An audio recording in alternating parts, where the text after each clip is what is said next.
double. Kaboom! Right there. Let's see. 1v1. 1v1. He's gonna get another one. Another one.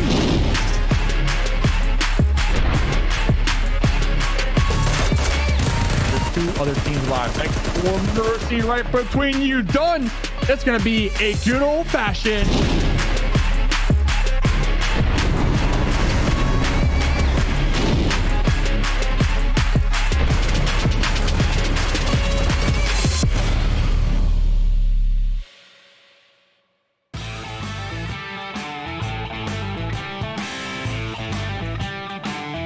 It's last chance saloon here for our teams, and by teams I mean one team here at the PUBG Mobile Pro League Western Europe, as they are still fighting for their chance to get into top 16, which very well could happen today.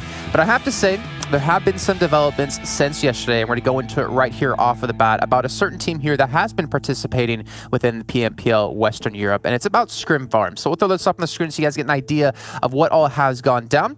They have been disqualified, and I'm going to let you guys read this at home, but you get the general gist of it. They've been disqualified for using a ringer in their matches, and we'll know a little bit more about the decisions of the potential on the players' potential bans for the upcoming competitive seasons a little bit later on. But we know they're disqualified completely here. They can no longer participate in PMPL Western Europe. They cannot get into the finals, and they cannot play in the EMEA Regional Championships. So that's one team going home, which actually is kind of good news for another team out there still trying to fight their way through into that position with Qatar Forces. So with that all done and dusted, with us now progressing forward here into the show, let's bring our analysts in so we can start to talk about what's happened yesterday, and of course get you guys all ready for what's coming up today in our last 5 matches of our final Super Weekend. We got Qlars, we got Maxman, and guys off the bat, Qatar Forces, they got to be breathing a sigh of relief here. Hey, at least now, you know, they don't have to aim for a moving goal that was going to be the likes of ScrimFarm and Gaijin. Now they just got to focus on Last Bullet. And Last Bullet, you know, they're not in the Super Weekend, so they just got to focus that one immovable goal, and they might be able to make it happen. Though it's not going to be easy. We still got to aim for quite a few points throughout the entirety of today, so it's still not an easy goal to achieve for them. Yeah, still a tough task. 60-some points or so needs to be put up here by our team trying to chase them down in Qatar Forces. And I still think that they can do it. I think that they can. Whether they will or not, we will see today. Yeah, it's possible. But the problem for me, Qlars, is if we see them ever have one game that is very subpar, if it's 0 points or I'd say even less than 5 points, we might just have to kiss their chances goodbye. But they have every opportunity. They played so well yesterday, and we'll dive into them a little bit later on. But let's take a look at how our standings do currently stand here, as we've made it through 2 of our 3 days here in our final Super Weekend.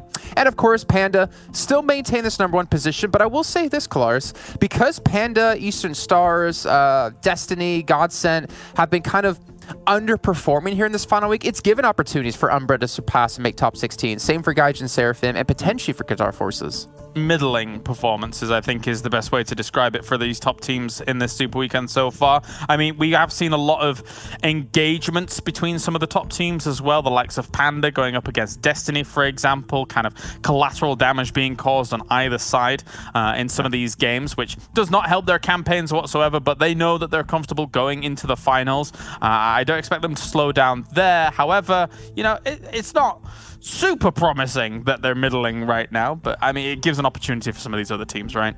Yeah, exactly. I mean, some of the middling teams I want to talk about, especially here, is going to be Polar Ace. Like this. Yep.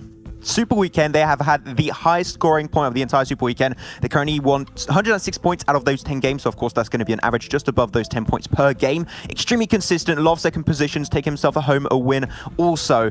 Polar Ace have really now evolved in such a positive manner, because before we talked about them, they would get great positions, and I think back especially to yesterday's Sanhok game, where they took the best position in the entire lobby to actually try and secure teams that are moving away from ruins. I think with that big change of mindset and also how they play aggressively, that's helped them tremendously heading into this final Super Weekend.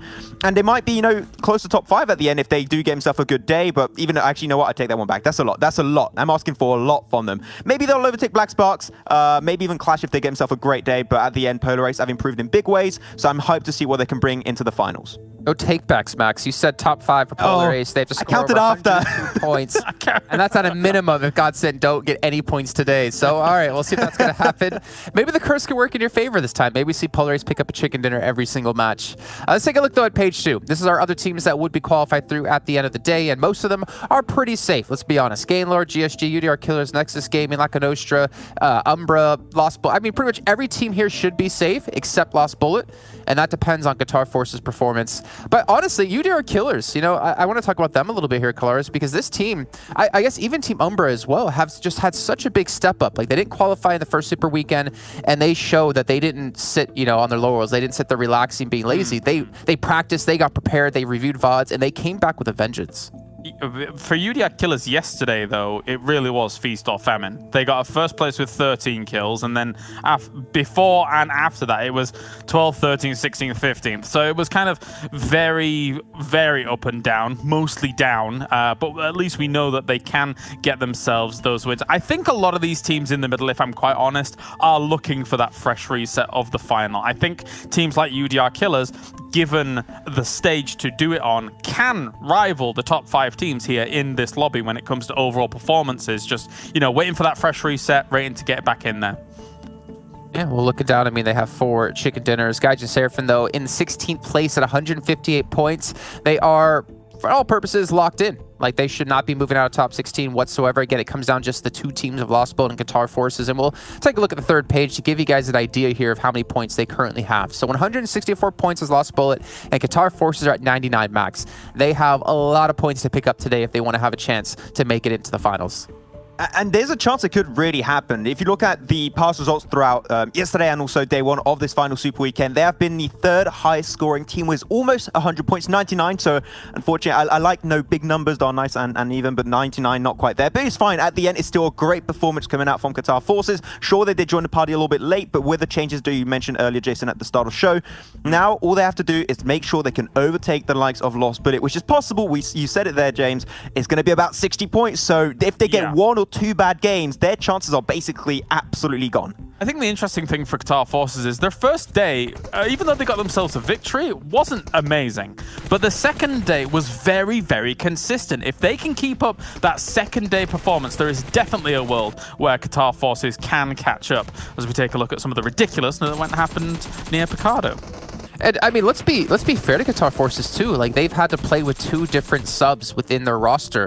They started out things last week.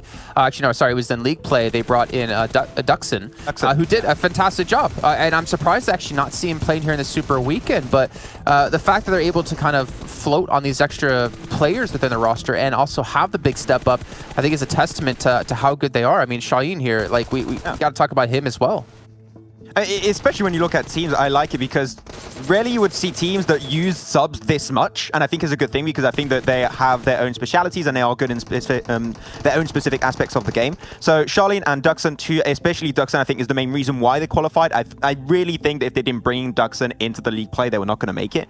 But Charlene too, I mean, big fragging power, maybe not the one to convert those kills all the time, but at least able to get those knocks and get that damage out there, is allowing, I would say, Qatar Forces to create that ring of security and safeness around them. I'm thinking back to that Miramar game where they did take the win. Charlene was the one trying to keep everyone at arm's length in a really, really aggressive and nice presence in the entirety of that match. So I think that, yeah, the subs, even though you don't usually see them used all the time, I think this has worked out great for Qatar Forces, and I can't wait to see which is going to be the roster. It's like a Kinder Egg surprise. Just open it. Like, who's it going to be today? I don't know. You were on about Buenos yesterday as well. What's with you, man? Kinder? He's been on diet far too long. He needs a cheat day. All right, we can see here our bottom teams at the moment, and more importantly, see how they progress in terms of kills across their Super Weekends. And what we're seeing here is every team, I mean, obviously Qatar Forces only playing 1 Super Weekend here, Max, but every other team, though, when we've only had 2 days to play, have been able to outperform their kills in the entirety of our 2nd Super Weekend, which is so important. Yeah, but especially for Qatar Forces, 47 so far. They're going to be topping the likes of UMBRA and also Gaijin, even though UMBRA, we know right now, they already qualified and secured their spot into the top 16, so they're looking absolutely golden for this grand finals with the 16 teams going up there. But Qatar especially, I mean, we talked about that and how this team has improved, so I want to touch especially on Gaijin this time around, because this is a team that has been known as being extremely passive. They will take a position, they will try and hide for the longest time, and if a team finds you, well, you're gone. And unfortunately, you die and you don't really decide your fate at the end of that game. But now they're actually being oppressive. They're actually trying to zone teams away from their position. If they got a compound, thinking back to Sanhok, they had the southern position. Nexus tried to get close and they obliterated the entire team before they had even the slightest chance to get close to their own compound. So I think Gaijin here, they understood, okay, we had a playstyle, league play. It didn't work at all. We had to do a drastic shift, and that drastic shift is now playing aggressive, and it actually worked out for them. So I'm hoping that they're going to keep leaning into that playstyle, and it might actually help them out even more if they do get into the finals to maybe even get close to the top 5 or top 3. A little bit of a fire lit underneath them as well. I mean, there were a few moments yesterday where you're watching them make their rotations based on that playstyle, and it kind of looks a little bit silly because, like, maybe a team is already there, and then they try and breach and instantaneously get pushed off the board. They're gone in that moment. But they're definitely a team that, you know, once they actually do find that location, they can run with it. We've seen it time and time again throughout the tournament here. Less so at the beginning, more so recently, which is why I'm saying the fire is definitely lit under them to try and compete. Let's take a look at their stats a little bit more. Let's zoom in on top of this team here. Maybe pull out our 6Xs. I think maybe John and Blank might have a little chuckle about that. Maybe Max, who knows? But we can see their stats have definitely gone up. And obviously, it's a perfect time for it to happen. But I do kind of want to put this out there, though, Claris, as I mentioned before, about, you know, the likes of Panda, you know, Eastern Stars, etc. The normal top teams we haven't been performing as well here in the Super Weekend. Is it because Gaijin Seraphim is be able to challenge out the likes of those teams, or is it because of the lack of performance out of those teams that they've been able to excel here? I think that some of these circles have definitely gone Gaijin's way in terms of compound attaining, and then some teams have been trying to come in on edge and it's not quite worked out for them. There's not been, I want to say, there's not been too many conflicts between Gaijin Seraphim and those teams that you were talking about, right? Because some of those teams that you're talking about here have, as I say, either fought one another or kind of been in a weird edge position where they haven't really made much happen, especially through these last 2 days. So it's been fortunate for them. Right now, I don't think this team can compete super well with those top teams in a head-to-head engagement, in a head-to-head fight, but we'll see down the line. Yeah, I mean, with them qualified through to the finals, we're definitely going to find out in about 4 or 5 days' time when the finals do start. But we're seeing some of the highlights here out of the team, Max, and you know, I'm trying to think of like necessarily who's been the player to really step up, and I kind of want to say Vitoni was one in my eyes. We saw him have some like great individual plays when it came to a few matches, but is there someone that you're kind of eyeing out? Of course, Vitoni, I mean, especially when you look back on yesterday, I think he's very clearly the player to look out for when it comes down to the fragging power. But I'm going to talk especially about Bujo a little bit, because Bujo, if you look back in, I believe it was like mid-2019, back into the PMCO in Berlin, yeah, I know I go a while back, there was a team called Kurd Squad. And even though he was not there, he was a part of a big reason why the team qualified there, and he's been IGLing since then, so he's got quite a bit of experience since the mid-2019s until today now. And I think it's been helping the team in big ways understand that they had to do that drastic shift of playstyle. If it didn't work, you have to shift it up. So I think Bujo is also a big reason. No, he is the IGL, and even though sometimes you do see him die really early, even if he's dead, he can still IGL for the team. And I think that he's being a big force for the team in the back end to actually allow them to get this amount of success recently. Well, you know, I also have to throw out, you know, potentially Lord in there too. We saw him have some great survival games when it came to the likes of Miramar, thinking about the longhouses we were talking about before. And speaking of him, he's actually here for an interview. It's not just by chance I mentioned his name. I know he's coming in. We're going to summon him into virtual reality, and hopefully he is ready to go for this one. So, Lord, as we bring you in, I got to ask first, can you hear me? Are you good? Yep, I can hear you. Yeah, yep. Okay, you're looking fantastic, you're looking handsome, you're looking ready to go. So let's start things off, right? First 2 weeks were a bit of a struggle for you guys. You got into the Super Weekend in week 2, didn't put up as many points, unfortunately, as maybe you're expecting. What has been that big change for you guys from week 2 to week 3? Honestly, the big problem is communication right now. A lot of roster changes, but the thing we're focusing on right now is just getting those 7 points per game, get to the finals, and maybe change it up and be more aggressive. Okay, Claris, what do you got for the man? I mean, it seemed to work out in this Super Weekend, especially. What do you attribute that to? Like, why do you think this Super Weekend has been more successful than kind of the previous weeks of gameplay? I think, honestly, definitely with communication. We have problems internally, but we're sorting it out slowly. We're a new team, and we're ready to fight even more, get more points.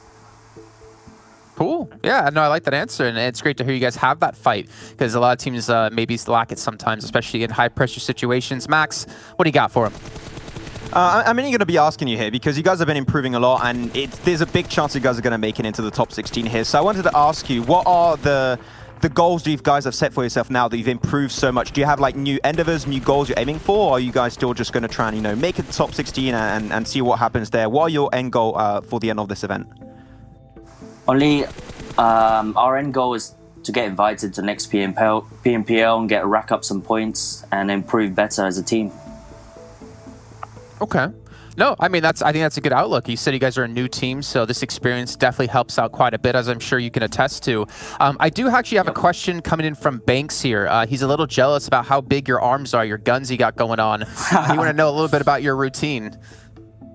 Well, I haven't been going to the gym lately because of COVID-19, but we have a little small gym in the garage, and that's where I work out. So jealous. You know what? Be careful. If Banks messages you and tries to come over, I'll fend him off for you. Don't worry. But I want to give you a chance to give a shout out to your fans, your teammates, maybe your favorite host, maybe your favorite analyst. Eventually, we're going to get one of them to happen. Yeah. Can I get a shout out to the AB clan and Gaijin clan, Bricks, Russ, C, Beats, and also to my teammate Adobe Republic on Facebook. He's a streamer as well. Cool. Well, thank you so much, Lord, for joining us. Obviously, the games are about to kick off, so we don't want to keep you too long. So we'll let you go for now, but we really appreciate you coming on to the air. All right, thank you. Thank you. Klars, one day, we're going to get a player to give a shout out to the talent here that's not Max. But that was a little unfair. I've never asked a player this. Yeah, one day it's going to work out for us. But you know what? We can move past them. It's great to hear, though. Again, it kind of surprises me to hear about so many teams having like communication problems or problems behind the scenes in tournaments like this. Obviously, I understand it's a very long tournament. It's 4 weeks of time, potentially, if you make it into the finals. But I assume most teams come into this like ready to go. Any communication errors worked out. But the conflicts within the teams always surprise me, James.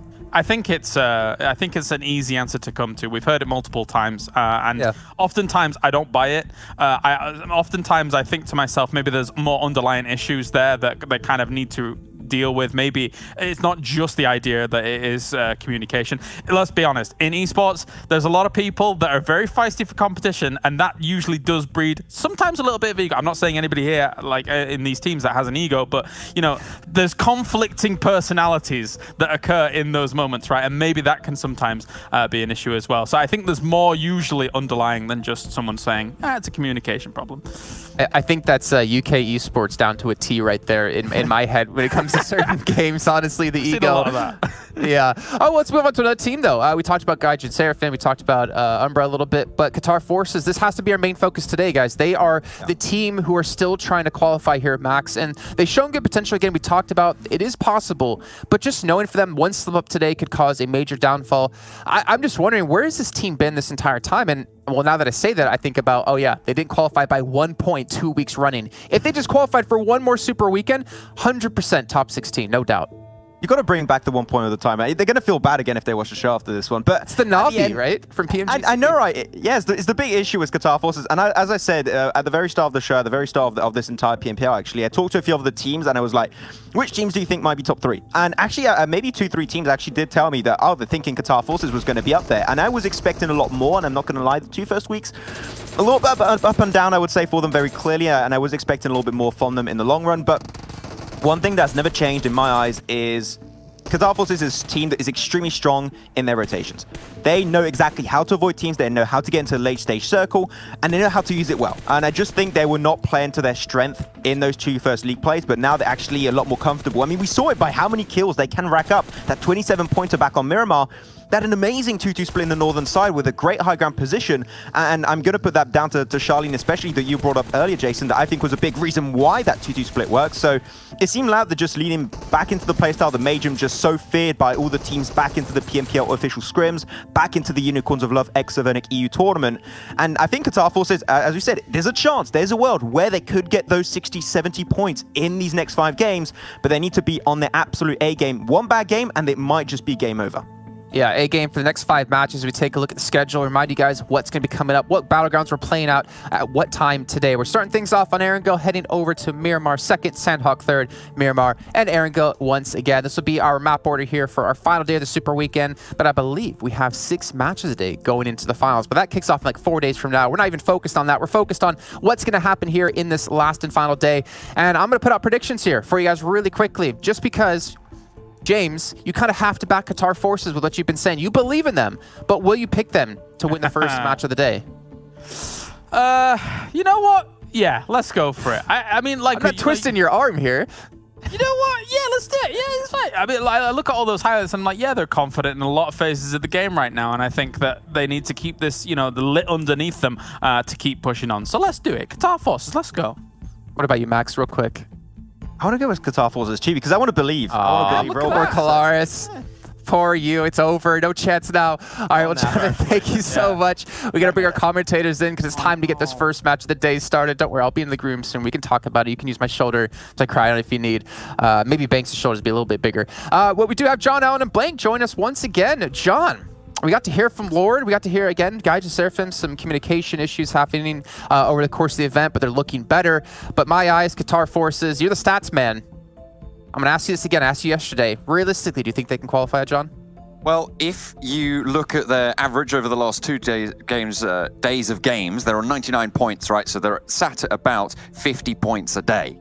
They need to outperform themselves. They need to do better than they have done previously, and they were already doing pretty good. Up to our expectations, I'd say. And Blank, maybe not. Hopefully you don't troll me today. But I'm not trolling you, don't worry. Okay, good. Thank you. Thank you so much. But it's an exciting day, right? Again, we get to kind of see which teams are going to make it, which teams are going to be really pushing heavily when it comes into the finals. I'm excited for this day. How about you? You know what? I think today, with the disqualification coming through, of course, we have 60 players in the lobby now, so there's going to be more points up for grabs. For a lot of these teams, it's going to be a little bit easier to get towards in because rotations are going to be a little smoother. So the day, yes, exciting coming into the finals, but for me, I'm kind of just looking at some teams, like how they're making adaptations. For Gaijin Seraphim, like, do they want to practice and be a little bit more aggressive today? Considering ScrimFarm aren't here anymore, so they're much more secure. Honestly, overall, a lot of these teams are going to be feeling very comfortable, and I think finals is where it's going to really kick off. Okay, lads, take us into our first match here of our final day of our final Super Weekend over on Erangel. Cheers, lad. And we're going to be going into map number 1, Blank. It's all to play for Qatar Forces, but as you say, we can also be looking out for some of the teams towards the top of the tables as well, looking for, are they adapting, are they changing, how are they going to be looking, moving in towards those finals as well. Are Panda going to try and go out on a limb and do something a little bit wacky? They're currently sat vastly ahead of everybody else in the lobby, and it's unlikely that even anyone will be able to take that spot from them if they don't score any points. So maybe we'll see some fun things coming out from Panda, or maybe from some of the other top teams as well. Yeah, I mean, these top teams, a lot of them have performed extremely well, and they're very much towards the top. I'm looking at Unicorns I love, Panda, obviously Destiny too. I think Qatar Forces, they don't have a massive run ahead of them, so they can kind of relax now, chill out. Still feel bad for RESQ though, all in all, because honestly, I do wonder if ScrimFarm had been disqualified earlier, if Qatar Forces would have been able to have that much of a fight in them, in which case, you know, RESQ might have been able to stay in, and maybe that fight would have been died down just a little bit. But sad days, happy days for Qatar Forces. They've kept it going, and they're still here. And, you know, they're going to continue their run to get into the finals, and we're happy about that. But yeah, we're just looking at teams, seeing if they adapt at all today, and I think that's the main thing that I want to be analysing. Seems like we're Destiny from some of the earlier weeks. We're scouting out everything, Blank. We're scouting out everybody and everyone for this lobby, in this lobby, over these games. Of course, we're going to see every map that's going to be played, so we've got a good test bed. We've got a good sample size going forwards. Of course, there is that break, and maybe they'll be reviewing during that. So adaptation, all to play for here. Western Edge, Eastern Stars will completely spread over the yellows on the western side and over the western edge of Gatka Fields as well. Qatar Forces, looks like they want to head out east, either to Novo or maybe even to Milta if they want to go that far. Yeah, Milta would not be a bad position, especially with most of these players heading off to the western side because of the playing path. honestly, I think that for here, Eastern Stars, these are the team that typically plays up Milta. They're very good from it. Lakonostra MVP, sadly not in this weekend, would play from Lipovka, come on down that side. So a lot of our teams that play on this side of the map just aren't here with us. So it's going to be an interesting circle, to say the least. An interesting first game of the day. We're happy about it. We're going to get some rough rotations coming through. Panda from RESQ probably have one of the best launching positions to go forward with. So we'll be keeping a close eye on them. Polar Ace, let's talk about them a little bit here, John, because this team has been much more present in this Super Weekend, and they've been playing very well to their play style. Obviously, the whole team seems to be really performing alongside one another, and I think that's the main thing for me. Synergy, communication, it seems like a lot of teams, that's what they're focusing on, right? It's what they're really going for and trying to nail down. I mean, we heard it in the interview. Communication, absolutely crucial. And a lot of the teams are working on that actively, which is really nice to hear. So, needs to be in place for a good performance. Qatar Forces have a company on their military island drop. It will be the Unicorns of Love, who are currently on your screens over in C block, spread over the military base, so further out to the west. GODSENT, in the meantime, they moved out a little bit further east towards Farm, and that sort of area of the map, and it looks like potentially GODSENT setting up for an Eastern Bridge camp, which, if Unicorns of Love or Qatar Forces want to go through, they might have a tough time of it. Yeah, it's slightly difficult. I mean, we've got GODSENT on this side. Again, with that Eastern Bridge, though, it gives you a little bit of room to rotate through on one of the sides. I think taking both sides for yourself is very dangerous. And so GODSENT probably won't open themselves up for that kind of actual fight, which is good for them. But it also is good for Qatar Forces, as there is an opportunity to escape here, because you can just drop down on the coastal side, right, John? If you need to, if you want to. Always opportunities and options abound for every single team on every single rotation, but most of the time, they seem to choose the best one. That's why they're here, Blank. That's why they're here in the PMPL. Obviously. I mean, it's the place to be. For GODSENT in particular, though, I think this team has done well this entire tournament. I think during the beginning, though, it was a little bit sketchy, right? And I think they're much more on the path to greatness now, which is very important. Very, very important that you get back on board as you head into finals, right? I think we've got teams like... It's difficult because you can't really talk about them anymore, but for ScrimFarm, for instance, who had a great first week and then they just dipped, right? They're not here anymore. They're gone. But as an example, they still remain as a nice little case study there, is that's kind of the opposite thing you want to do, is peak too early on in a tournament, which is also crazy looking at Panda, is that they peaked and then they stayed at the peak. And they would just had their oxygen banks just all going through, and they weren't really suffering at all. They came very prepared. And when your plateau is sat higher than everyone else, it's not really a plateau, I don't think. I mean, maybe you need someone to step up and try and push you if you want to improve further than what they already have. But for now, they just need to keep it consistent, keep it on going. Currently, Panda playing from RESQ. They spread out down to the southeast side, around the apartments that you can see Gaijin Seraphim in at the moment. So it looks like they do want to head out east a little bit, maybe soon. Depends on their timing on this one. They want to keep their options open, obviously. They know everyone will be dropping west. They need to have their paths open to go towards the east. So if they can surround Yasnaya fields, they can stop people going ahead of them. Maybe they want to control that flow of teams. Yeah, I think that there is another team who might want to do that's Polar Ace, right, who has had some very fantastic positions from around Yasnaya. But Destiny could make it too, 100%. Looking at Clash, finishing yesterday very, very strong, John. I think this is a weird team because they can finish out those days very cleanly. And it always feels like a little bit too late, right? And I think that's going to be something that comes back to bite them in the finals if they don't fix it.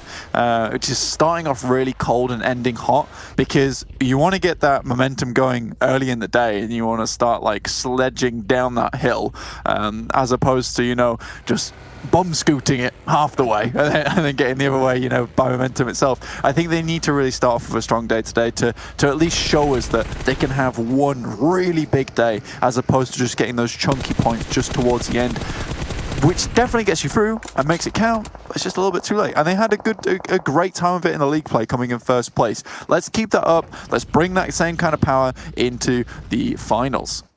Starting off today in 6th place, 302 points, so or over 40 games. I don't quite have the mental acuity to... No, I do. It's about 75 points a game. You do.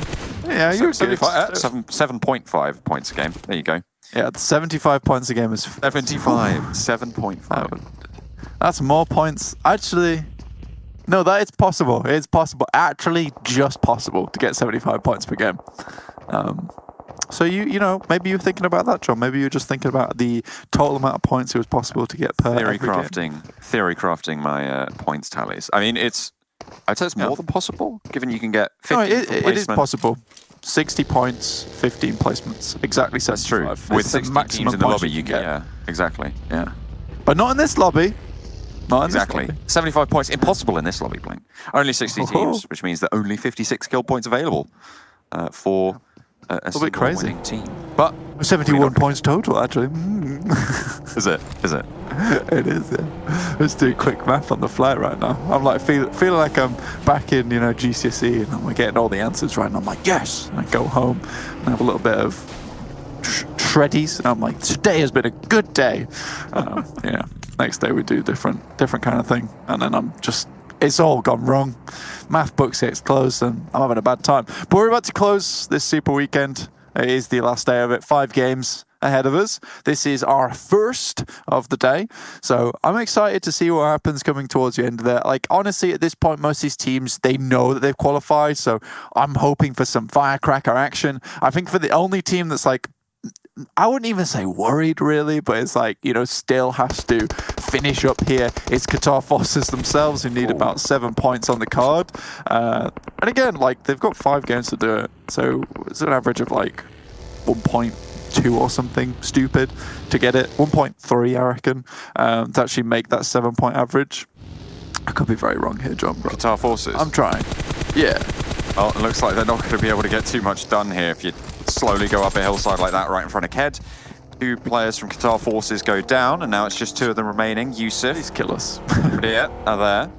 But at the moment for Qatar Forces, they need 64 points, right, over the 5 games, which puts them at a 12, almost a 13-point average, I think. Are you sure? Each game. With ScrimFarm out, though, RESQ becomes the new 16th, correct?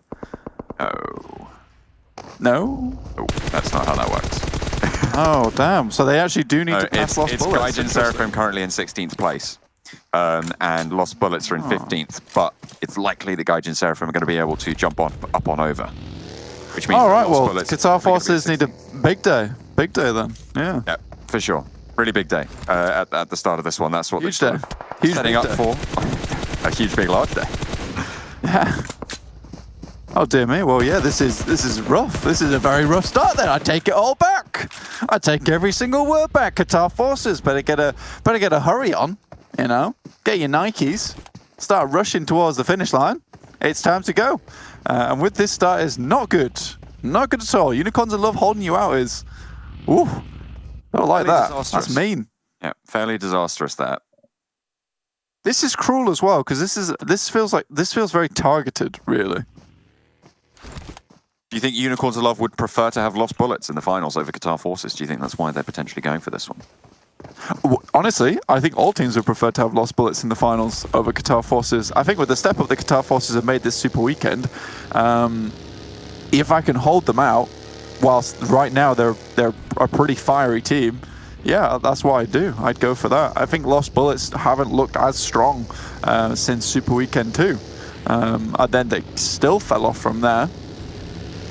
So yeah, I would much prefer to have Lost Bullets in. That's kind of a known variable to yourself, right? It's like, oh, these guys are clearly a team that is not going to cause us too many problems if they continue playing the way they do. I think there was one moment of greatness where we had that 1v4 from Alush versus GODSENT. Even so, GODSENT kind of opened themselves up for that. But right now, Qatar Forces is looking like the much scarier team. So perhaps this is a targeted play, with Unicorns of Love being so safe anyway. Perhaps. But no real way of knowing, I suppose. And even if it is, absolutely. fair enough. If they want to guard out a team, You're okay with that? Destiny, they've gone for a real wide swing here. They went all the way down the eastern coast, past Lipovka, past the eastern edge of prison, and they've managed to start to move into the circle, actually at Milta, to the eastern side of GODSENT. You can see them now on your screens, taking a look at that rotation. They went all the way across near Stalba, so a massive, big, wide, huge, large, and gigantic rotation coming through for Destiny. That is true, gigantic largems. Ginormous, big shift coming over towards the western side too. Qatar Forces, I'm not sure what they're going to do here because, like, Unicorns of Love, they've already headed out towards that western bridge. They've already held Qatar Forces at the east. Now they're going to hold them at the west. Oh dear, all the chess pieces are in play right now for Unicorns of Love. Depends how far they want to get into this game, really. Because if they would happily go out towards like 16th, 15th place, right? Qatar Forces are almost certainly not going to make it through that gatekeep there. But it looks like they are going to prioritize some of these PMGC placements and continue going despite having a lot of points towards the top side. 100 points total for Qatar Forces, 64, 65 ahead. Speed at which all of these teams just converged on that circle is mind-boggling, Blank. Everybody just went straight in. That's crazy. Okay, fair enough. Well, the circle did move out to the northwest, centered on just a little bit east of Pachinki, around Potato Hill, where the UDR Killers are holding right now. Clash, a little bit of a traffic jam to get in their compound, but they'll get there. I think for this circle in particular, though, I think the reason you can say that it was such a fast roll-up is there was a lot of places to play around Potato Hill. There's a lot of bunkers around there. Obviously, the elevation is changed, so there's positions where you can hide behind trees and play it safe. But right now, UMBRA and Nexus fighting between each other for a compound itself. They'd like to have a secure position towards the center of the circle. Already one kill going through. Nays down the stairs. Prolord might take a little tickle of damage, but nothing through as of yet. On the outskirts as well. I think UMBRA have the off angle. Not entirely sure on exactly who has that, but nades going back and forth now between these two squads. Loading up. No one wants to make that first move. Look at Rana though. Dropped down on the outside now. They all want to go for the drop as well. Nexus, move in. 3 versus 3 inside the building. Prolord goes down. So does Naruto. 2 versus 2 now. Naruto goes down. Talon, last to stand for UMBRA, but can't quite get it done. And Nexus hold out their compound. UMBRA try and wrest it from them. But not today. The compound is safe. It felt like a little bit of a weird jump out from Nexus as well. I thought that would go absolutely horrendously, considering they commit to a very, very bold play, right? And then just didn't follow through, which was odd to me in that situation. We only had one facing around the corner and then one holding back. So people started trying to go for the refrags there. Either way, it does work out. Good job to Nexus.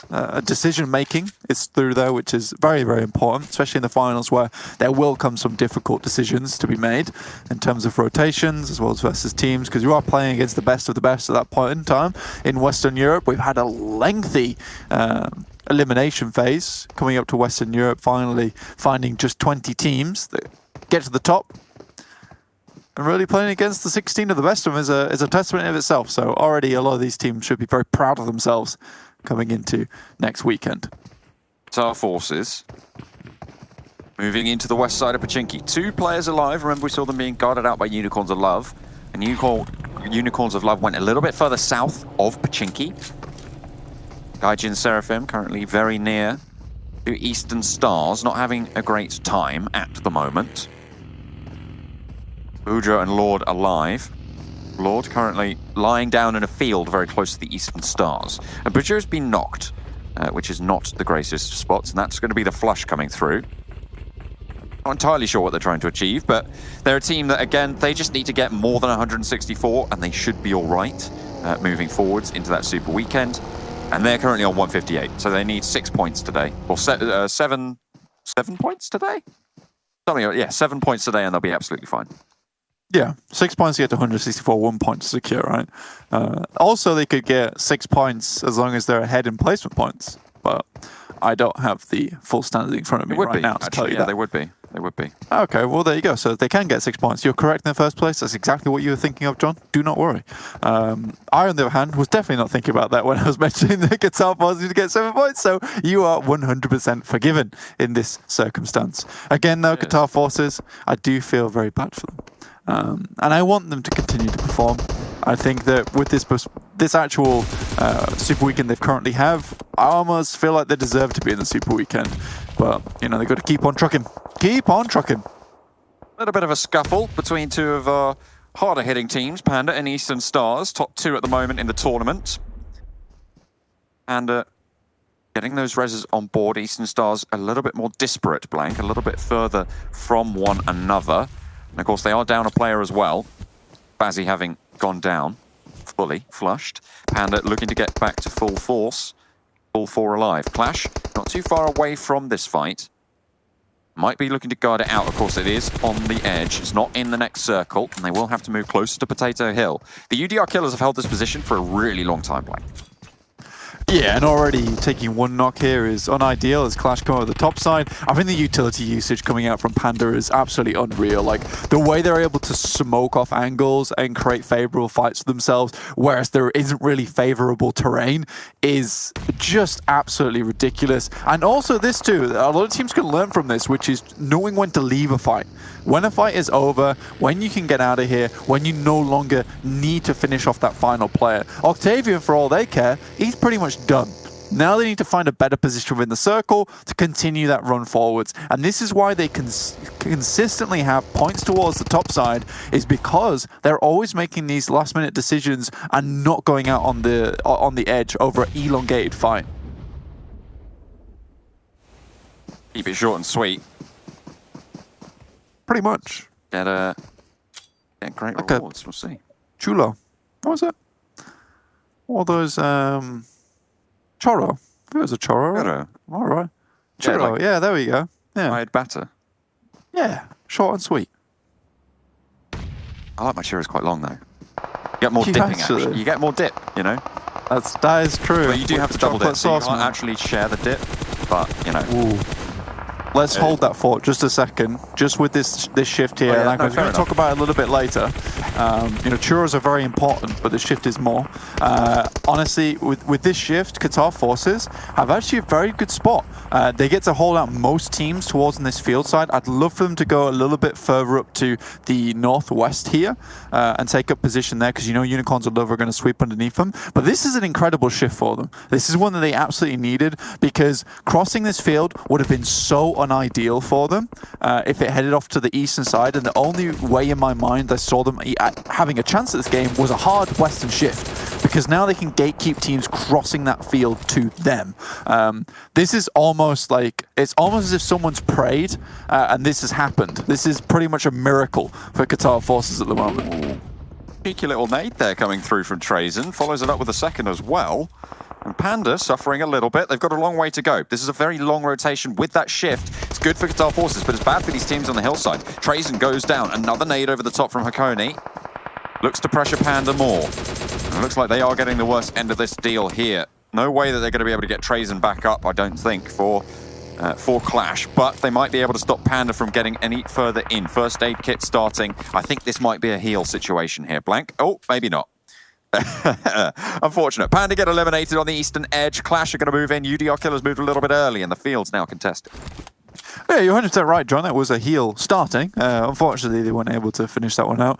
Blacksparks Vindex here versus GSG. A lot of GSG versus just Vindex alone, and Blacksparks will finally go down here. GSG trying to lock themselves down a position on the south side of the map. GODSENT instead of headed out far into the fields, but Unicorns are feeling high and dry right now because they were ahead of Qatar Forces, yet found themselves out in the fields themselves. GODSENT could potentially start to hold them off a little bit as they move into the circle, but there is a cheeky little crate there on the western side. Potential for them.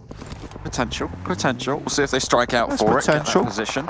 Destiny on the hillsides with UDR Killers right now, and looks like UDR Killers are starting to eke this one out, but don't count Destiny out just yet. 2 players alive. Mazzara very low and ticking away. Just Beast now, and you could be forgiven for counting out Destiny at this stage. Ulysses looks for the shots, goes for the spray. Sebi's there as well. Ulysses, though, steps out. Beast, hang on a minute, he's stepping up to the plate. 2 players down for the UDR Killers, and Beast, he takes 3! I said you could count him out, Blank. I spoke too soon. The UDR Killers wiped from the hillside. Destiny stands strong. Honestly, never count this guy out. I mean, he is Getting to the count of 9 and standing up before he says 10. Goodness me. Okay, next circle heads further to the west. Qatar Forces absolutely crying with laughter here. Overjoyed by this circle. It will bring them great success, I can only imagine. Polar Ace, though, they're holding out the fields. They have a nice little compound to play around with. We mentioned right towards the beginning that this team loves to play from compounds. They are very aware of the surrounding situation, and they're not going to miss a beat here. Certainly not. Or miss a foot, in this case, where you got to be looking out towards those fields. You don't want to miss a foot at all. You've got to see those backpacks shimmying through, any gun switches coming out through the long wheat. Got to be keeping an eye. Quite short, considering, you know. Yeah. You're like, Churros. this is like the churros, short and sweet. Or actually, in this case, short and dry. No one wants to eat wheat from the fields. Much better when it's been processed. Speak for yourself. Thank you very much. Oh, no. Not a week goes by that I don't head out to my local wheat field. Just like GSG. They're going to head out to their local wheat field as well. Unfortunately, though, I don't think they're going to be chomping much more than the wheat on the floor as Kamara goes down, gets acquainted with it. Lau tries to cross, and Ked says no thank you. GSG getting guarded out as well by Qatar Forces, who have a couple of shots going through. Unicorns of Love didn't manage to fully guard them out. They might just pay the price. Nexus try and go on into the middle.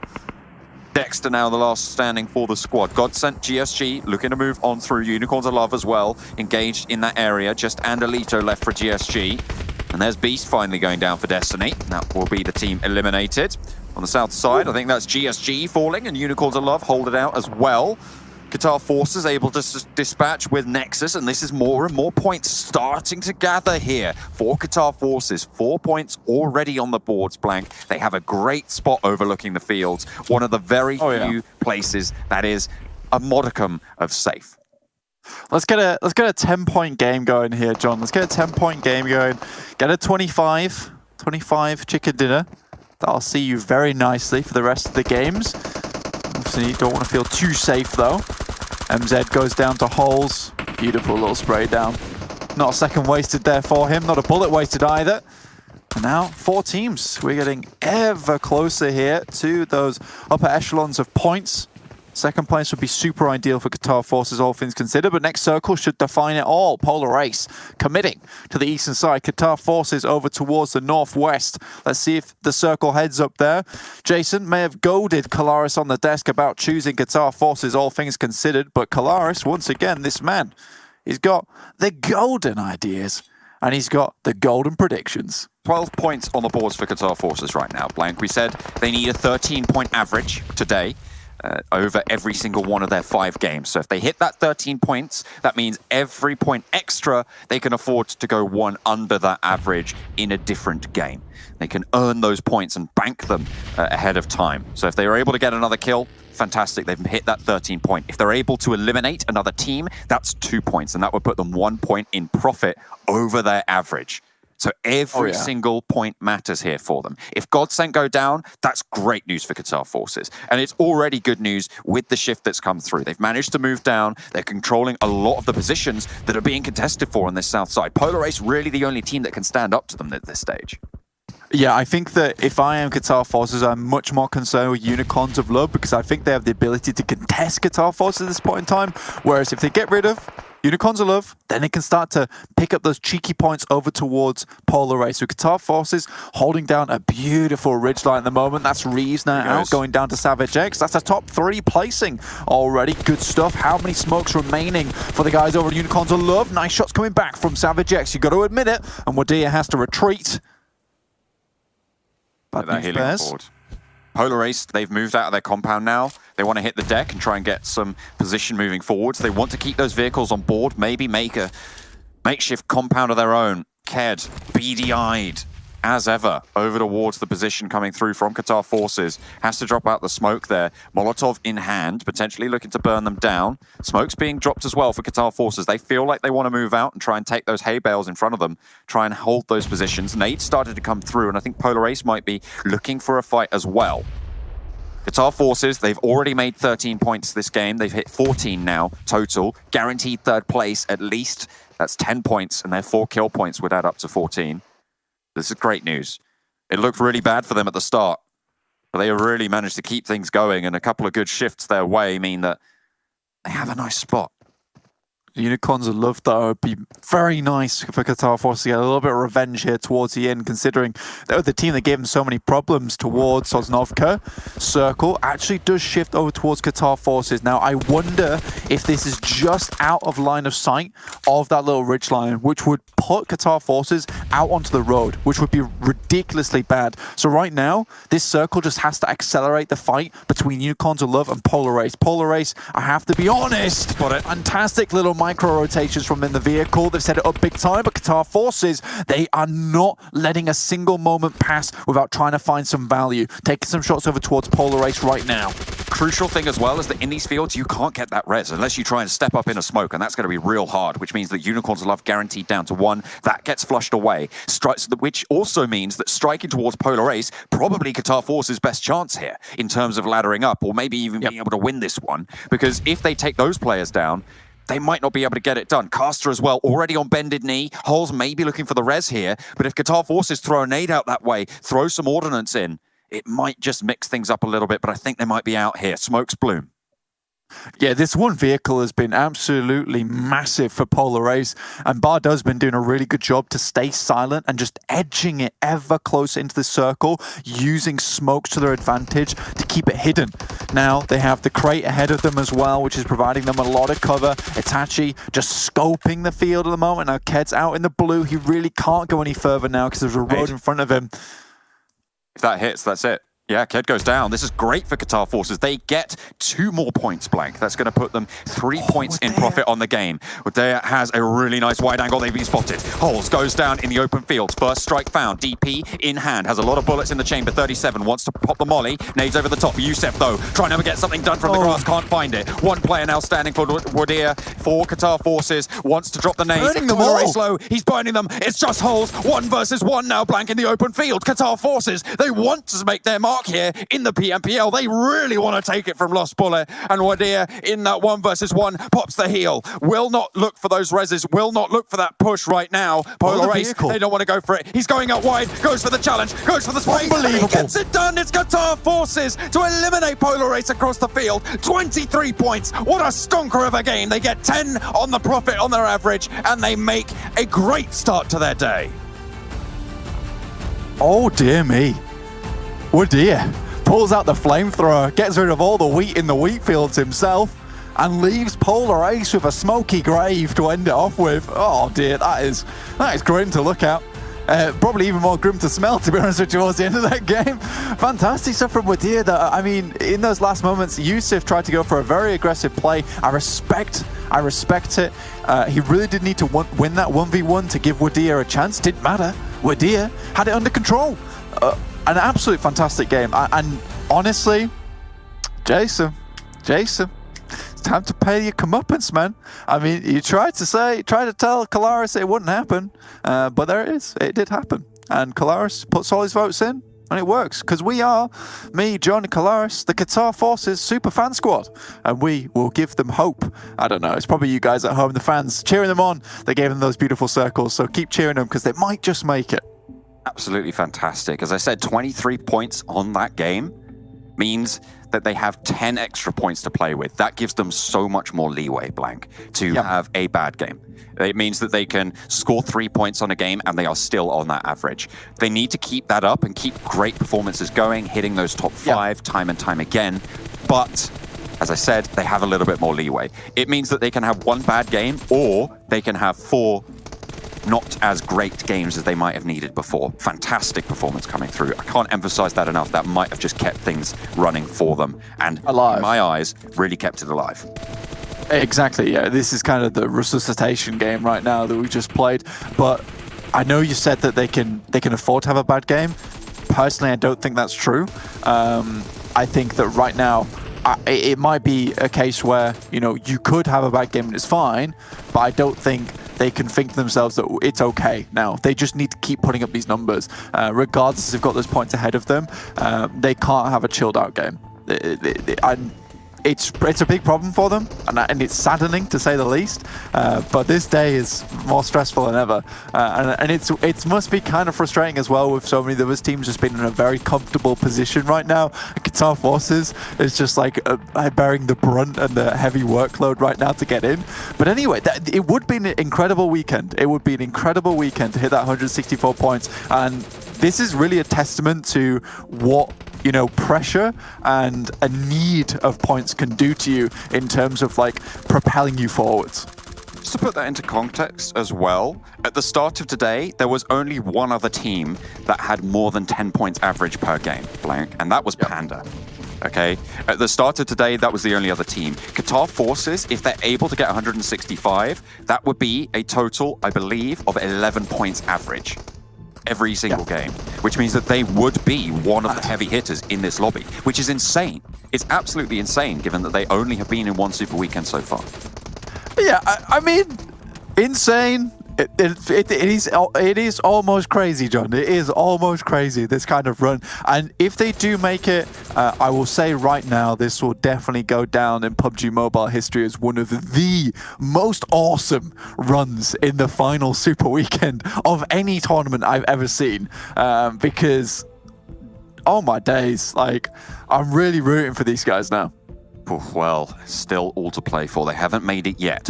With a fantastic start to the day, they've got 23 points on the board. They're knocking on the door. They need 65 today. They've got more to do. We'll see you after the break.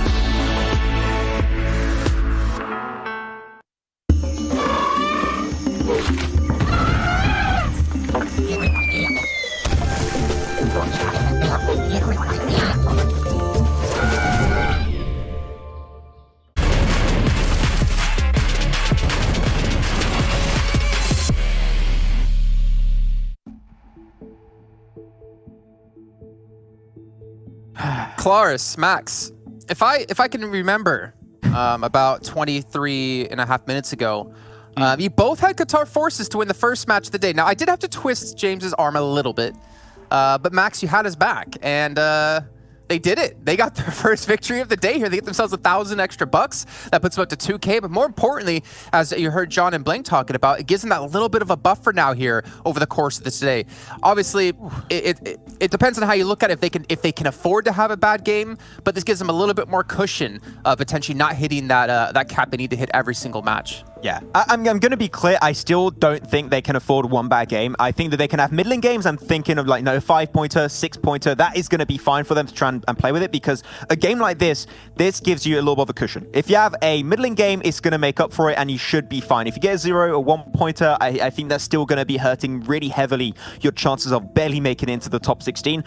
But man, Qatar Forces, you have to mention too, they were down to 2 players after like 2-3 minutes in that game, and they're able to close it off in a win. And when I say this, we rarely scream into the green room when we're actually watching a game. That was the most mental finish we've seen in a while. Oh, we were going wild. It was insane. Like, Claris, you were even talking about something, like there was something to do with smokes that you wanted to point out that saved him in that game. Yeah, I was combing over this field like a sleuth detective, just figuring out exactly how they were going to be able to get this done. Because honestly, they had one of the better positions to play from. The circles were decent for them, but smokes obviously very pivotal in this. There was one moment where Unicorns of Love kind of, for the most part, was out of that situation. They were gone. Polar Ace, though, had placed down so many smokes after having knowledge of where Qatar Forces was, because they'd had a few exchanges in gunfire, etc., and things like that. But so many smokes were placed down by both teams to the point where that reset information to allow Wadehi to be able to go around that wide rotation. I can't say it any other way. To go around that wide rotation, and Polar Ace had no clue he was there for the moment. That move alone by Wadehi to be able to go around there after the reset. I can't say it differently. Proceed to say it differently. You know He what? corrected himself. I'm a man of many facets. But anyway, yeah, that was an amazing play. That was the play of the game. That wins them the game. Hey, I mean, they're so nice. They're on there twice. 16th place, they get it as well at 23 points, so they get 46 points. No, obviously, ignore that for now. But still, like, the pressure that's on their shoulders, again, they still have 4 more matches to go. We really can't understate, or overstate, I should say, how tough it's still going to be for them to qualify. But this is the good first stepping stone. They need to continue performances like this throughout the day, and they very well could knock out Lost Bullet. But we see Panda, Eastern Stars down here towards the bottom, even Black Sparks there a little bit. It's kind of a continuation from what we see throughout this Super Weekend. There he is, the man. Wadi. Who I is it? don't know. What? Do you see? Wadi? I don't know. I can't say it really. I did it. I did the James. Who is it? Okay. What a heap. There you go. Oh. Thank you. I feel unwanted here. But yeah, overall, really good damage from that guy. That bale that he was able to get to, you talked about the utility and the reset of vision, especially Kalaris. Able to get behind that bale was everything. He got the one knock on one player of the Polar Race, I don't remember exactly who it was at the time, but then they were all clustered behind that one car and behind that one hay bale. All the utility, and he just took all those mollies, and they could not escape from that position, which I was surprised. The Polar Race with 4 players did not go for wider spread. I think if they would have done that, I think that would have been potentially a Polar Race win. But the fact that they just stuck together so clustered made that molly just detrimental to the winning condition of Qatar Forces. Yeah, because you can afford those 1v1 trades when you're 4v2, right? You can afford like a wider spread. Even if somebody gets knocked, you're like, okay, well, at least we took that trade and at least we gained the information as to where that person is. I will say that this top players, though, doesn't quite do credit to what Youssef was able to do there for Qatar Forces as well, because he was the opening knock onto Caster during those moments whilst he is moving around onto that corner. It's very important that he is there as well, facilitating this action. Man, ridiculous stuff. And like you said before, Max, they had 2 players after the very first like 3-4 minutes of time in this match, and to be able to hold on. I mean, it reminds me a little bit, honestly, of the Zuxi Luxi play we had happen, the Twins back for Bigatron. I think it was in the 2019 finals, that if you watch Between the Battlegrounds, you heard Blink talk about in particular, the kind of duo there. But you can see Polar Race still had a massive amount of damage, Unicorns of Love as well. And, you know, I feel like Qatar Forces, we were like watching them and like criticizing because they were in like a 2-on-2 against Unicorns of Love, but Polar Race were there as well in the fields, and we were like, okay, well, you don't need to fight Unicorns of Love, you can play for placements, or if you kill Unicorns of Love, you get an extra 2 points, and you get the extra 2 points from placements. There's so many like things happening at the same time that, I mean, for them to pull that out in that kind of situation is just insane. And you're especially talking about that when they had the interaction inside Pachinki with the likes of Unicorns of Love, because Unicorns of Love also tried to escape from that fight down on Southern Military Island, and they went into Pachinki itself. And this is actually another great play. We're talking about how they used the utility to their advantage, the 1-1 spread, to try and get more control around that finish in the fields. One of the big plays that actually awarded them so much information in the mid to late game stage was actually heading up northeast around Pachinki and going behind that little ridge line. They had that little cliff edge they were playing from, and that was that third-person perspective. You're going to get all the information in the world. You know where all the teams are positioned. You could very easily take a few shots from a distance if you want. And off of that information, they made some of the best decisions they could have taken in that late game that actually at the end rewarded them was an absolutely insane win. So I would say, despite that little bit of an all over the place early game, I would say on the Eastern Bridge on Military Island, they played that game extremely well, knowing they were down to only a 2-man team. It was fantastic from start to finish. Let's take a look at their stats, actually, then, across the Super Weekend here for Qatar Forces, because they've had the step up they needed. Again, they had 47 kills. I think, if I remember correctly, Gaijin Seraphim had 58 after 2 Super Weekends, pretty much. Obviously, 1 Super Weekend and 2 days for Super Weekend 3. This team has been able to put up some massive numbers when they need it. And honestly, for me, that's the sign of, like, a great team. Not just a good team, a great team. When you're playing under this pressure, maintaining these kind of stats, showing up in that one opportunity. Reminds me of, you know, 8 Mile, Eminem. That one opportunity you got to make it work for you. And they're doing it so far, but it's still not done. They have to continue this pace, Kalaris, and it's so difficult to do, but I feel like we all want to see it happen. Yeah, I don't really want to drop Mum's spaghetti, I suppose. That would be a bit unfortunate. I mean, actually, Jason, every time you say Qatar Forces, I hear Guitar Forces, as if someone's going to break out into a guitar solo. It's a bit... But there he is. It's Wadahid, the man getting a knock on fresh even early on as well, and actually getting the flush too to start things off. It's funny actually now how knock-on effects can occur here in PUBG Mobile, because there is a world where, you know, if they don't get that knock, if they don't get that kill, Unicorns of Love is in a stronger position later on in this game and actually has maybe 3 alive, and that probably falters a little bit in terms of Qatar Forces pushing up onto that angle. So knock-on effects, man, all good from the start. Honestly, knock-on effects has been the story of Qatar Forces. We think back to just, if they got 1 extra kill, 1 extra placement point in league play, they could have been playing in a super weekend. It seems like they're always at wits, or it's their fate to, I guess, be in these positions. But let's calm down a little bit. We still have 4 matches come up today. Let's take a look at our schedule, because we have Miramar coming up next, and we get to find out if Qatar Forces can continue this momentum, continue this pace. I actually wish we were in comms with them when we heard the victory moment happen, because they must have been going crazy. But that hype, that emotion. Who was louder, us or them? Probably them. That's a tough one. That's a tough We were one. I'm loud. not too sure. But let's check in. How many points they actually are currently behind Los Bultos as we get into our little mini standings here? You know, for a team that might be emotional, winning a game like this really helps for the rest of the day. 164 points for Los Bullet. Show me, what are Qatar Forces at?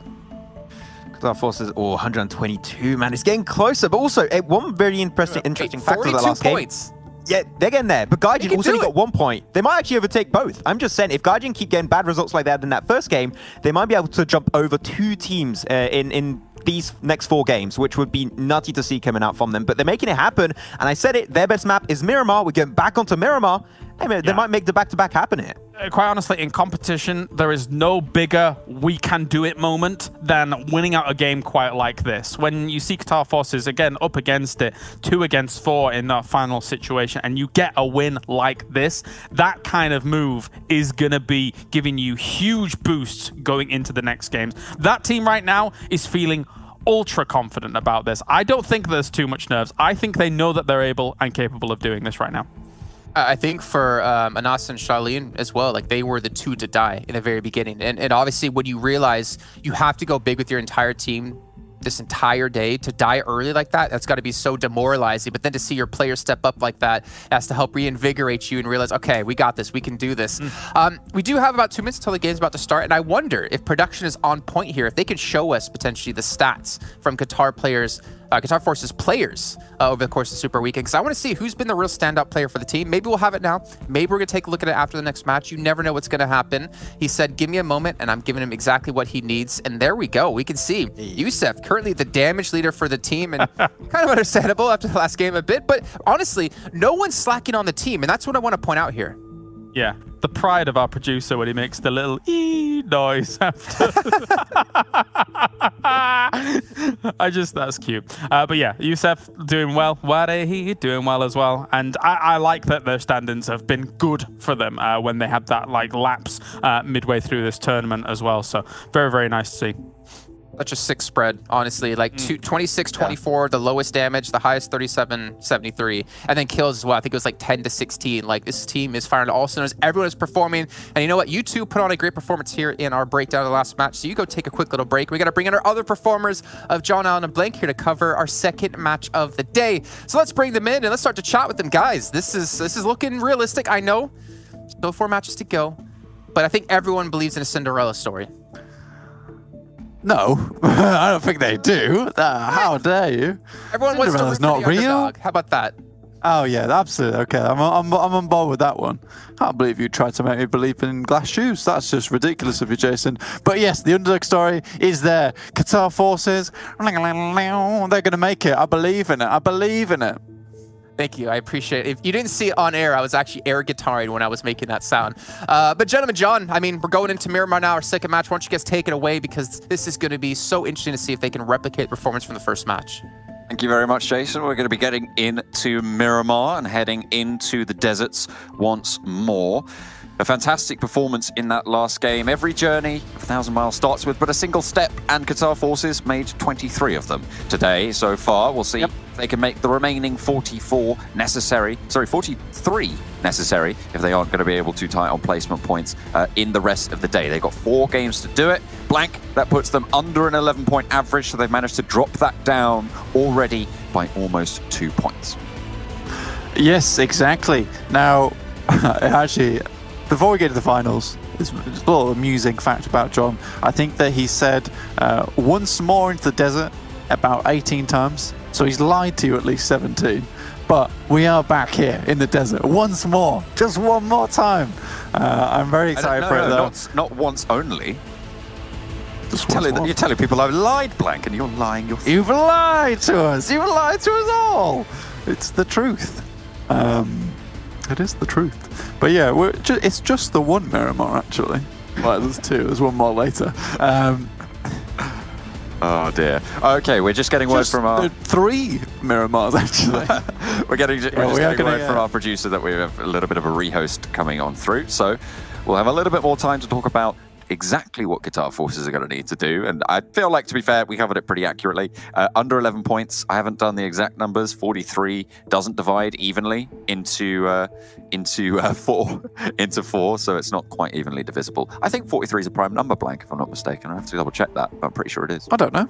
Couldn't tell you off the top of my head. But yeah, it's around about 10-point average, right? Let's just put it that way. It's around about 10-point average. Close to 11 than it is 10, but sure. Yeah. Yeah. Wait, what? You sure? 10.75. Yeah. For 43? Yep. 43 points over 4 games, 10.75. 10.75. Okay, fair play, fair play. I didn't have a calculator in front of me. I apologize. But yes, we have a 10.75 average. So, one more good game. Remember, yesterday's good game was on Miramar. Let's see if it happens again for Qatar Forces. Got a little bit of a VT coming in. For this rehost, we're going to take a look at Unicorns of Love.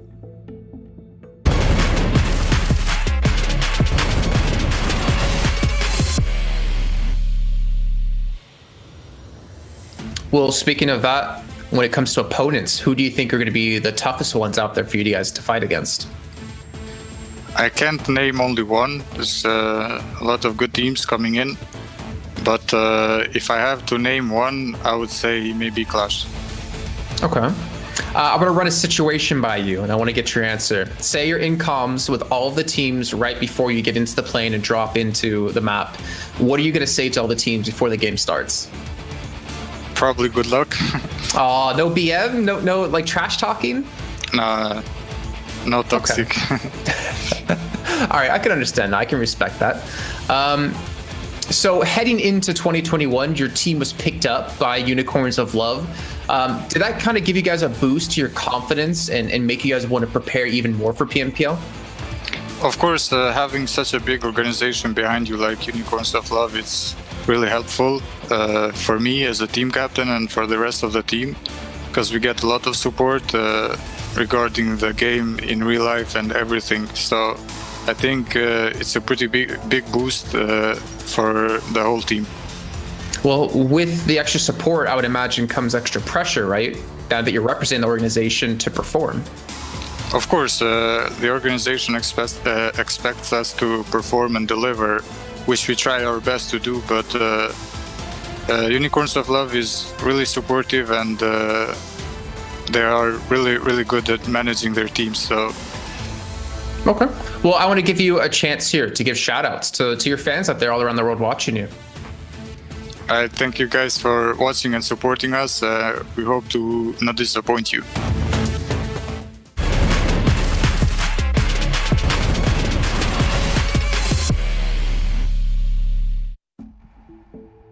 All right, well, thank you very much for that little dive into Unicorns of Love. Fantastic stuff. We'll take a look at them over the course of this coming game. Blank, Qatar Forces had a great game last game, but I'll tell you who didn't. Gaijin Seraphim. They are not safe yet. They are still behind Lost Bullets at this stage, and if Qatar Forces catch them, they might find themselves a little bit lacking. Currently sat in 16th place. They are on 159 points, I think that is, which is behind Lost Bullets by not much, it has to be said, only 5 points behind, but they still need to make those 5 points today, Mike. They do still need to make those 5 points. And, we have had games and we have had days where teams have got practically 1 to 2 points per day. So it is an eventuality that could happen. I think yesterday, Gaijin Seraphim had a lot of good circle look. Yes, they were holding those compounds fantastically as well. We have to give it to them in that regard. But right now, it's kind of like Qatar Forces are a werewolf, and you've got Gaijin Seraphim, just a very, very sad human just running down the road, and that werewolf is getting ever closer. You can hear it howling off in the distance as it continues its rampage. So Qatar Forces, they're hot on the heels. They are very much hot on the heels right now, and I think if you are Gaijin Seraphim, you're not feeling too safe, even if you do stick around in those compounds all game. With almost twice as many games played as well for Gaijin Seraphim, the fact that this team that's only played one Super Weekend is really knocking on the door is worrying.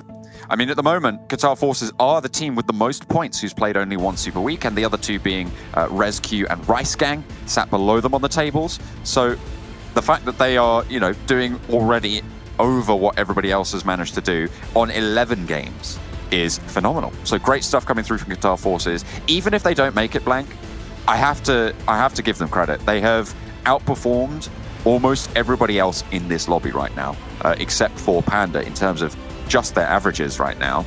No other team has managed to get the sort of averages they're putting up. 11 points average per game is what they currently have, which is absolutely phenomenal. We do have to go back to that last game, though, very quickly. And I think that Qatar Forces made a very astute decision. Now, it could have ended up being a very bad decision. This is the thing, is that they headed all the way up to the western side of that field, and they were praying for a western shift, right? And they got it. They got it twice in a row, and it pretty much secured them a very, very nice position. They definitely had to fight for that win, and UDR did an incredible job, just an incredible job in those final moments. They're currently dropping on top of Panda, which is slightly awkward, actually, but I do think the circle favored them massively that last game. They don't have that. Yeah, they had that yesterday as well on Miramar. So I just wonder how things go going forward. Again, they had to fight for Unicorns of Love, which is difficult in of itself, and playing with two players to make it happen. Whew, strong. Yeah, now this does not favor them. No. Now they have to make a decision now. Figure out which path they want to take. Very close at the moment on the northern edge to Panda, actually. One of the only other teams, as I said, who's putting up similar averages right now in the Super Weekend. I'll have their work cut out in Lakonostra. Hopefully they won't lose players early like they did last time around. Of course, they got into a little bit of a scrap, as you were saying, near these Unicorns of Love, trying to cross that bridge. Didn't go their way, but they won it out with 2 in the end. Panda, they're doing better than Unicorns of Love right now. Currently sat in first place. Unicorns of Love only in second, Blank, which means, of course, they are far worse. Yeah, very much so. Okay. Yeah, bloody hell. To be honest with you, I was having a quick yawn there. Yeah. Because it's quite hay feverish here in England right now. But, you know, I was so in agreement with what you were saying. I was like, I'm going to yes through this yawn. I'm going to absolutely agree so hard. That's how much I agreed with you, John. Hey, and again, though, yeah, it's all good. I was there for you. This is a weird fight. It's not even a fight so far, but this is a weird setup because regardless of what happens here, in my mind, I don't think there's a world where one of these teams doesn't lose at least one player leaving this compound. It's so difficult when they're all set up like this, and with the circle being so far away, like a team is going to have to make a decision to move, and whoever moves first, they're going to have to be very, very quick on those feet. You see that UDR is already taking a fair bit of damage. He's only got a shotgun on board as well, so he's no good in these ranges. Oh, spray down from the teammates though, and they get caught around the cactus. High ground for Anas. That's beautiful. Gets the flush as well. UDR has gone down, but Panda lose a player. Not too many meds going to be on board early. I imagine that's a first aid being dropped on up to try and heal GK first there. And Anas gives up the high ground to back up the rest of the team. They look for the res. Tries to cover off on the other side of the ground. A nice start to this fight for Qatar Forces. Panda down to 3. It's great as well as that UDR hasn't died. I think that's the major thing here. And Anas has to be very careful. I think that giving up that high ground position so overzealously right now has opened him up to potentially players like Lin spotting him out. So he's in a bit of an awkward position, doesn't have all the information, which is usually very important in a fight like this, where you're low on utility, low on meds. Like, you really have to make every single encounter count.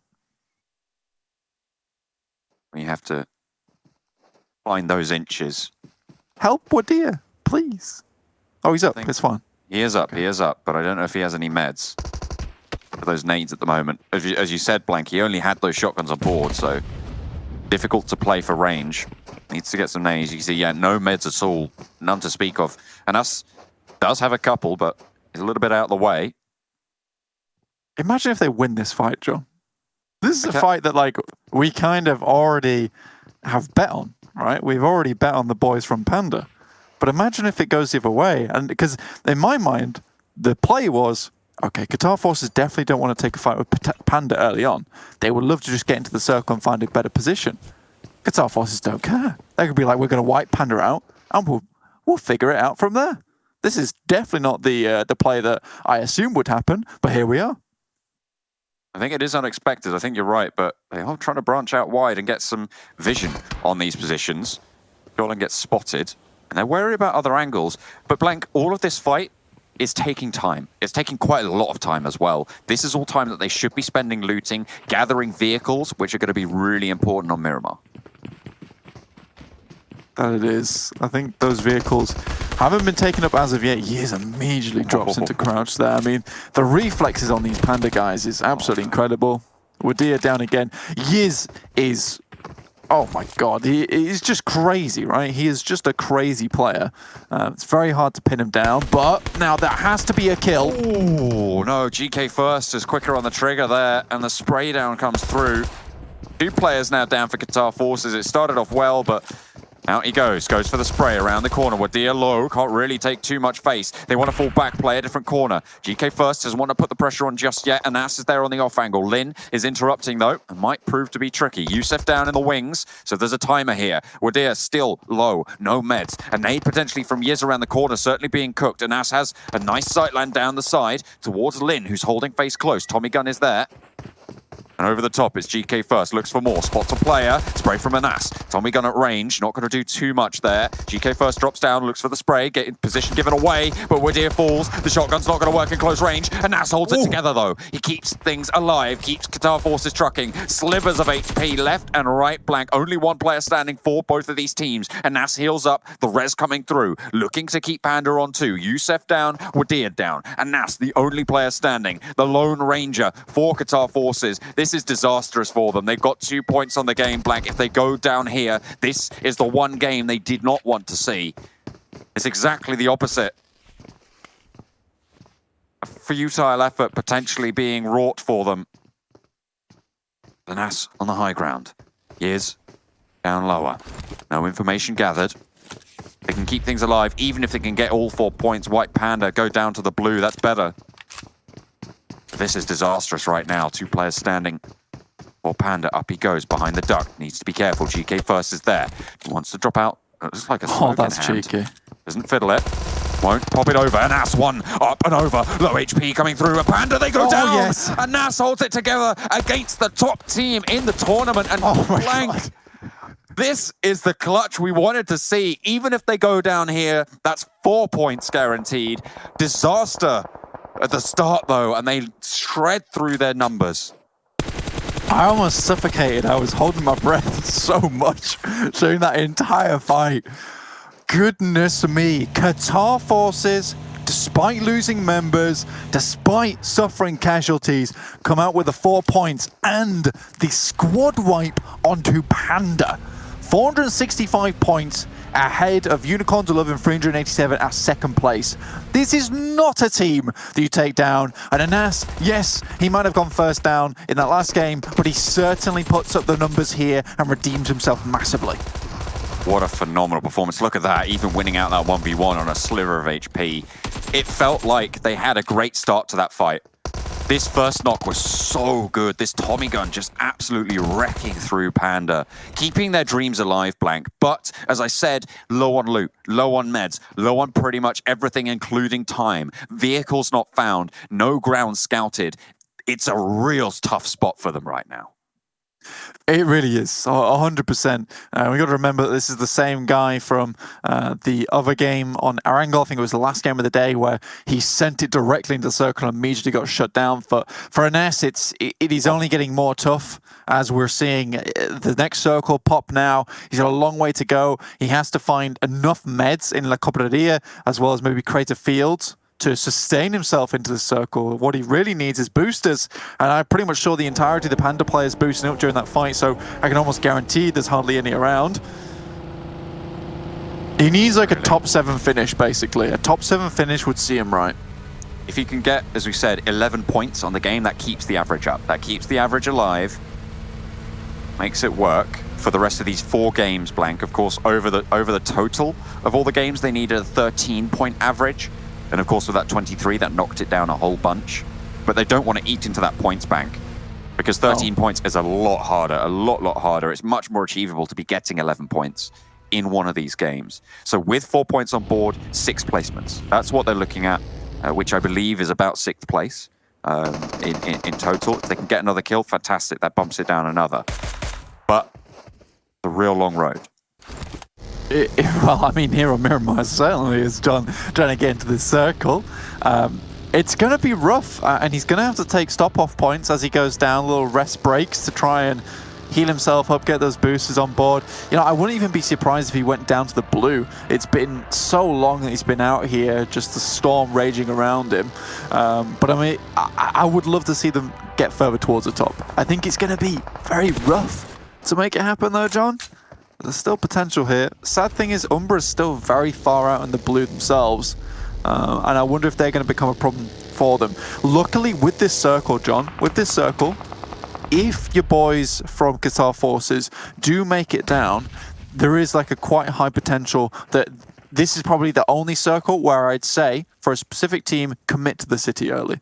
Commit to the city early, hide it out, wait it out. You are not looking for a first place finish. You're looking for something in the top 5. And I think hiding in the city complex and the urban jungle of Los Leones is probably their best chance to do it. Maybe. I mean, it is a fairly difficult circle to be operating in. Very coastal, near Puerto Paraíso, and a lot of that ground is covered, so potentially you're right in terms of those expected value positionings, expected value plays. When you're playing for averages, as Qatar Forces are right now, they need every advantage they can get. And you do wonder, Blank, if they'd have left that fight early, if they'd have disengaged, would they be in a better spot right now? They'd be 4 points less, sure, but they might have been able to get ahead of the game, loot a different area, get a lot more force. Yeah, the problem with that fight, though, as I mentioned it very early, is that the way that Panda had set up, it really did not allow for anyone to leave. I think that was the biggest problem for Qatar Forces. They'd set up in such a way that that fight was almost inevitable going to happen. Here's Gaijin Seraphim. Already one player down for them. There goes Gaijin Seraphim. Prada going for the spray. Will land a lot of shots towards Bardo. Low HP, but an A's being cooked in the meantime. First aid being popped on. Up, drop shot from Prada. Can't make it happen. One player now standing for Gaijin Seraphim. The Tony's fallen down as well. This is pretty disastrous here, Blank, for them. I mean, and they've been spotted out. That's the last player there. Lord in the water. Tries to keep alive, and this is Fish. This is Barrel. Goodness me. Just disappears. Goes for the loot as well. Okay, fair enough.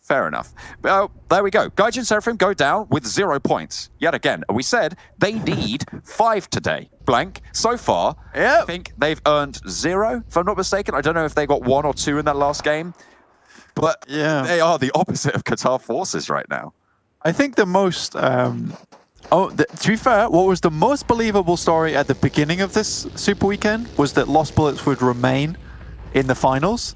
And now what's becoming the most unbelievable story at the end of the Super Weekend is that Lost Bullets might stay in the finals, which is so weird. Could you imagine if Qatar Forces take Gaijin Seraphim's spot? That would be absolutely insane.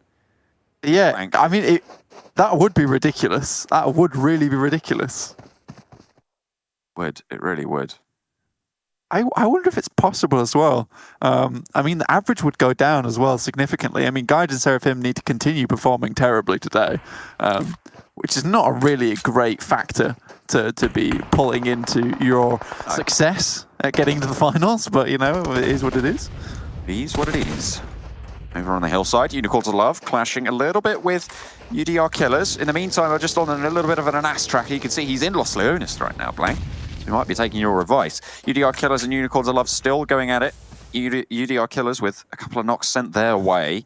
And they want to res on up. They've not lost anyone just yet. Pocus is downed, and they're looking for those reses. Shots potentially being sent out towards them. Well, Unicorns of Love currently versus UDR Killers. Once again, obviously their old team. For UDR Killers, we're no longer the Unicorns of Love. But realistically, I think UDR Killers have had a fantastic run and have far improved from what we saw last time in the EMEA region. Now, for Anas, just quickly looking back at him, we can see where he is there in Los Leones itself. So he is going for the average play. Now, the best circle for him would be a circle that drops on top of around Nexus. He doesn't want it directly on Los Leones because he doesn't want people coming into the city, but he needs something where it would keep him in arm's length to continue moving forward and the remaining hidden. So this is a bit of a weird one. It's a really weird one. So we're looking for a Nexus circle here, boys. That's what we're hoping for. That's what we're looking for. It could even be out as far as maybe even skirting Destiny's position. And he could hold it in a side building, but it's going to be even harder. Eastern Stars on the hillside. That's probably the worst possible circle for Anas. Yep. Yeah, that is terrible. Yeah, I've got nothing more to add to that. I think that is a disaster coming through. We'll check in with him later, basically. Stranger things have happened here in the PMPL Western Europe. By that time, UDR Killers and Unicorns of Love fighting on that hillside. They were spotted out a little bit by Nexus. GSG around that area as well, so the western edge looking a little bit chocker at the moment. On the eastern side, Polar Ace moving around the north edge, maybe looking to take the compound that Destiny have just rolled up on into. GAMELORD trying to push on through against the Eastern Stars. Lost one player, one has gone down. Eastern Stars as well, they've suffered a little bit, but they are going to be 4 players strong right now. Operation Makashi not going to be able to find the damage. Not as of yet. GODSENT though, they're in a pretty damn good spot. This northern side is a bit rough. Really going back to Qatar Forces, and we talked about so much, but really one of the big storylines here. He needs to live for another 7 minutes roughly, because it's around about that 23-minute mark, if I'm not mistaken, where we start heading into that top 7 team territory. Especially with this kind of circle where teams are going to get grouped so fast and there isn't a huge amount of space or landmass to play around. That is most likely when this is going to happen. So 7 more minutes he needs to live for. So we're looking at 24-minute mark.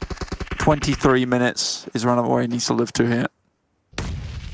Moving down south and skirting on out, still eking out those points from this lobby as far as possible. Nades over the top towards Polar Ace from Destiny. Talked about how Destiny got into this compound first, and they really want to hold the warehouse down. A knock coming through, Miki able to spot out Bardo. And the Molotov to zone them away from the buggy. Unfortunately, well, fortunately for Polar Ace, they aren't going to be too worried there. Shots actually landing onto Bardo's tail end. Quickly swivels those hips back on in, and that's the second knock coming through from Miki. Destiny putting the pain down on Polar Ace on the north side. Just Casters to stand and out flood the forces from Destiny. They want these kills and they want them bad. Caster able to find one though on a cheeky little off angle. His teammates falling, collapsing, but finds 2 as well. Finds against Mazzaro. Beast holding down now on the inside. Miki, remember, he's on an off angle, so it's a 1 versus 1 until he can regroup. Moving on in, they're looking for the reses. Miki moving in, Bardo maybe getting resed here, but look at this angle. This is disaster for Polar Ace right now. They have little to no cover, and they are going to have to wait out these reses. Miki getting the reses on board. That's a bleed out potentially coming through onto Noshi. Now where you can find it. Oh yeah, he's seen it. He's seen them. They're skirting around, but there's really nothing they can do here. 2 players up and alive as well on the top of that thing. And Ass went down. I didn't spot it, and I'm guessing that's what you were making the noise about. Qatar Forces fall in 12th place blank. That could be a showstopper for them. What was that? That was honestly the weirdest play I've seen. Tries to cross the road on the southern side. Honestly, up until that point, I was happy, but that is a disastrous play.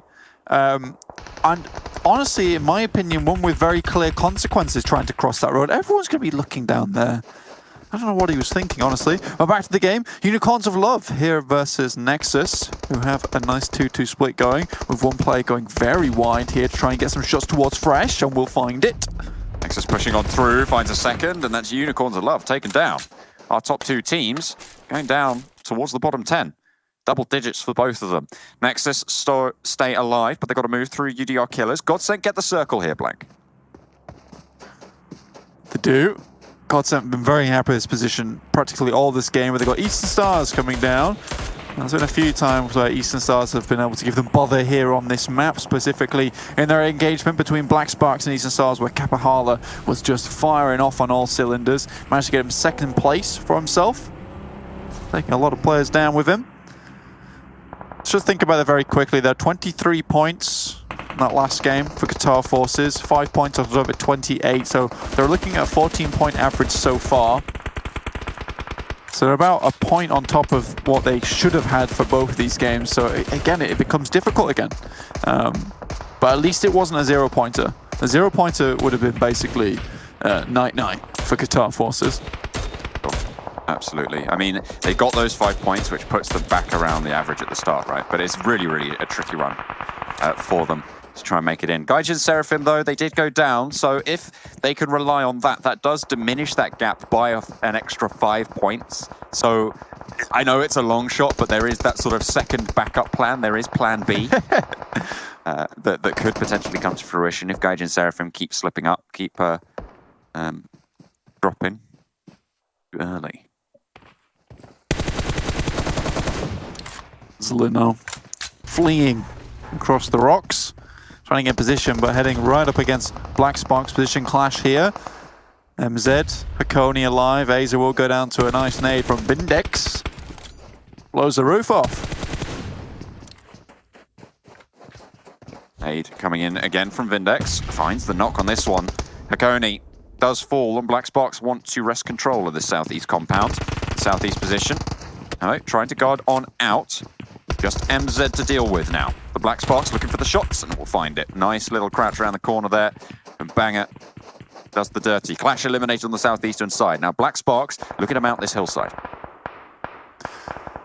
Well, they are. With a nice position to do it as well. They have to move now to get across this small road, which is going to be very visible to a lot of these teams, but there's going to be a long crawl up to where GODSENT and the rest of the teams are playing at the moment. UMBRA on the bottom side. Quickly talking about these guys very fast, because UMBRA have had a really good run in the Super Weekend. All things considered, I know that we haven't talked about too much, but they achieved their goal very, very early on in this Super Weekend to see themselves safe. Good job to these guys. They really put on a show towards those first 2 days, and then kind of tapered off a little bit, but now looking like a much more solid team, honestly. Nexus taking a fight with the Eastern Stars. That's across the heads of GODSENT as well. See that little valley there that they are sat in. Destiny, they've been thinned down as well. Just one player standing for them, but Mazzaro, as we know, Mazzaro on his own is the best team on Miramar. Been said before. That'll be said again. I'm sure it will do. Sure it will do. The future, of course, very predictable, notoriously predictable futures. Black Sparks trying to get into the center of the circle here against Nexus, against GODSENT, against Eastern Stars, and they've been spotted out by GODSENT, who have given their position away in the middle of that valley, which potentially not great for them, not great news. At the back of the Black Sparks duo on the south, you've got UMBRA and Talon, will reach up and claw down some HP, but not all of it. Banger stays up and kicking for now, but ProLord has other ideas. A nice knock on a jump out wide as the Black Sparks try to regroup. Potentially, no, they keep their other duo in the center. They're trying to hold out on the south side. Talon moves on forward, Spill End around the side, can't even get the damage in. This is really good coordination from this UMBRA duo. Yeah, they are just putting the pressure onto Black Sparks here very surely, very quickly. Just want to say though, it's about 24 minutes, 23 minutes in, 7 teams. I feel like I did pretty well on that one. Now down to 6, so just right about in the middle. 23 minutes 30. So, you know, the average comes through. Down to 5 now. So quickly slipping out of my hands is this point. But Eastern Stars towards the top side. I'd love to see Eastern Stars win, honestly. It's been such a long time since we've seen something massive come out of this team. They're currently tied in 3rd place with Unicorns of Love. Obviously, Unicorns of Love with more placement points to buffer their score, which will send them shooting up towards that 2nd place. But Eastern Stars can quickly take them away from them should they win this game out, or at least do a little bit better. I mean, Unicorns of Love did go down very, very early. I think they only got 1 or 2 placement points. Blank, if Eastern Stars win it, I think that would put them ahead in the total standings. I think Unicorns of Love went down in 10th, which would be 1 placement point. And So it's definitely viable.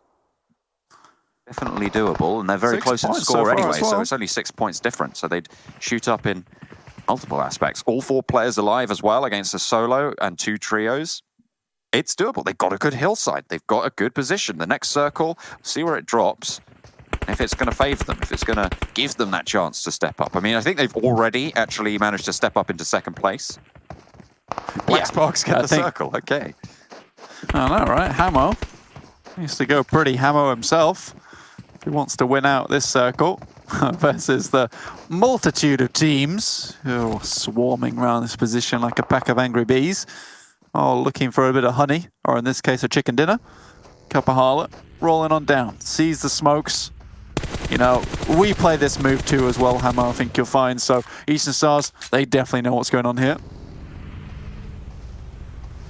Divot provides Sanctuary, but they're playing the teams. He's playing the teams off against each other right now. Any of them could just like move a Pokemon battle, basically. Yeah, absolutely, absolutely. And GODSENT, they choose AZ to move on forwards, and Vito gets taken down behind. Trainer has the sights trained on him this time around. And now it's a second Valley play. Oh, yeah. We've got another one here. Trying to be the very best. We'll see if Eastern Stars can wrest it from their hands. Nexus, again, I need to see some more out of Nexus, honestly. I think Dexter has done a lot, but it's been crazy. Sushi today has been doing very well. I've been very proud of Sushi's play so far. There have been some really good moments from her, honestly. And Nexus looking much more well-rounded and feels a lot less top-heavy with Dexter. So this is really nice. Just as you say that, they're really... That's not good. I feel like I'm very good at hexing teams, honestly. Right, Max, calm down. Hemo does start to burn down in Divot.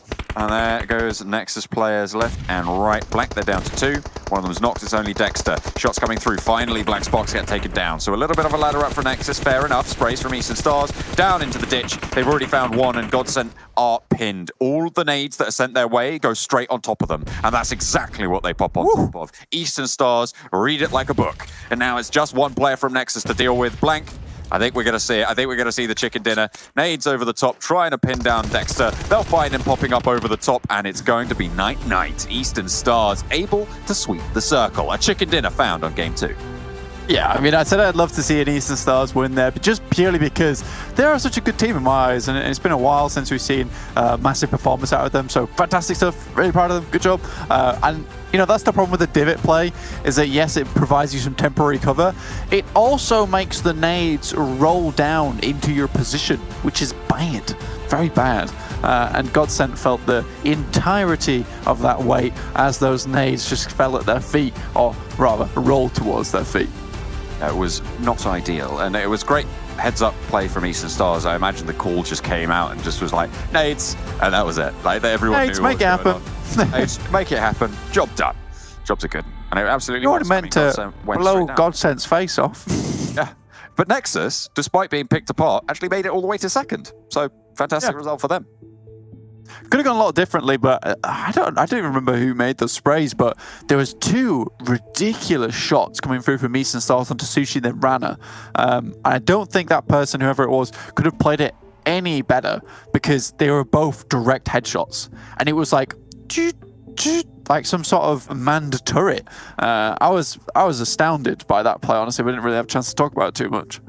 Yeah, well, you know, now's your chance. If you want to talk about it more, I feel like you've pretty accurately nailed it. I've talked about it, yeah. I've opened up about it, don't worry. Yeah. Oh, great, fantastic. All right. Good to get that off your chest, isn't it? But it's, you know, phenomenal stuff for them to be able to hold that one down. Of course, commiserations to Qatar Forces for going down a little bit earlier than they might have liked. And I still do wonder if they'd have disengaged, if they'd have just said, you know what, have Lakonostra, you know, we can go somewhere else. We can find some trash loot around.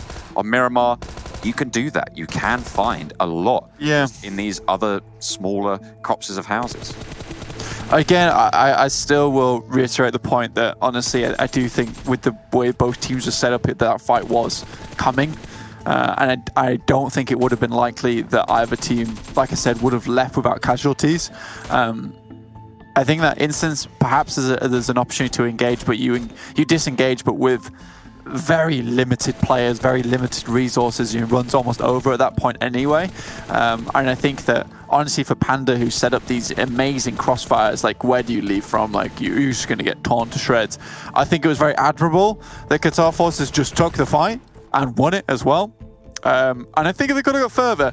I personally 100% do not understand the Anas road play. Like, I just don't know why he would go down to the south of all things and then just razz it across the road. I feel so there were two very hard southeast shifts, right? One after the other. You imagine that side of the circle on the west is probably going to be a little bit packed. So maybe he was trying to skirt around a perceived presence there. We obviously, having the map, I feel like we knew that was completely open and that would have been the right place to go. But given that he was stuck in Los Leones, didn't have any scouting, trying to just keep your head down as much as possible, I feel like there's maybe reasons, but you're right, overexposed on the road, I feel like it's just never the right play. I think that, you know, on that roadside, if you're in Los Leones, you've got a lot of time to loot up, right, and get some heals on board. And I think that you have to wait until that road is in the blue before you cross. And I don't know, I 100% couldn't tell you the exact reasoning for it, but I think that you definitely caught a very good point there, John, is that perhaps it's due to perceived presence, but I still think even that perceived presence, it was the wrong time to cross that road. Potentially. It's difficult decisions abound, and I mean, under pressure, anything can happen. Qatar Forces not able to back up their first game performance. We're going to head over to a break. We're going to send you back over to the analyst desk to tell us just what the implications are. We'll see you after the break.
Well, there you have it. Our second match finishes off, and Eastern Stars get themselves a chicken dinner in what feels like an eternity, guys. I think we were talking before, when was the last time they got one? And it had to have been last week.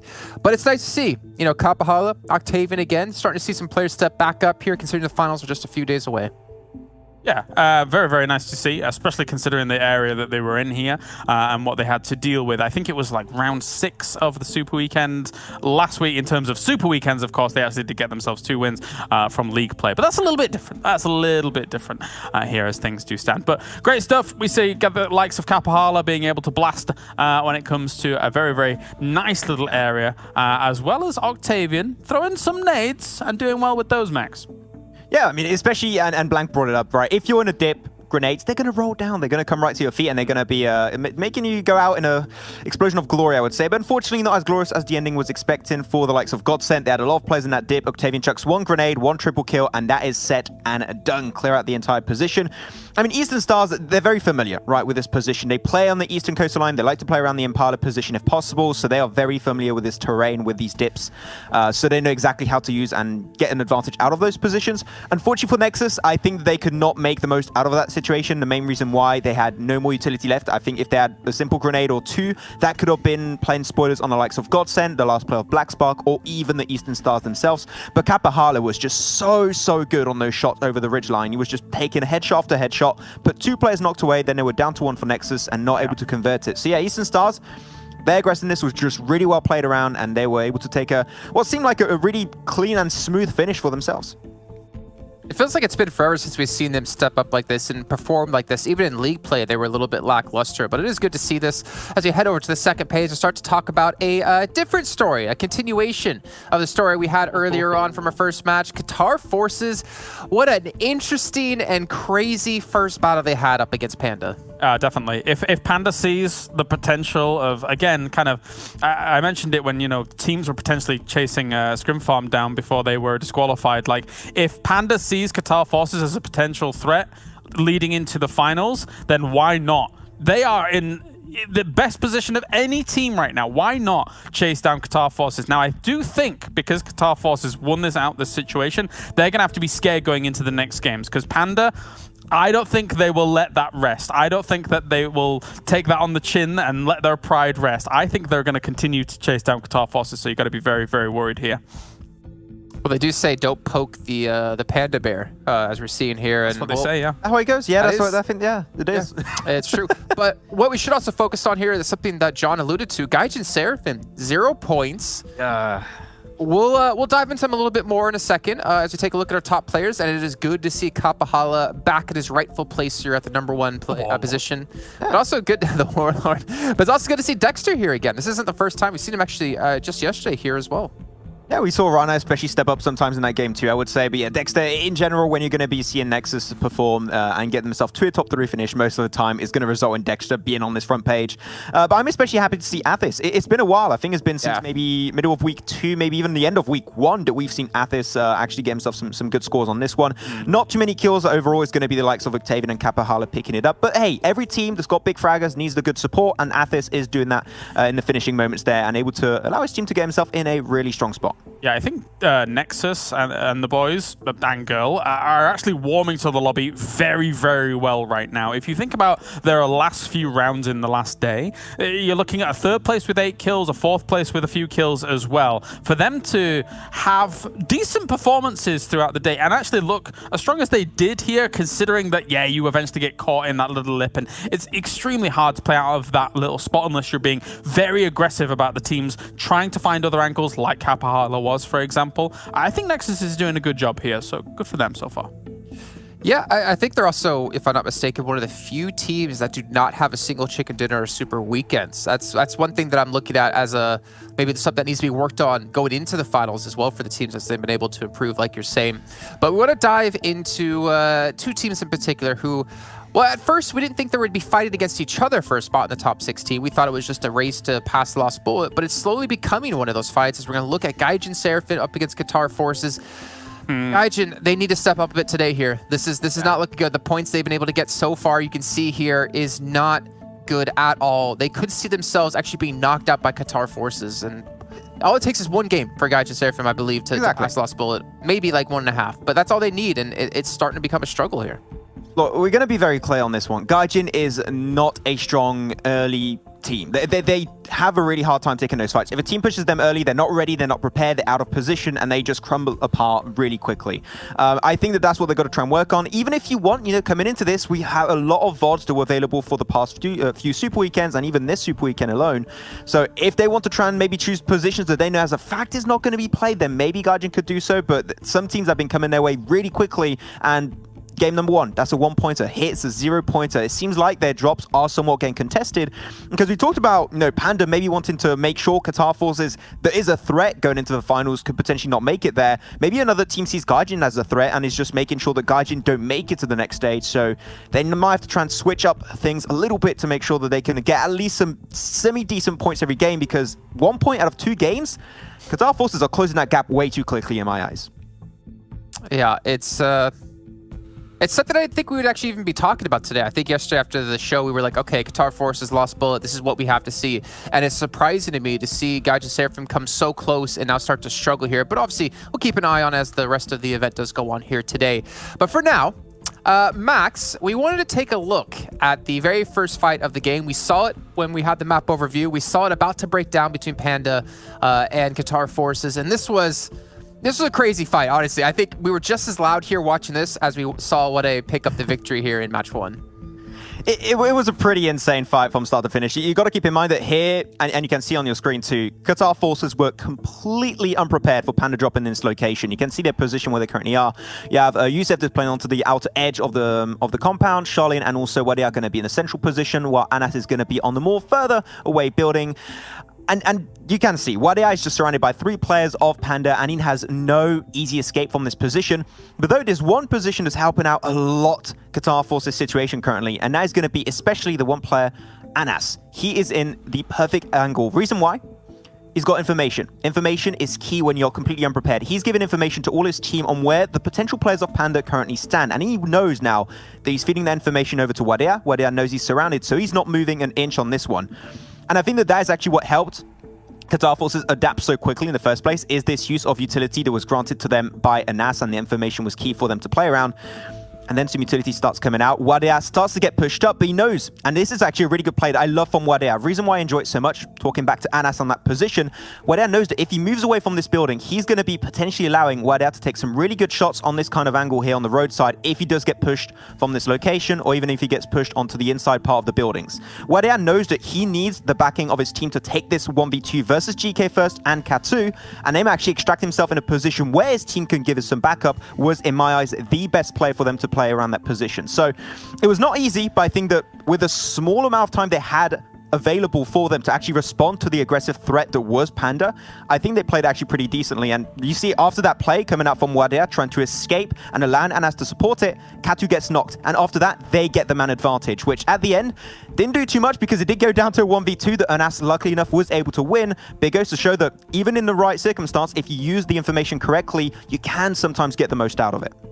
Yeah, Klaus, I think beyond the aspect of that fight, I think it's really important to mention, Nas was able to clutch it out in the 1v2. Just for the fact of, obviously 1v2 is very difficult. You're up against GK First being one of those players, but more importantly, in match 1, you were out of the game in the first 3 minutes of time. So I think it's really important for his mentality to kind of like, okay, I bounced back, we won the fight. Obviously, he gets caught off by UMBRA a little bit later on a rotation towards the zone. But I think that's really important that, he was able to step back up here for his team. I'm going to be a little bit critical of this whole situation and this whole fight, in that if Panda had been a little bit more equipped, I think they would have won out the fight. When you see some of these 1v1s go down, I think one of the Panda members had like a Saiga in the 1v1 going up against one another. And quite honestly, as much as shotguns can be devastating in kind of frontal situations, they're not quite what you want right then and there.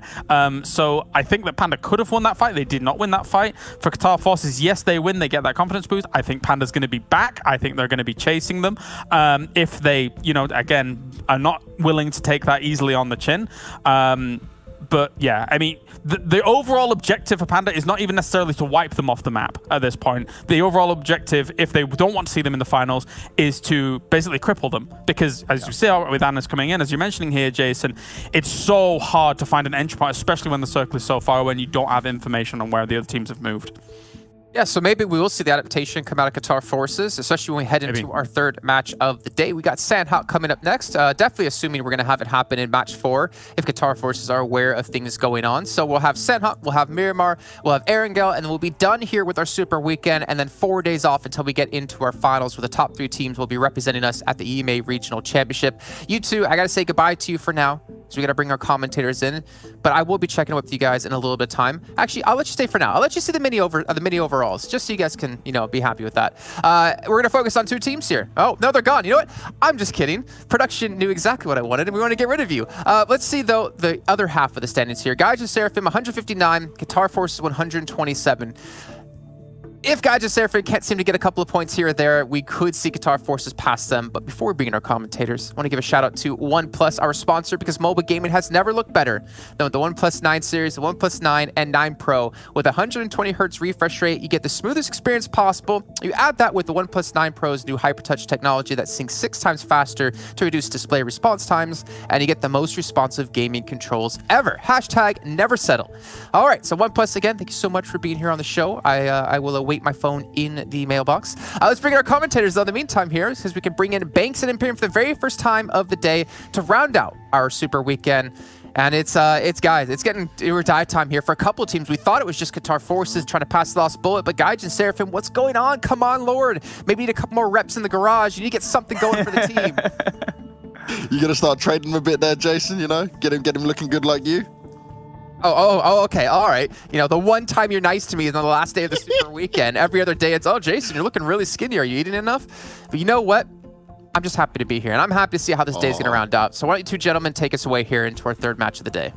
Oh, we certainly will. And yes, like you were mentioning, right, we're seeing this down right at the bottom there, big change up that could happen. Qatar Forces, do you know what, after that first game, we were all sat in the green room screaming and shouting like we may as well have been commentating at the same time in Imperium. That was wild. And they've got me aboard the hype train for real now.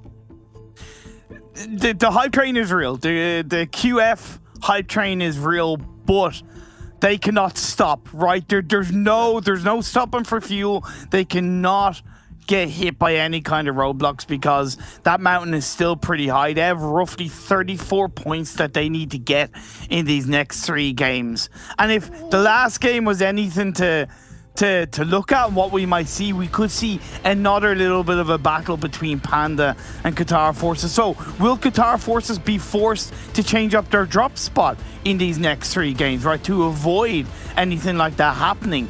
You know, it is absolutely crazy. And then you look at Gaijin are stuttering their way through these final games, struggling even to get past Lost Bullet. I know, it's like, we were talking about it, right? You come to the mental game of these last few games like this, you suddenly go from like, oh, we've had all these games, like 15 across the 3 days, yeah, plenty of opportunity and chances in it.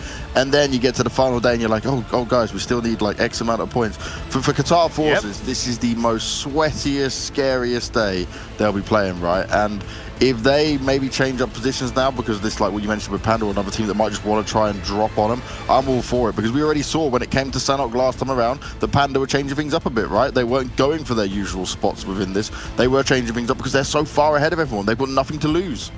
So this is really interesting.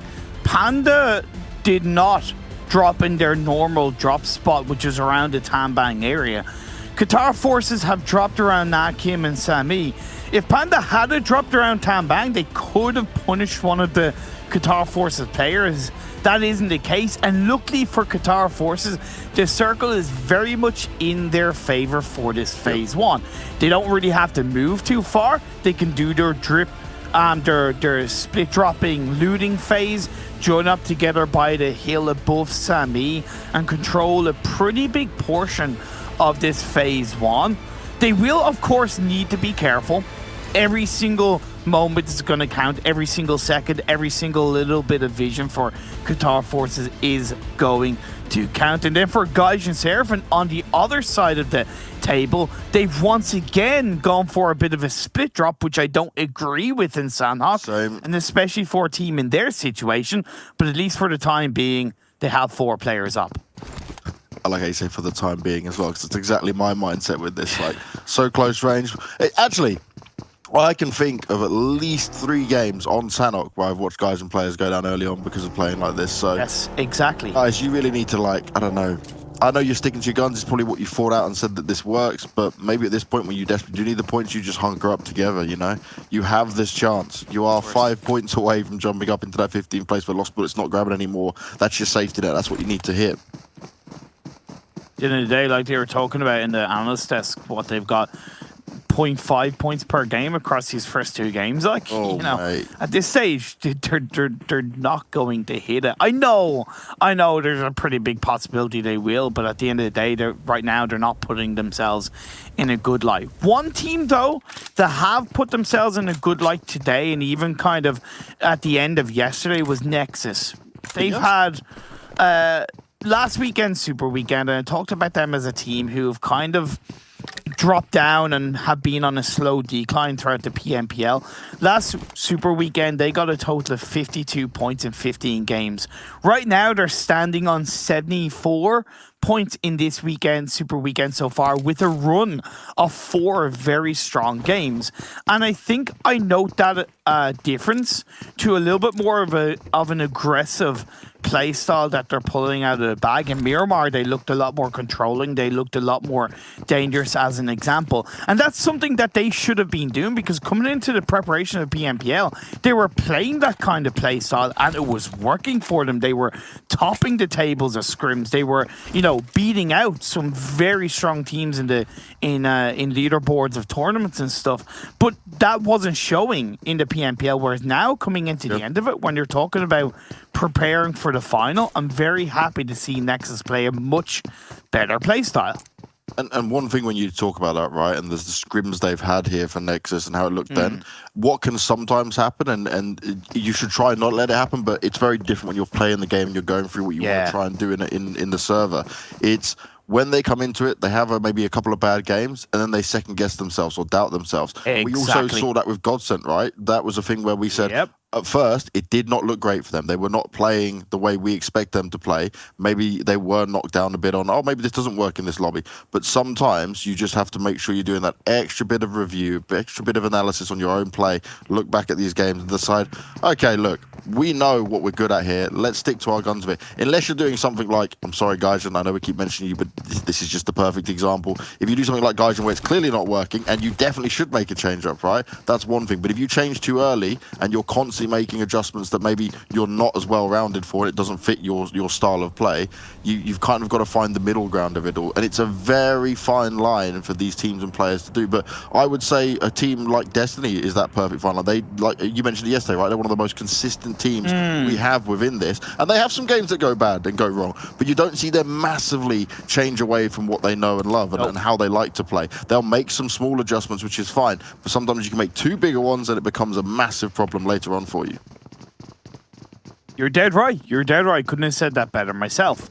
Looking at where teams are currently positioning themselves as we get through to the start of the Phase 1 Blue Zone closing in. Black Sparks are still in runes, which I find a little bit worrying. Panda are now on towards the eastern side of them. They are dealing with a little bit of a Unicorns of Love bridge side rotation, but I like that early rotation from Unicorns of Love. They came from Paradise Resort and they've gotten ahead of Nexus, GSG, and even somewhat Gaijin Seraphim, so it has been a very quick rotation for Unicorns of Love, and they're being rewarded with the knock into Kamara.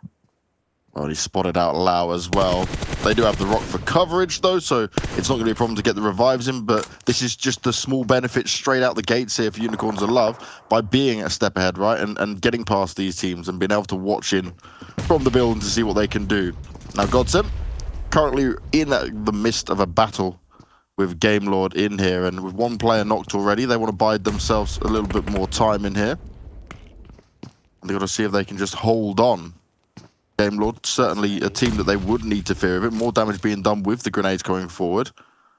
Now Robs is getting closer to Lino. Lakashi is at risk of, if he goes down, that he's very exposed, but it would mean that a GODSENT player would have to show himself to flush him out and finish him off.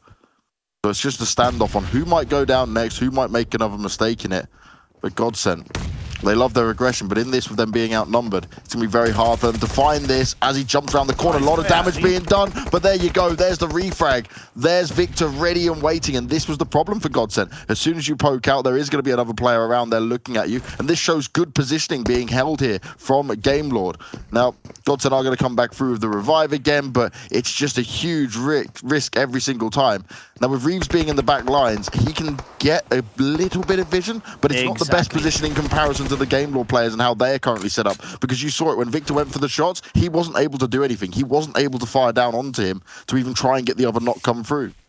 At the end of the day, I actually think that was a net advantage for GODSENT in that moment, because they were more heavily pinched against GAMELORD. GAMELORD had the rotational position. They had a cash Robs on the side, right? So as he pushing in and getting the knock, that instantly slowed GAMELORD down. GODSENT were always going to be in a position where they're somewhat pinched despite having Reeves in the back line. So by them slowing GAMELORD down, that's going to allow GODSENT to maybe reposition themselves across the two buildings. It's going to also put doubt into the minds of GAMELORD and what they can do with this engagement. You can see that despite them getting the revive onto Akashi, they are in no way, shape, or form looking to make a move. Hell, Robs is even thrown out of smoke because he's uncertain of the cover he has behind a rock. That little seed of doubt that GODSENT planted into GAMELORD by knocking Akashi is a simple reason why GODSENT could come out of this fight on top. But yet they're playing it both so defensively, right? No one wants to give away an edge just yet in this. And they'll probably wait for this next circle to pop up as we wait to see where it will go. And that'll be a telling sign on who may have to move first. Oh, ho, ho, ho. There we go. All right, so we're going to stay down on the southern island. This actually benefits Qatar Forces coming in here, right? Considering the position we spoke about them being in earlier. But I don't get why, for the most part, they kind of held on to a little bit of a 2-2 split, and two, why they position themselves pinched so heavily to the coastline on the southwest island. They're still lucky that nobody's overtaken that hill on Samhi. I would recommend that they go there. That kind of position allows you to get a lot of information across towards Painan, where a lot of teams are going to naturally gravitate towards. Yep. Now they are starting to reposition, because at the end of the day, despite this fight going down, the focus is firmly on Qatar Forces and Gaijin. Gaijin are also in a good position. They rotated quite early, despite, you know, how they have looked in the past. They're grouped together as a full squad. So I gotta say, Gaijin may be stepping a little bit up to the plate. But it doesn't look like UDR are going to be able to step up to the plate in this one, with two players knocked on the floor as we join them here. Currently on the bridge. This is less than ideal for both these teams, but at the moment QLASH have everyone up and ready for it. Oh, and I like this from Trazen, but he has been spotted. At least he's got some cover for now. Wants to use the high ground, but still gets knocked down. But it won't be a flush coming through. QLASH keep all their players alive for now. And Nano firing off in the back. Oh, and from the side, he's getting tagged up as well. He goes down, and QLASH, they do take down UDR Killers. Yeah, good engagement. Great play by Trazen up and towards I suppose the bridge metal part. I don't even know what you call it, but girder? Is it a girder? Girder. There you go, the girder of the bridge. Because it separated QLASH, and despite the risk of him getting knocked was there, it was enough of a distraction where they were able to pull upon that. Now back over to this fight, as he is repositioned quite nicely, put more pressure on the Victor, and that's what I'm talking about. And look at the wraparound by Vito. How has he managed to get there? Why? Because GAMELORD have been doubted. Their position, they don't even know whether they can win this fight. They are not confident right now. Look at GODSENT. They're not afraid to make the move. There you go. Knock found. He's looking for some more as well. Vito, you may be out in the open, but he's got good health within this. Akashi getting pressured, more damage being done. Robs is the next one to fall as well, and GAMELORD. Oh, the sneak attack from Vito has paid off massively. Good positioning and cover. And okay, AZ was knocked, but they should be able to bring him back up. They've just got one more player to find here. And the flushes are going to come through. No problem at all. GAMELORD get eliminated, and GODSENT, they waited it out. They played it to perfection, and that was a very nice fight from both sides. But it was the big brain move from Vito that came on through for the finish off. All started with one knock. Azzy onto Akashi. And in the end, it was all GODSENT. And I love GAMELORD. I genuinely have a lot of love for them. But that is a prime example of why GODSENT, coming into the finals, are looking a much stronger team. Yes. Because their confidence, their ability to turn a fight around in their favor and pick 1 point and use that to switch it around 180 degrees is fantastic. And yeah, really good play coming out from GODSENT. But once again, the focus is on Qatar Forces and Gaijin Seraphim. With Phase 3 popping up, see, once again, Qatar Forces are given a little bit of a hope as they did move in towards that Sami area. The circle is in their favor. Gaijin also looking pretty good. 13 teams left, 52 players. So a lot of kill points available. And in comes an ass. But the snakes in the grass. Black Sparks gonna find them. Spot it. Pick your poison, my friend. That's an ass going down. And that's a birthday boy frag early on here for Belend. Big happy birthday to him as we were informed about it. He'll be happy of getting that one kill. Qatar Forces are not going to be happy. Oh, God. Go on, Cormac. You did it for me. Do it for Belend. Happy birthday to you. Happy birthday, dear Belend.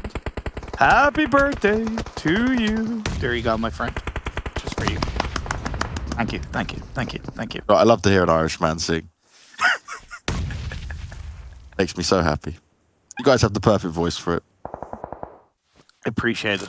It's the reason why we won a load of Eurovision Song Contests back in the day. Is that fact or not? I can't even work out. Yeah. I think Ireland has won like 4 or 5, if I'm not mistaken. So yeah, we have won quite a few. Oh, all right.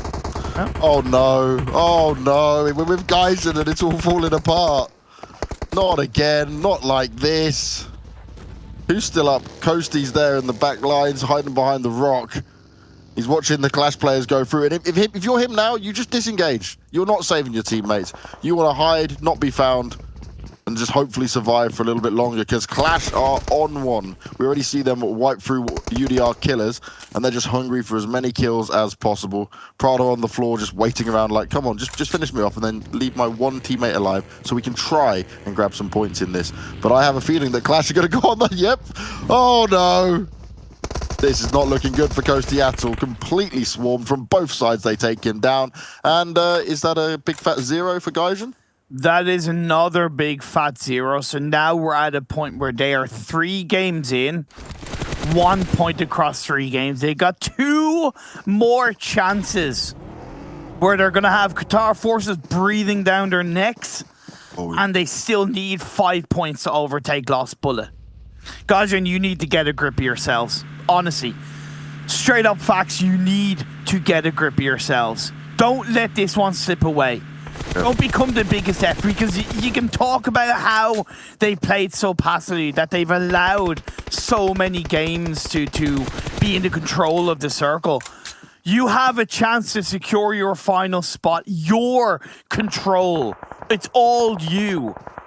Pull it out of the bag, Gaijin. Pull it out of the bag. It just feels like it's coming undone for them slowly but surely throughout all of this. You know what, we've got a bunch of teams pulling off a ScrimFarm as they're not here right now, though. We've got UMBRA and Polar Ace just chilling in the blue. Oh, wow, look at... All right. This is a yeet and a half all the way over to the east. We've got Painan included within it. Now Qatar Forces are going to actually have to move up and forward.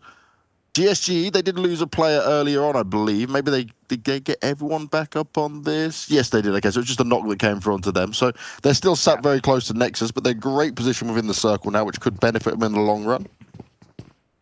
For Qatar Forces, they have a very tricky rotate ahead of them, because what obviously we know they don't know is that Clash hold onto the compound that's down towards the bottom of the hill, so they have the 4 walls. Although Eastern Stars are in a little bit of a battle with Polar Ace, you can see right now they're already winning that one, sending Polar Ace back around. So Eastern Stars control the kind of southeastern edge of this current circle. So for Qatar Forces, they've already lost 1. So they've 1 less pair of eyes to play with upon this rotation. Oh, no. It's not going to be easy to deal with. And UMBRA found their way in. They're not crossing the bridge. They're just standing over the other side of it. They spotted out some of the Eastern Stars players, able to take some shots towards them, but no knocks coming through yet. And you saw Eastern Stars, they were just looking to try and grab themselves some more equipment off the fallen bodies. But that was a send it and a Hail Mary that didn't work out at all there. Another easy pickup here for the Eastern Stars players. Very fast from Caparalo on that one as well. Straight up in it. Confidence is definitely high. And they know they can at least gatekeep some of these UMBRA players from coming on in. Man, I'm just having a look at how Qatar Forces are rotating. They're taking their time. I respect that. They're learning from the mistakes of what they did in the previous circle, where Anask got too close to comfort and a snake bit him in the butt and took him down. Black Sparks have moved forward. Could be a distraction point where Clash are focusing on them and it will allow Qatar Forces to enter behind them. Wadia's being very careful. He's got a ghillie suit in his hands, sticking together. 15 first aids for Wadia. That plan B of a heal strat to get the boost of placement points, that's very healthy from Qatar Forces. It will allow them to now play around with a little bit of aggression for 2 of the players and then push in with the heal strat if it's needed. Look at this, the single bullet shots, couple of bursts firing out there. They find a knock onto it as well. Remember, they lost Anas very early on from a slippery snake in the grass. They were not ready for it at all. But now they sit on this southern side of the circle, which actually now isn't too far away from on this next shift coming in. Oh, hugely benefits Clash, who have certainly been on one throughout this lobby thus far. Oh, Trazen. Oh, no. Huge spray down coming through, but couldn't quite get the knock. Did land some shots, but it won't fully pay off for him just yet. And Qatar Forces do need to be careful here because, honestly, every time we've gone to Clash, the fights they've been taking, it's been solid. And they're up at 11 kills right now. As we've seen Destiny fall, they had a battle out there with GODSENT and Panda. That's certainly not two teams I would like to be sandwiched between. That's never going to be easy. I don't think this circle is actually in the favor of Qatar Forces because that's going to send all the teams closer to them, which allows a higher chance of them getting third-partied. Yep. A circle shift more up north towards Painan would give them more respite, more room. But they are creating that room, taking the shots on the Eastern Stars as the blue zone is starting to close in. You got them pushing in from the west. Eastern Stars are trying to survive, but UMBRA are coming in behind them. Clash are now recognizing that they do have a team behind them. They don't need to move from the compound, so they can take the time to put pressure on the Qatar Forces. I just got to say, before we even hit the 19-minute mark, it was 11 kills already for Clash, which they're still sat on now. But they fought for their position into here. Now it's benefited them slightly, but they're looking to clean up as many as possible. This could be a big point game for them if they are able to take the win. Bardot is currently kill stratting his way through this as long as possible, see what he might be able to grab. Shuin. The rest of the team has fallen. Oh, being picked apart one by one. It's not what they needed. Wadea is now going to be on the heel strat for quite some time here. Trying to do it as long as possible as more teams fall around him, and they know everyone's fighting, and he's just going to wait it out. 8 teams. It doesn't matter about the player count. It is the amount of teams. Yes. He doesn't know that, but we do. That's less placement points for the time being as we move on to this fight between Unicorns of Love and Nexus. Nexus put themselves into Painan early on, but because they failed to adapt too early, they're getting punished by rotating Unicorns of Love. But then Panda's on top of the hill, overbearing both of these teams, waiting for the moment to strike. Panda are just trying to pick up any pieces they can, right? They'll just take little points wherever they can. They don't have many players alive within it, but it doesn't matter because their position is very strong throughout this. We take a look at the live league rankings right now, and that is also important when it comes to this. This Gaijin. Oh, no. Oh, no. They've tried to back away. They've tried to get out of this. Dexter's now going to be stuck just taking tons of damage, but he will find it onto Ked. Any extra kills they can take is beneficial, but he doesn't really have the meds to be sat here for too long. He's hoping he can just get a few more pickoffs, and he'll start off strong onto Savage X as well, but it looks like Aegon and Ked should be safe if they can just get that revive off before it all goes terribly wrong for him. And you can see Wadea is still alive. Oh, no. Oh, no. Wondering how many meds he has. Oh, he's gone down in 7th place. I believe that's 1 or 2 placement points for Qatar Forces. I don't think they had that many kills as well. Feels bad, man. That's going to put even more pressure on them coming into the final 2 games. We know how mad Sanhok can go, and it's all eyes on Clash in this one. GODSENT's been fighting a bit. They've got their 7 points so far, but Clash 13. Huge domination and taking fights from start to finish. They're close enough here to Panda, but it's only 3 players that stand up for him. But this is still Panda. You can never count them out, even if the numbers are stacked up against them. Smokes are down. They're spraying on through. They're trying to make it work. The nade's going to pay off for him as well, which is huge. Oh, no, Trazen! He catches fire. That's exactly what he didn't want to see happen.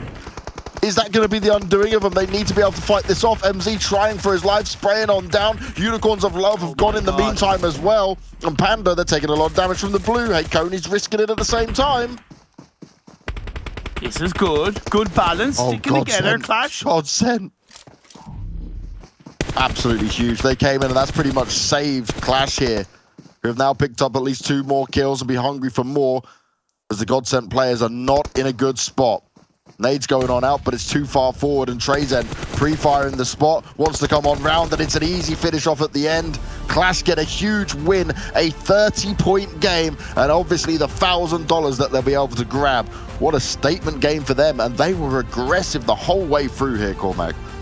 Yeah, they were absolutely integral in this game for how to control Sanhok, right? Be aggressive, stick together, get the right engagements at the right time and don't overextend yourselves, right? They got into a little bit of a battle with Black Sparks. The circle centered upon the compound that they had, in which they then thought, okay, there's no need for us to shift so far up north.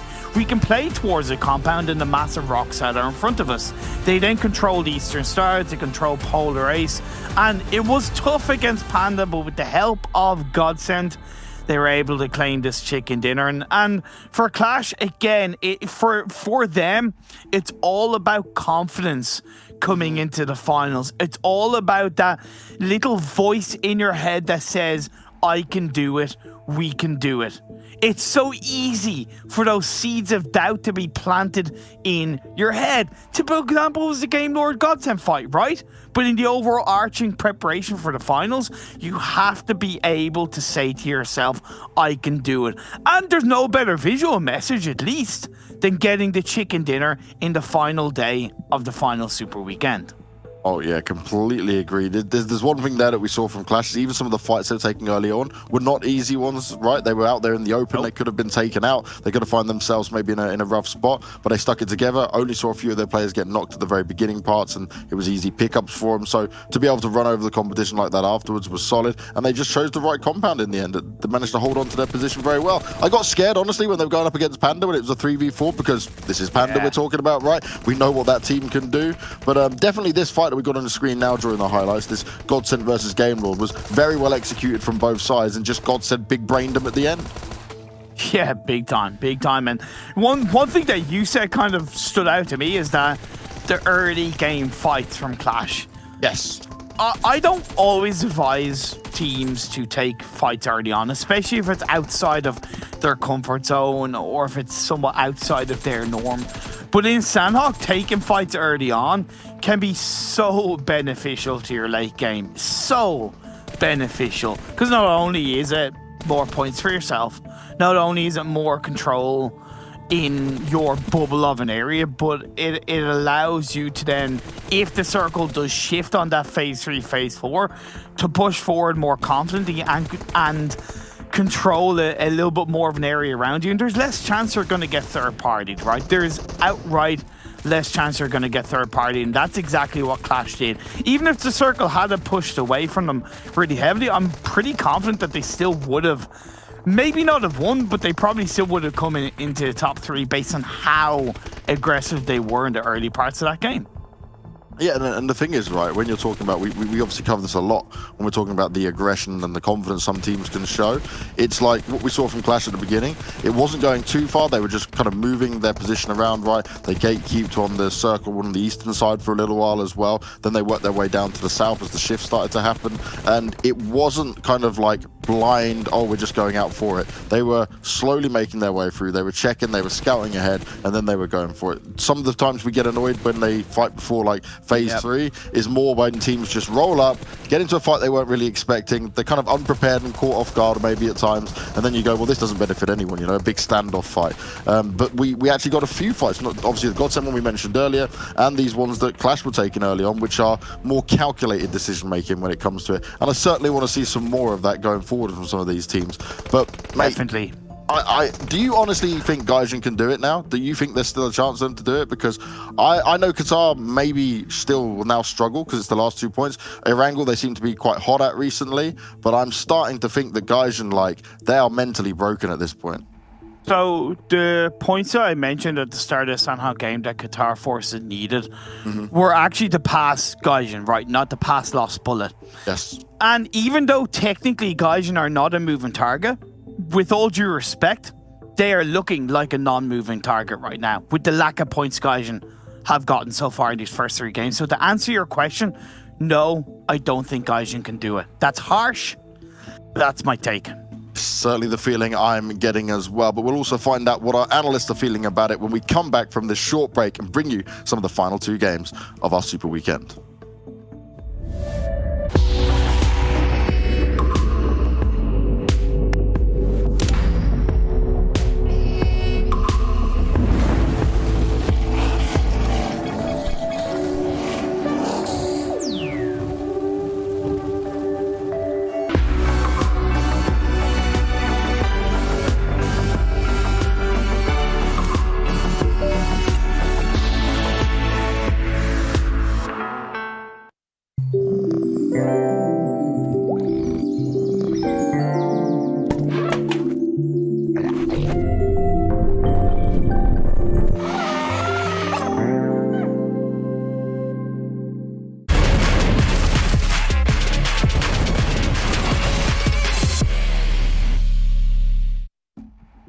Well, MZ's got to be happy. Max has got to be happy as well as QLASH take themselves a victory here in our third match of the day over on Sanhok. Before we do start to break down this last match and talk about a couple of key things, I once again want to give a shout out to our sponsor of OnePlus, because when it comes to power, get your game on all day on a full day's charge in 15 minutes, courtesy of OnePlus's unique 65-watt warp charging and warp charge wireless 50, available on the 9 Pro only. Hashtag never settle. I have to say, in the commercial, the purple OnePlus phone looks so sick. You know, if you want to send me one, I'd be more than happy to accept it from you guys. But anyways, to move into this last match here, I think there's a couple of big talking points. Qatar Forces, 2 points. Gaijin Seraphim, 0. It's becoming more and more likely that Qatar Forces only need to catch Gaijin Seraphim at this rate to get into top 16, which would be pretty damn crazy considering we thought Gaijin were going to be a shoo-in over the course of Super Weekend. Gaijin actually died to the hands of QLASH. Like, QLASH this game seemed like they had a mission. They were just already up to, I think, 8 kills in the very first few minutes of this game. They took down 2 teams instantaneously. I'd like to see it. I think QLASH is a really good team when it comes down to taking head-on-head fights 4v4, so I think that they're now trying to lean into that a little bit more. 30-point bomb coming their way. And yeah, as we talked about yesterday, they're a very emotional team, so off the back of that, they might perform even better coming into it. To the unfortunate demise, I would say, to the teams like Qatar Forces or Gaijin, because if they encounter them, QLASH are going to seem on an absolute roll for these next 2 games on Miramar and Erangel. Yeah. But GODSENT too, another aggressive team, 2 teams that like to take fights, and top 1 and top 2 respectively. Good to see them on top of this game. Yeah, I think these games at this point for some of these top teams is like, these are big boy scrims where there's not only like some very, very good practice on the board here, but as you say, those 1,000 points, those $1,000, and of course those PMGC points down the line. But there's no better quality games for them to prepare for the finals than these ones. And seeing QLASH and the likes of GODSENT especially kind of have this step up and constantly be challenging for these top spots, really nice to see. Panda though, likewise, nice to see them actually up there, even though they didn't really get that many kills, all things considered. Yeah, which is very odd. We normally don't see Panda playing for placements. We see them getting a lot of kills and placements. But you can see Destiny here, even though it was Sanhok not performing well, as you can see, only 4 points. But Qatar Forces, Gaijin Seraphim, again, 2 teams that we really have to focus on in this situation where they need to step up. Well, one of them needs to step up. Just one needs to show up here. 1 point in 3 matches is not going to be enough to get you in the finals. It's not going to be enough to get you top 3 in the finals. We obviously did talk to Lord before, and he did, discuss what their outcome or their outlook is. But what's up? The thing is, Jason, is that like Qatar Forces knew that there was the potential that somebody might be coming for them in this game, so they make a little change in terms of their drop. They try and go for something here. It doesn't quite work out despite the circle favoring that. It can be sometimes difficult to make those adaptive drops happen with how the level of the lobby and your rotational knowledge from that particular location. So it doesn't quite work out here, but everything works out for QLASH. Hey, 3 players for QLASH going to be on the top side here. Marley though is going to be ruining it. We're still not going to have just the top 4 players. It's always going to be from the same team. We haven't had one yet. It's always been 3 maximum. One day, I'm hoping it's going to be happening. We were looking for it, especially in PMWL, I remember, but it happened very rarely too over there. But yeah, Marley is just going to be up there also for his team. I mean, they were actually pretty chill that game. They were pretty silent, I would say, until the late stages, and I actually realized in the finishing moments, like, oh wait, GODSENT are actually in a decent position, but then the circle went in favor of QLASH, and QLASH had to push out that compound, and they went actually towards that weird rock formation and you were talking about, you don't see those finishes happen too often. Utility could have been good, but yeah, Panda, they kind of had a hard time, I would clearly say. I mean, like, in Panda's defense, as much as I'm being a little bit hard on them for only having 2 kills, they were pinched pretty severely in that position. I mean, you've got QLASH on one side, you've got GODSENT on the other, that if you try and make that wraparound on their side, you're just going to get gunned down by GODSENT. So there wasn't many options, and it's not like you can send it anywhere in that circle either, because, well, one, they didn't really have vehicles, but even if you did have vehicles, there's no cover down in that little valley that they were trying to go to anyway. So there was only that edge only, and, being pinched is hard. It also hurts. That's right. Especially if you're pinched at the back of your arm. It's like a very sensitive spot. If you guys didn't know. But your elbow, though, you have you have like no sensation in your elbows. You can pinch that as hard as you want and still be fine. Let's take a look though at her mustache money meter here and see how. Did you just try it, Bax? And I'm trying it right now. That's cool. Yeah, right on the elbow. Yeah. 3. Oh, that's too many mustaches. That's too much power. They're multiplying. They are. Yeah. That's. Eastern starting to get another one. Or UDR. We're gonna have 5. Man, I can't wait.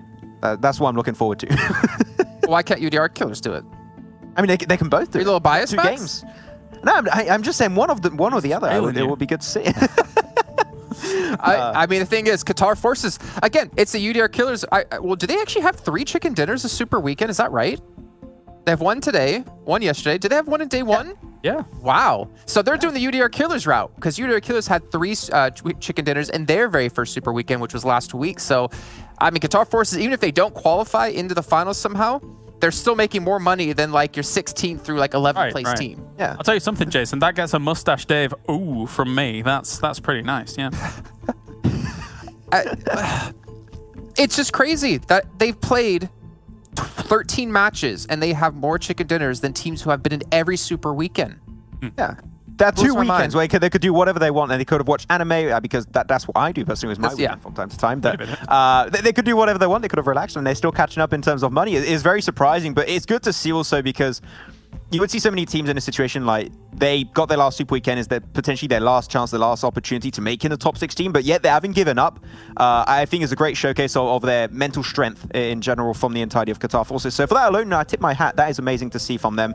But you still got 2 games, and it's starting to get a little bit close. They need about 30 points now to want to make sure they can actually get into that top 16. So they still got a really long way to go today. Long way to go, but they still have 2 matches to do so. And before we can even get to that next match, we're going to be taking a short little break here and checking in with the teams yet again. A little bit of a fun video for you guys to see. And when we come back, we'll be getting things ready here for a 4th match on Miramar.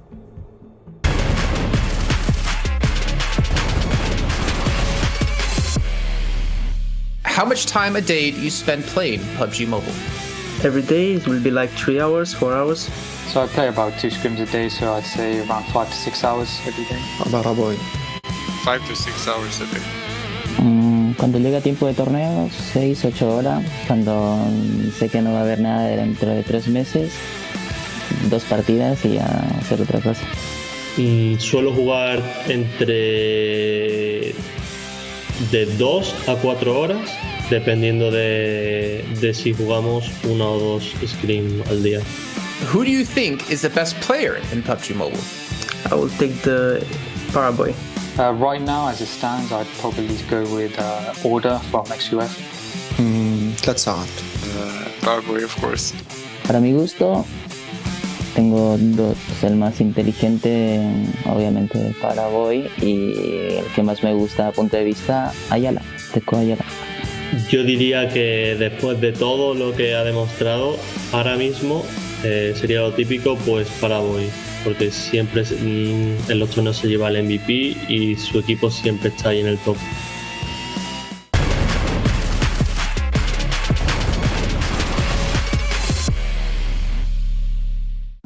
So many people saying Paraboy, and hey, you know, he has over 1,000 kills over in PEC, so definitely understandable. Let's take a look at the schedule for you guys at home who might just be joining us and you haven't checked out all the other action that's happened today. We're going over to Miramar as our 4th match, and then we end things off in Erangel once more today. So gentlemen, 2 chances here for a couple of our teams to either maintain a spot in top 16 or potentially qualify into the top 16. But my main focus now is, will Panda drop on Qatar Forces again, and will Qatar Forces change their drop location? I think that you hit the nail on the head there. I think they're going to leave. They know how close, and we talked about this many times, right? Miramar is the Qatar Force special. They play this map extremely well. They've got some of the best rotations in the lobby on this map alone. So they don't want to take that risk. They don't want to take an early game fight. They want enough time to loot up and find a good entry point to the early phase 1 circle. So I think they're going to shift it up. But Panda, they're going to have a mission. They're going to look for them and know exactly where they are, but it's not that easy. Yeah, I think they got to drop. They'll probably do what they did on Sanhok and just drop early, wherever the playing path may be. Like, just find a spot there and just dive it if it's even a semi-decent loot spot. You know, Gaijin Seraphim, though, they need like 5 points and they're safe. Just like 5 points. Yeah. Just get 5 kills or get 5 placement points, and you don't have to. Yeah, well, today it seems like I am asking too much of them, to be honest. Well, we'll find out if they can get themselves the points they need here to be safe. We'll let you 2 go for now, and I'll check with you guys when we do come back for the next match. But we got to bring our commentators back in once again. And Banks and Imperium, you know, there's so many things to watch here. Gaijin Seraphim, can they get the 5 points? Panda and Qatar Forces, will they be going head-to-head yet again right off the bat? I'm kind of hoping not for Qatar Forces' sake, but Panda, maybe they look to track them down. Who knows? Yeah, it's going to be a waiting game, right, to see how many times. Obviously, on Sanhok, they could have gone for it, considering Qatar were in their normal drop spot with it all going down. But I will certainly say, Imperium, right, 31 points, maybe not all that Qatar need to get if we do see Gaijin step up and actually get some points on the board, right? There's still a way that they would have to go here, and this is now real do or die, because if you're looking at that, I would say they need roughly 20 points per game to be completely safe.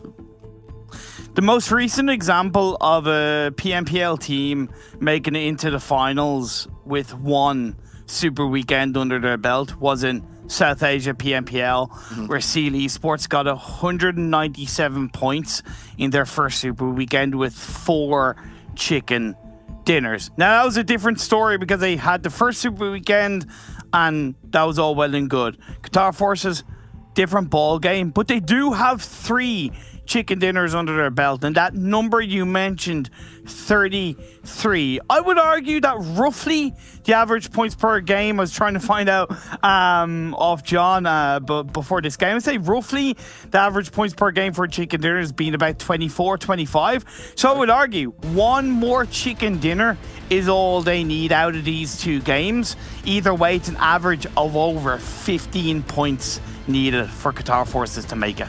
Oh man, well, it's going to be tough for sure. We're going into Miramar. There's just 2 more matches left to see if these teams can make their way through, and it is right on the edge of it all. Now, the one thing that we also need to be careful of with these teams, right, when we're looking at your likes of Qatar and you're looking at Gaijin, at least with Qatar, I can see the changes they make. I can see how they want to try to play it out. Even when they realized it was pretty bad on Sanhok just gone, go for the heal strat, stuff like that. Gaijin right now, they're just going in for fights. They're just playing the normal game. Like, if you want to do anything, boys, just to grab these final few points, just do something different. Stick together, play a different style of game, you know. Even, I don't care if you sit in the blue for half the game. Yeah. Just chill. Stay away from teams. Exactly. Stay away from teams. Look at Stay Panda. away from all the mess. And yeah, you're talking about doing something different. Unicorns love going to Lakonostra, so they have gone there. Panda have gone to Ruins. Polar Ace are going to their normal drop spot. Where are Qatar Forces going to go? That is kind of the question right now. I respect and love the fact that Qatar Forces are recognizing that they have a really tough task in front of them, and they know that they're in some way, shape, or form being hunted. They're choosing to go towards Los Leones, which kind of makes sense, right? Because in the past, Los Leones has been looted by both Nexus and RESQ. Pretty safely, I might add. No RESQ in the Super Weekend. There's technically a space there for Qatar Forces to move in. Now, how heavily Nexus want to kind of look to push on that is something we'll find out. And the pathing lines into this Phase 1 for Qatar Forces, not going to be too hard to deal with, but you know, it's been mentioned that it can be difficult. I think it was Kyleris that brought it up, or I forget if it was you, but the pathing lines when you do drop into a different drop spot can be, you know, relatively unknown. It can be hard to deal with, so Qatar Forces, they're still going to have to thread with caution despite being close to this Phase 1. I will say on this Phase 1, like, yeah, it really did just mess with me. It gave us almost an island potential, and then just like, nah, you know. Good year, man. Yeah, it was like, we'll only yeet over towards this eastern side a little bit to start off with, you know. Give me at least some form of hope for the last Miramar that we have here at the Super Weekend. Come on. Oh man, yeah, but you love it. Like, it's playing hard to get with the circle, you know, and you enjoy it, you know. Exactly. Now, of course, with it being so heavily on the northeast with this Phase 1, there's clearly going to be a lot more traffic coming in from that western side. So Gaijin right now, who are in Hacienda del Patron, they should automatically send themselves up to around El Azahar. Yes. That's the drop spot of Lakonostra. Lakonostra are in the lobby. They should calculatively know that area is free. Even if they scout the hillside first, it would be a very safe rotation for them to pull out of the bag.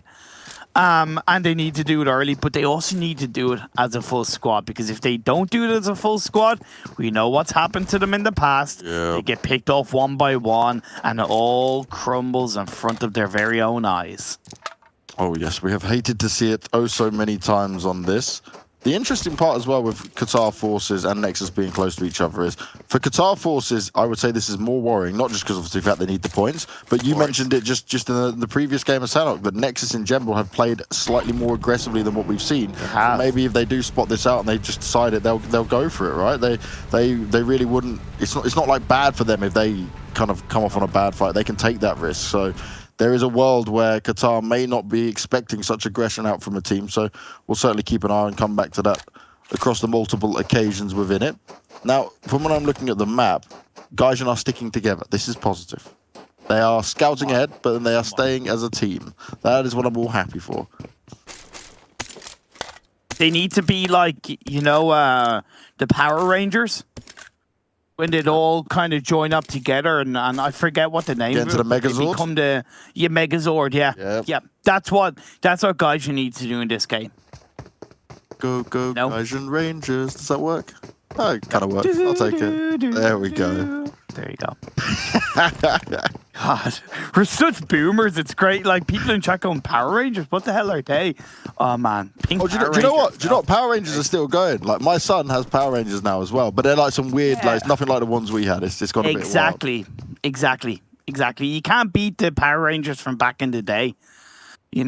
I bought him this toy, right, which is like some wild sword thing now. And my God, it makes, like, compared to the toys we had, it makes some crazy noises and stuff. And he can record his voice into it and it talks back and stuff. Yeah, man, it's next level. I'm so jealous.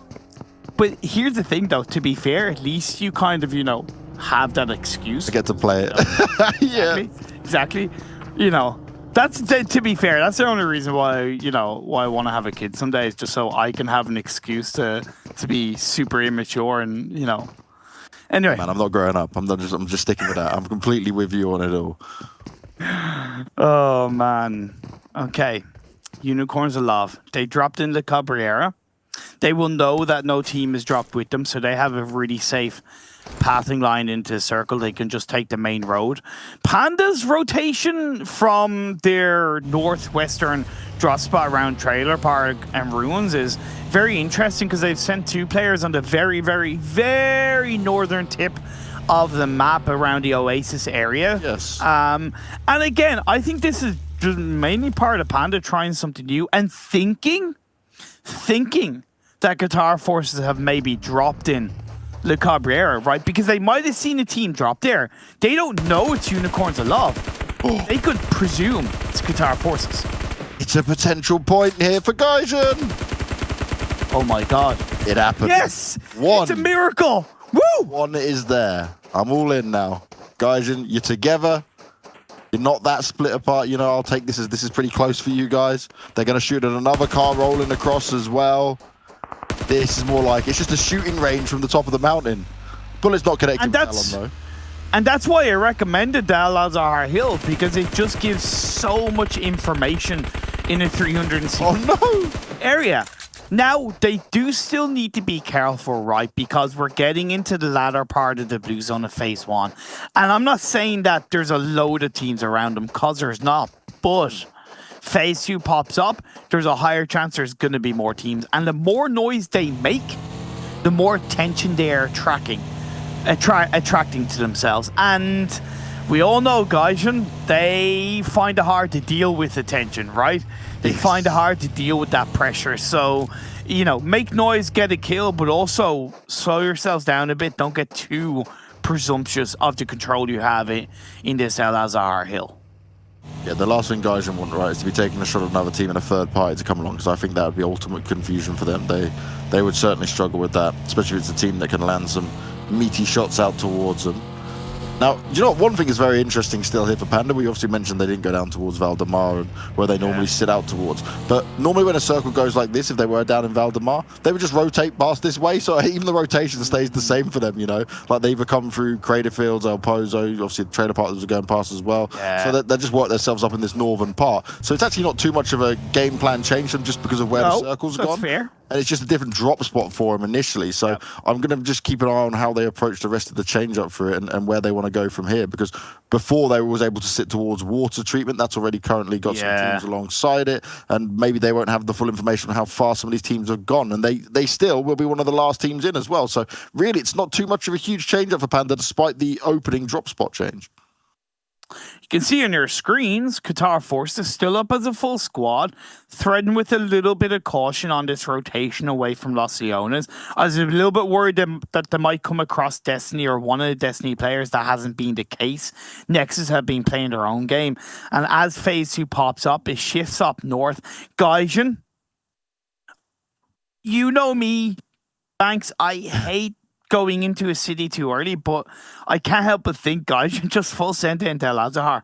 You know, play the passive game, occupy 2-3 buildings as a full squad, and just hope for the absolute best at this stage of the game, because now GODSENT are close by. You could have Polaris, you could have Black Sparks, maybe UMBRA, the rest of UMBRA, possibly Destiny getting much closer to Gaijin's position.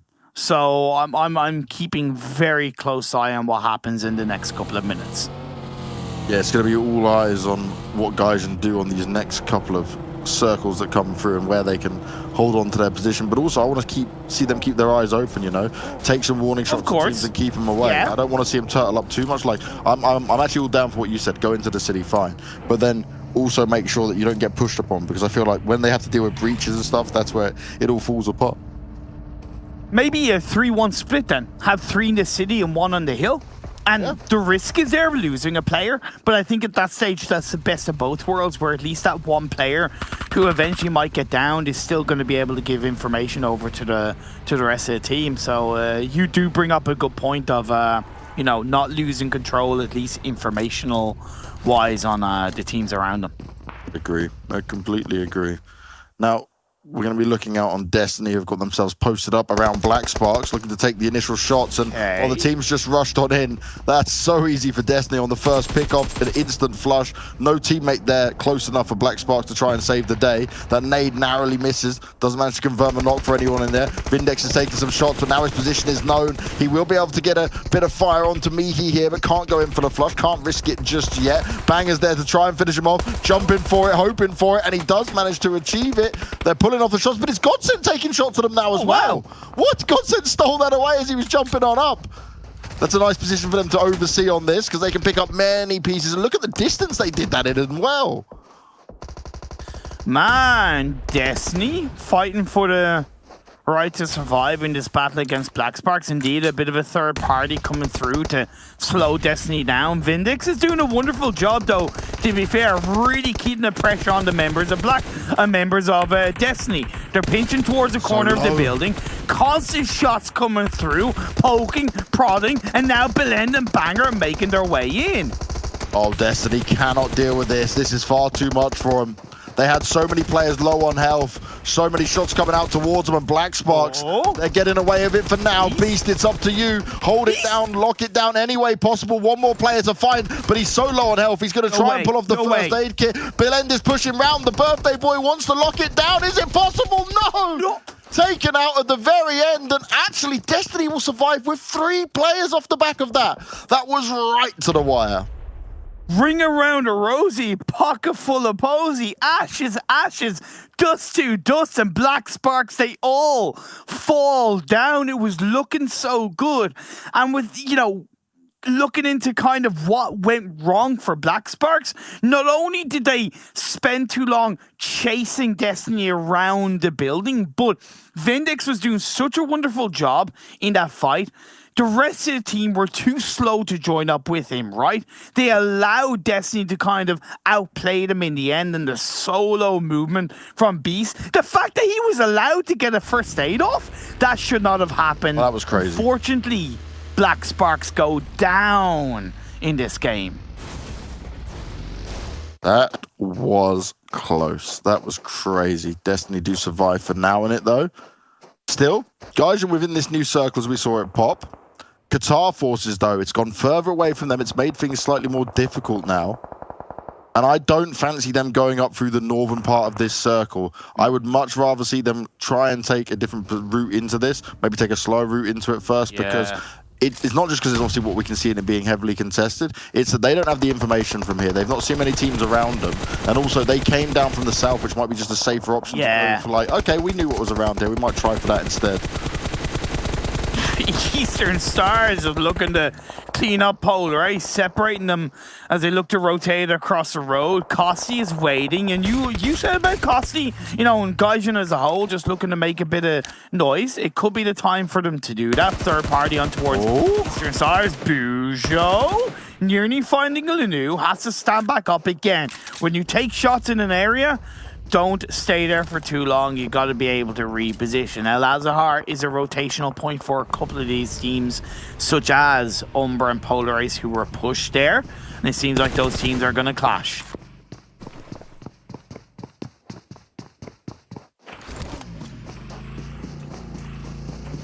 I feel like Gaijin have come into this knowing that, like, we're going to take some shots, we're going to take some more fights.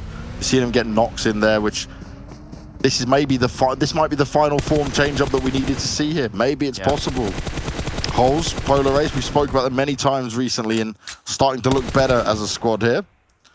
Well, he wants to lock this down. He's already found one knock onto Stylito. Oh, plenty of bullets coming out towards him. Is that Gaijin from... Yes, from the top. They put holes down on the floor. He was very out in the open. It may be difficult for Bardot to get to him and try bring him back up. Plus, we have seen a little bit of a start of the engagement between Unicorns Love and Qatar Forces. Wadia has been knocked down.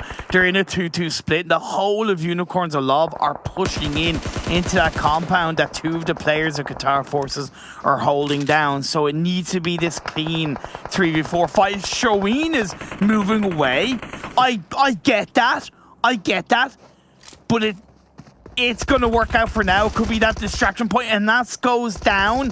They found the angles, and Youssef is going to be the only one that's there on his own because his teammate Shuin is way further away from him.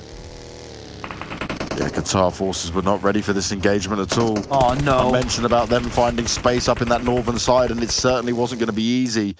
But now, Youssef and Shualin are just running away, getting their skates on, and ducking out of this engagement. You lost two players. You know how many points you need. You cannot afford to be going down this early on with only one kill to your name so far. And I think that stems from the mistake Qatar Forces made of even being in a 2-2 split at this stage of the game. I really feel like at this point, it's all or nothing from them in terms of they don't need to be super aggressive, but if they move to a point in the map that they're not sure of, they have to do it as a full squad. I know they won the Erangel game as two players up. I get that, but this is Miramar. You have way less room to breathe, room to maneuver. As Desi is going to take the shots off. Shuin is knocked down. Luckily, it's at the point where they're behind the shack, so the revive should get pulled off. But all that's doing is that's allowing time for the likes of Unicorns of Love and Eastern Stars to come in and take down Qatar Forces and ruin their fourth game of the day. Not looking pretty for him at all.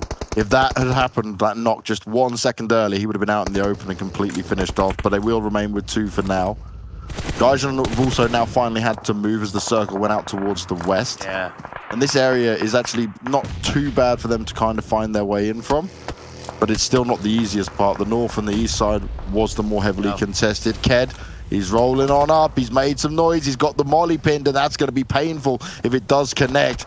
Ked looking to cause a massive upset here. They already took down the first two members of the team. He's so low on health. The nades have come out, but he's taking shots as well. Ked finds himself under a pressure from both sides, but he can stay alive at least within this. And it's all about not having these players finished off, but it's not possible for Youssef to come in and save the day. And well, if Ked shows himself, he's going to be seen. He's just having a field day from here. Just go, oh, okay, you guys keep poking out. I'll keep taking some nice shots. I'll work on my aim. It's a shooting range for him right now. Youssef found Ked. That's good for them. Eastern Stars are rocking in, and that's what he said about Qatar Forces, right? They're going to have all these teams rocking around their side. Luckily, they're actually being gifted a little bit of help by Destiny, and they pushed back Unicorns of Love. Gaijins have been picking up some knocks here. It's been interesting to see what kills they end up on here. Could they get the points they needed within just this game? Right when it matters the most, as Nexus, they will be eliminated there. By Gaijin. Destiny are just having a field day, man. They're farming it up. They've got good cover, nice position here. All these teams coming in from the east are just being picked off because they've got such a good vantage point here. The moment a player exposes themselves, they're on top of it. They're taking the shots and they're ready to deal the big damage. Poor Yusuf, man. They're so aware. I want to know how many kills Gaijin have. They're up at 16 now. Look at the top. 162 points. They're in 16th. Okay.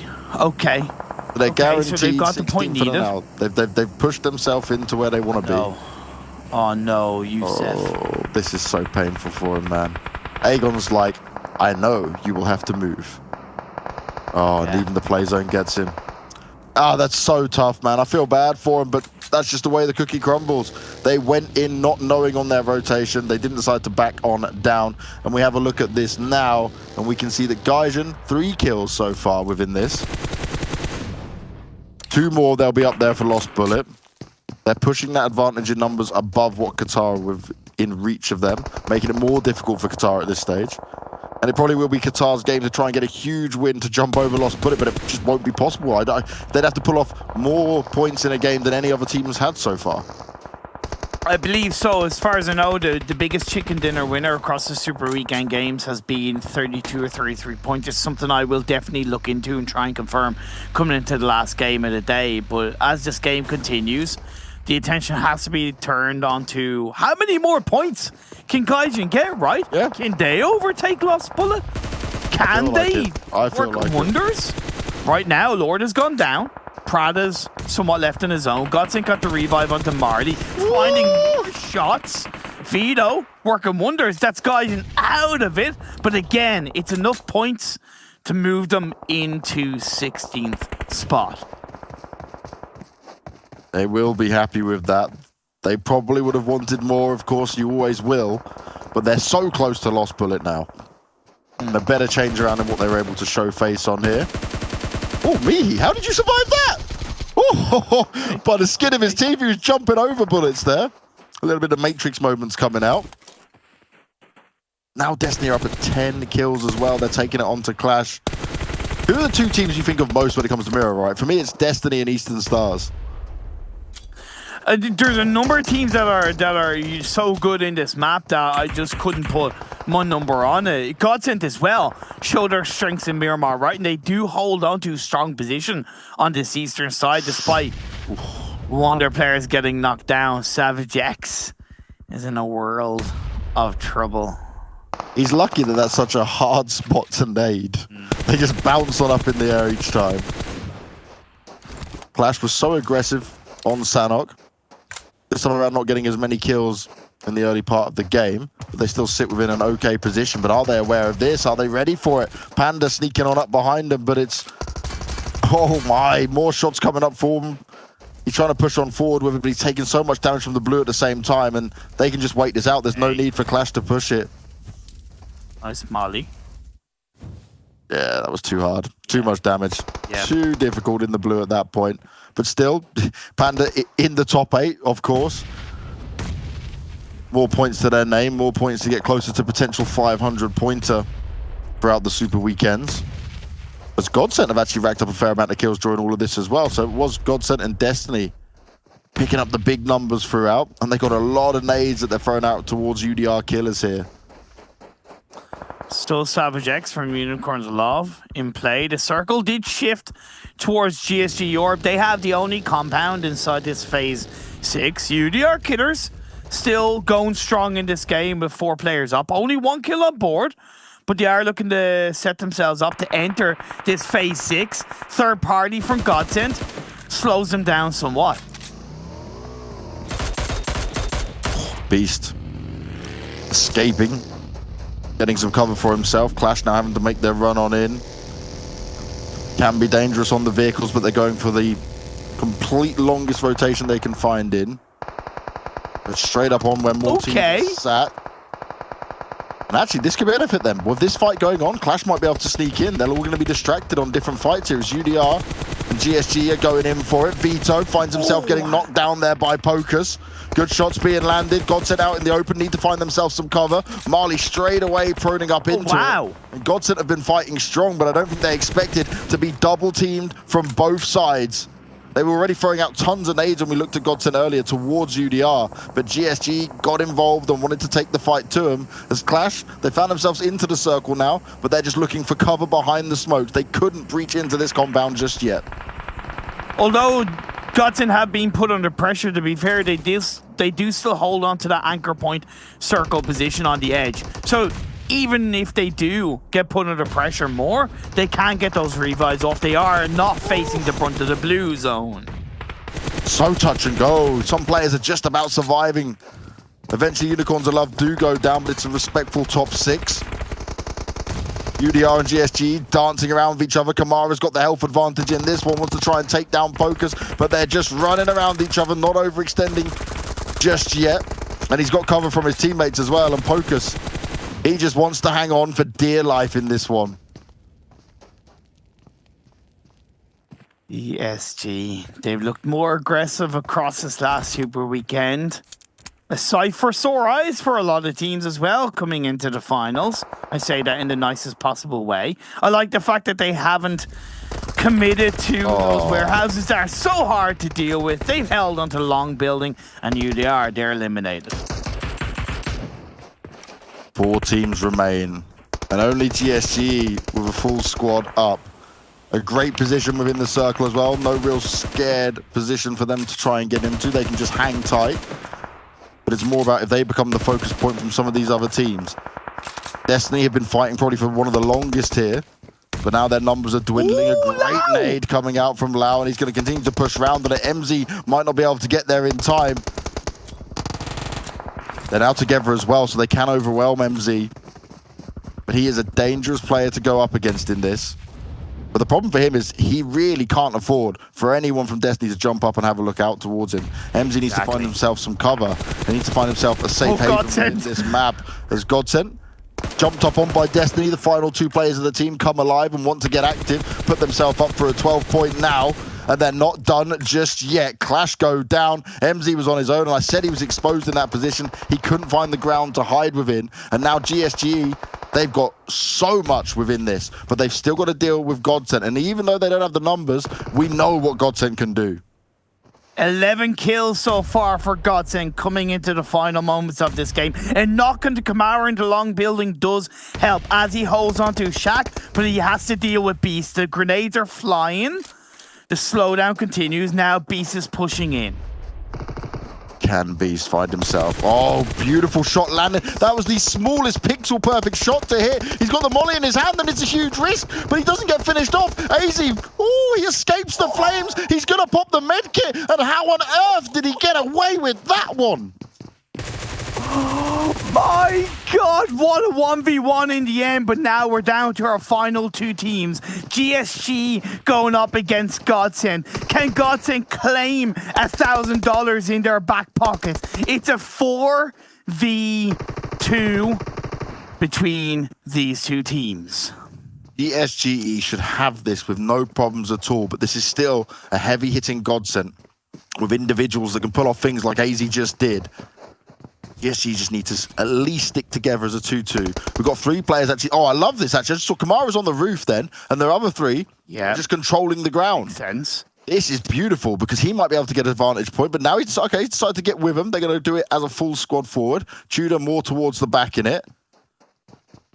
Just stick together, guys. Communication's key here. Tudor runs on out. Got back up though where he needs it. Shots coming on forward. Oh, Vito getting the extra points for sure. And Vito is a man that can live through anything. We've seen it so many times, but that time he'll be overwhelmed. It's going to be done and dusted. It's going to be GSGE taking the win here on Miramar, grabbing themselves a bunch of extra points and also the $1,000. But you got to say, GODSENT did the best they could in a bad situation. And I honestly thought Destiny were going to have them.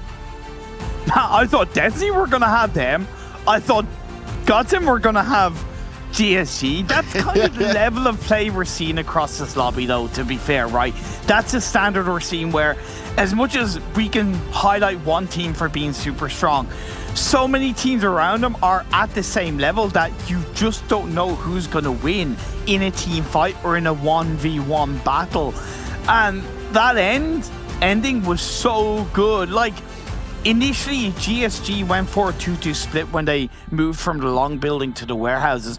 I kind of got that, but I think they then switched it up to 3-1. Now, that one player did get knocked and confirmed by Vito, but at the end of the day, the other three players, they didn't slow down onto Azzy, put the pressure onto Azzy. Vito was then kind of forced to overextend out of that warehouse to try and give Azzy a little bit of space. He got blinded by the bullets of the three remaining GSG players, and then it was all down to that final spray onto Azzy. So that GSG 3-1 ended up, in my opinion, working out more favorably because it was harder to obviously get a 1v3 in that moment. And yeah, much deserved chicken dinner, much deserved $1,000 on board. And you know, they were put under a lot of pressure by teams. They really had to defend that compound.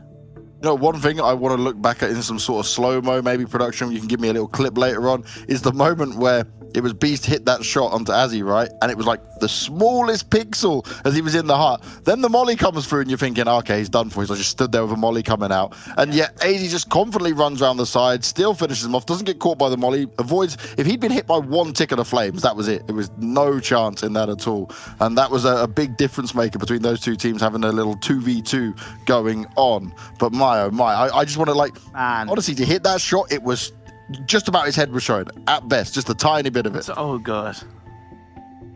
So good. I think I have an audio issue. I don't know if I can be heard. But, I can hear you. I can hear you loud. Okay. I wasn't sure. Okay, I was like, wait, did I lose audio? Okay, no problem. I can be heard. But look, looking at these highlights, it is quite obvious that Gaijin Seraphim, because the focus really has to come back onto both Gaijin and Qatar Forces, right? We can highlight the top teams all we want in the battles that we saw, but the top 16 or that 16th spot is still in contention. Fair play to Gaijin. They got 4 points in that game. It was clearly a much more unified game from them. It's like that slap in the face of the first 3 games at 1 point in 3 games did wake them up and said, okay, we need to play better. We need to get the points needed. And I think 3 out of those 4 points that they got came from kills. So on that note, I say fair play to them. But to me, they still need to overtake Lost Bullet because Qatar Forces, I'm just not going to count them out. No, this is the thing, right? They could pull off a huge jump up, but with the extra few points going to Gaijin in that game, it obviously makes it a lot more difficult for them. I think even if Gaijin just get a couple of points in the next one, obviously wait for the overall standing to come through when the analyst desk is back, but I feel like just a couple of points obviously going to put them ahead of Lost Bullet, and that means the job just becomes harder for Qatar Forces, and they won't only need a win on Erangel, it'll have to be a win with a hell of a lot of kills. Like, they're going to just have to go fight. And the problem with that, what do we always talk about? If you fight too early, it can be your undoing as well. So I'm very interested to see maybe if they go for some other choices on what they want to do on terms of drop spots for the final map of Erangel. I've seen Qatar Forces do it in scrims. I've seen them knock out 15, 16 point chicken dinner wins. I have. But it's like you said during that game, it's one thing to do it in scrims, it's one thing to do it in the lead up. But in the moment, the mentality, the doubt, the self-doubt, the non-self-doubt, the question marks, right? At the end of the day, Qatar Forces need to wipe this slate clean. They need to wipe everything out of their minds, and they need to go into this last game, in my opinion, as if it's a classics game. And I know that might sound a little bit stupid because it's not, but you know when you go into a classics game, a classics lobby, and you kind of, you know, your chest is puffed up automatically and you just go in and you might, you know, drop in boot camp or you know, Paradise Resort and you get 2 squad right off the bat. It's kind of, it's the air that Qatar Forces need to take into this final game. They need to play this game as if it's a classic. Every single player they see, they shoot. But they have to do it as a squad. They can't be separated. They have to do it as a full squad. It's all or nothing. It is all or nothing, and we're going to find out how it will all be going down real soon. But we're kicking it to a break real quick, and when we come back, we'll go into the analyst desk and then bringing you the final map of the final Super Weekend here for the PMPL.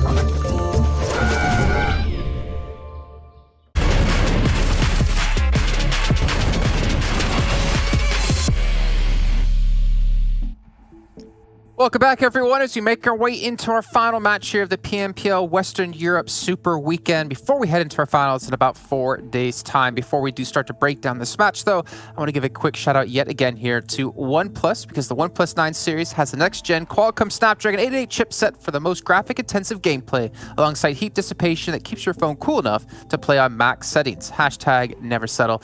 And Kalaris always looks so interested in the phone as it does spin around so gloriously in front of us. Just like GSG should be spinning around gloriously in their own homes, because they took home a chicken dinner, their first of the Super Weekend. More importantly, $1,000 in their pockets. What are they going to spend it on? I don't know. I don't know either. Trying to get themselves a McLaren. You're a little bit hurt from that, Max, that you don't have one yet. Yeah, right? I'm still a little salty about that one, yeah. But yeah, GSG able to give himself a good game. I mean, they played really central, and I loved how they played, especially around those two warehouses, because they had an amazing 2-2 split. I believe on the northern side, it was Kamara and Tudor, and then Andalita and Law were on the other side of that.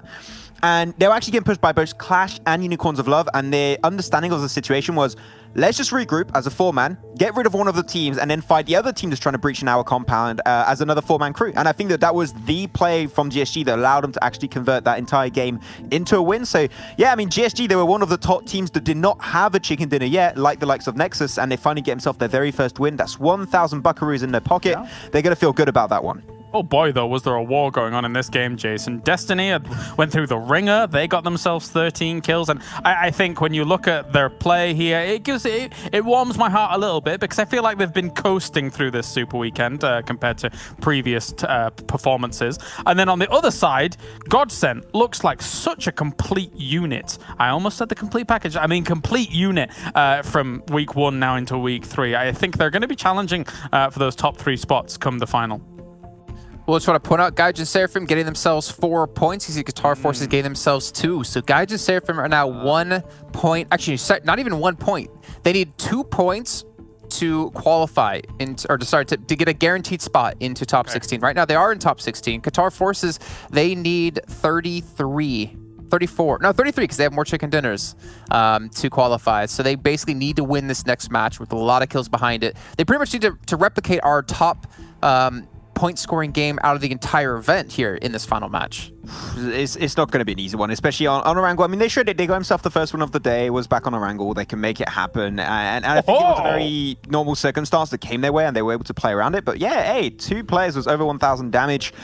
Beast, it feels good to finally see a little bit of more Destiny players onto these top players, as we said, and as you brought up, especially their Kalaris, that we haven't seen them too much in this past Super Weekend. They're laid back a little bit more, but that was a good fight, especially, and Beast able to just barely finish off that first day behind the hay bale when he's getting pushed by the last player of Black Spark was very clutch, but just enough to actually get himself the kill, pick up 4 kills for his entire team, and actually get himself a double res for the entirety of Destiny. So hey, Beast, good plays from him.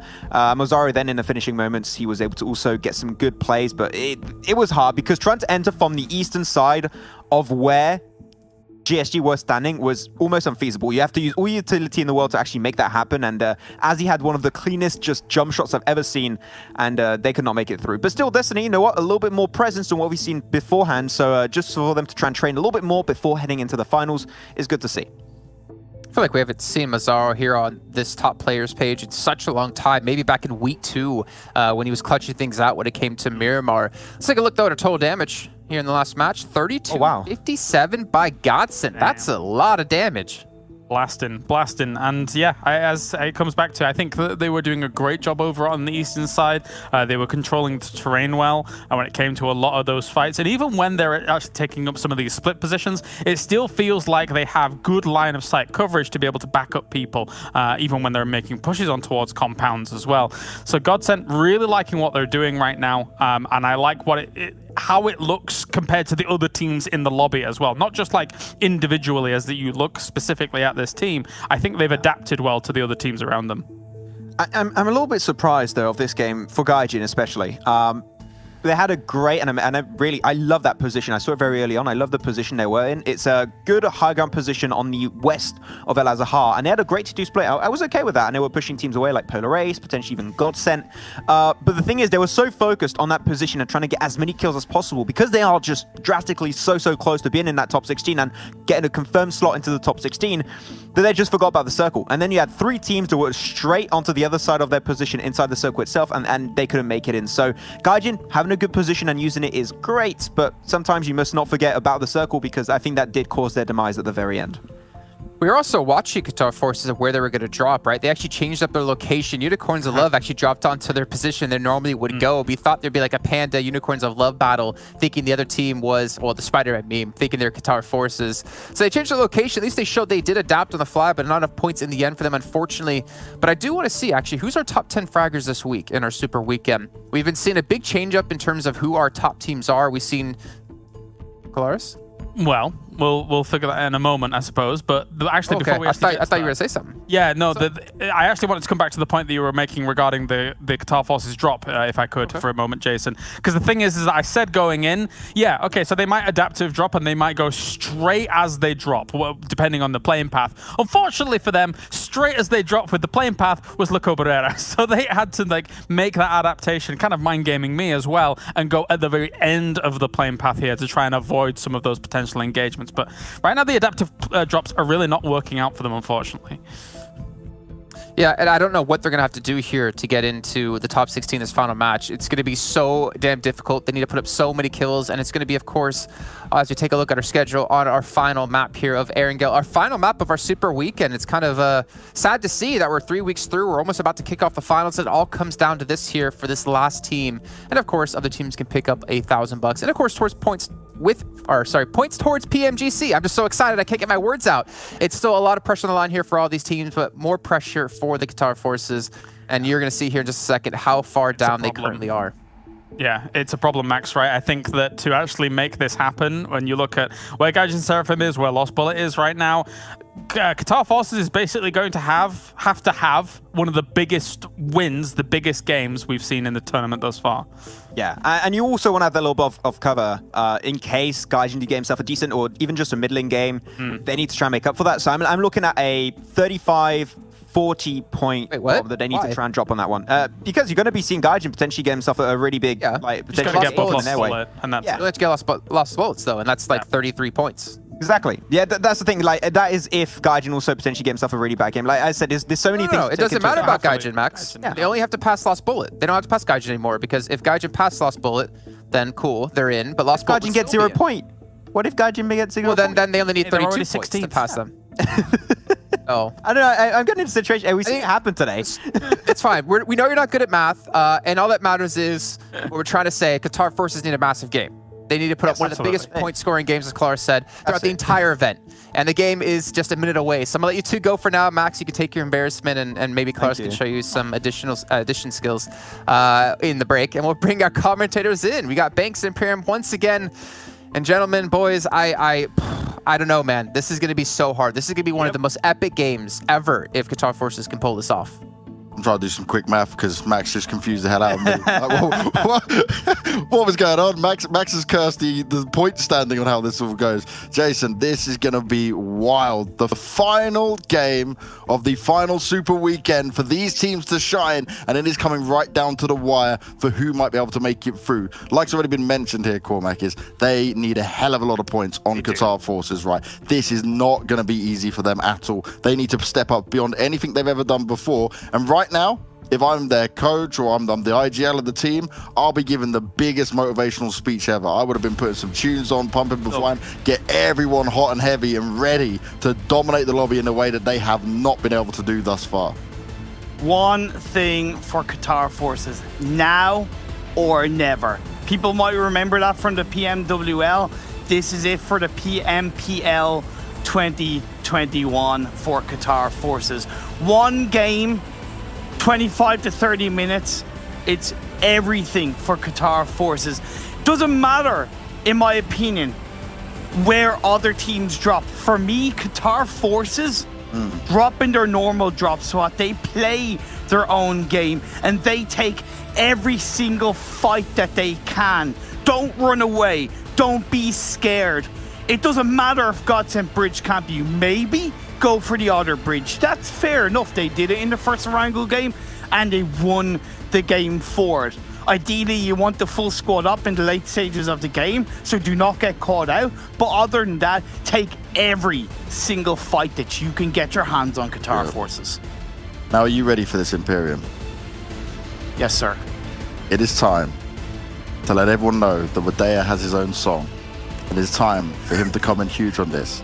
Wadea, Wadea, Wadada-da-day. It's time to have a really great game. Yes, let's go. I sang Happy Birthday to Belend earlier on. You're singing Wadea's own song to him. It's a good way to end the PMPL League stage. I'll tell you that much and prepare coming into the finals. The Phase 1 circle is quite nicely on toward the southwestern side of the map. Teams and so many of these players are very familiar with this kind of circle. It does touch the tip of the military island, so that's something Qatar Forces need to be aware of. If I were them, I would actually wait. See, it's really tough. Got to fight, mate. You can't be waiting. I know. So if I were them now, I would instantly loot up the basic amount of loot, full send it across to eastern, the western bridge, and then look to try and pick off Nexus and GSG early on. I know it's going to take 30 seconds to a minute for them to get from one side of the military island to the other, so basic loot is still required. But to me, they have to go over the western bridge, but they need to do it early. Otherwise, they're going to get pinched left, right, and center. You love to see it, don't you? Yes. Xbox, give us a treat for the final game. Let's go for a little fly. It's like drone racing.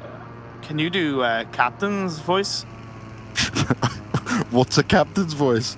And we're or pilot's voice. A pilot's voice, like, this is your pilot speaking. We're coming in for a smooth landing. It's gonna hit the warehouse. That wasn't smooth at all. Okay. Oh dear. Oh, they didn't die, you know. They didn't blow up, so it's fine. Just a little bit of health damage. We're not going to complain too much about that. Ooh, Destiny. One player too far ahead, though, and they'll just wait it out now for the team to come on through and take him down together. Victor, poor guy, isolated at the top, throws out a grenade. He wants to make it connect. It might get the second player that was rolling on up, but it doesn't matter at all. Destiny, they managed to get an easy first point for him, no problems, and the rest of the team down below are going to have to struggle with this one because Destiny now control the rooftop. I'm actually surprised that GameLord is still sticking around, you know? Like, Akashi's further away, Robs and Leno are stuck in it. Well, this last game they just give up, you know, just fight stupidly. Well, it's about to me, it's about testing yourself, right? You know, it's about kind of pushing the limits. That's what was said on the analyst desk, right? This is glorified scrims. This is, you know, the best way to kind of push yourselves in towards team fights and being in awkward situations and how well you can get yourself out of it. Last game, as an example, Destiny onto Black Sparks. That was a really tricky situation for them to get out of, but they did. So something similar here, GameLord and Destiny. GameLord do have the disadvantage, but Destiny, they're human. They can make mistakes.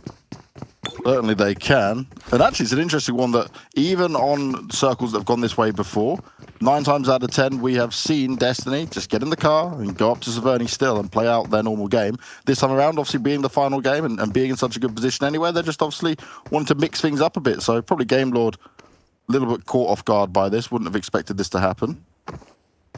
Now, we've talked about the pressure that Qatar Forces are under. It's, you know, Gaijin aren't exactly in the safest of places. Because realistically, they want to overtake Lost Bullet, because even then, even if Qatar Forces get a massive game, you know, Gaijin will still be in 16th.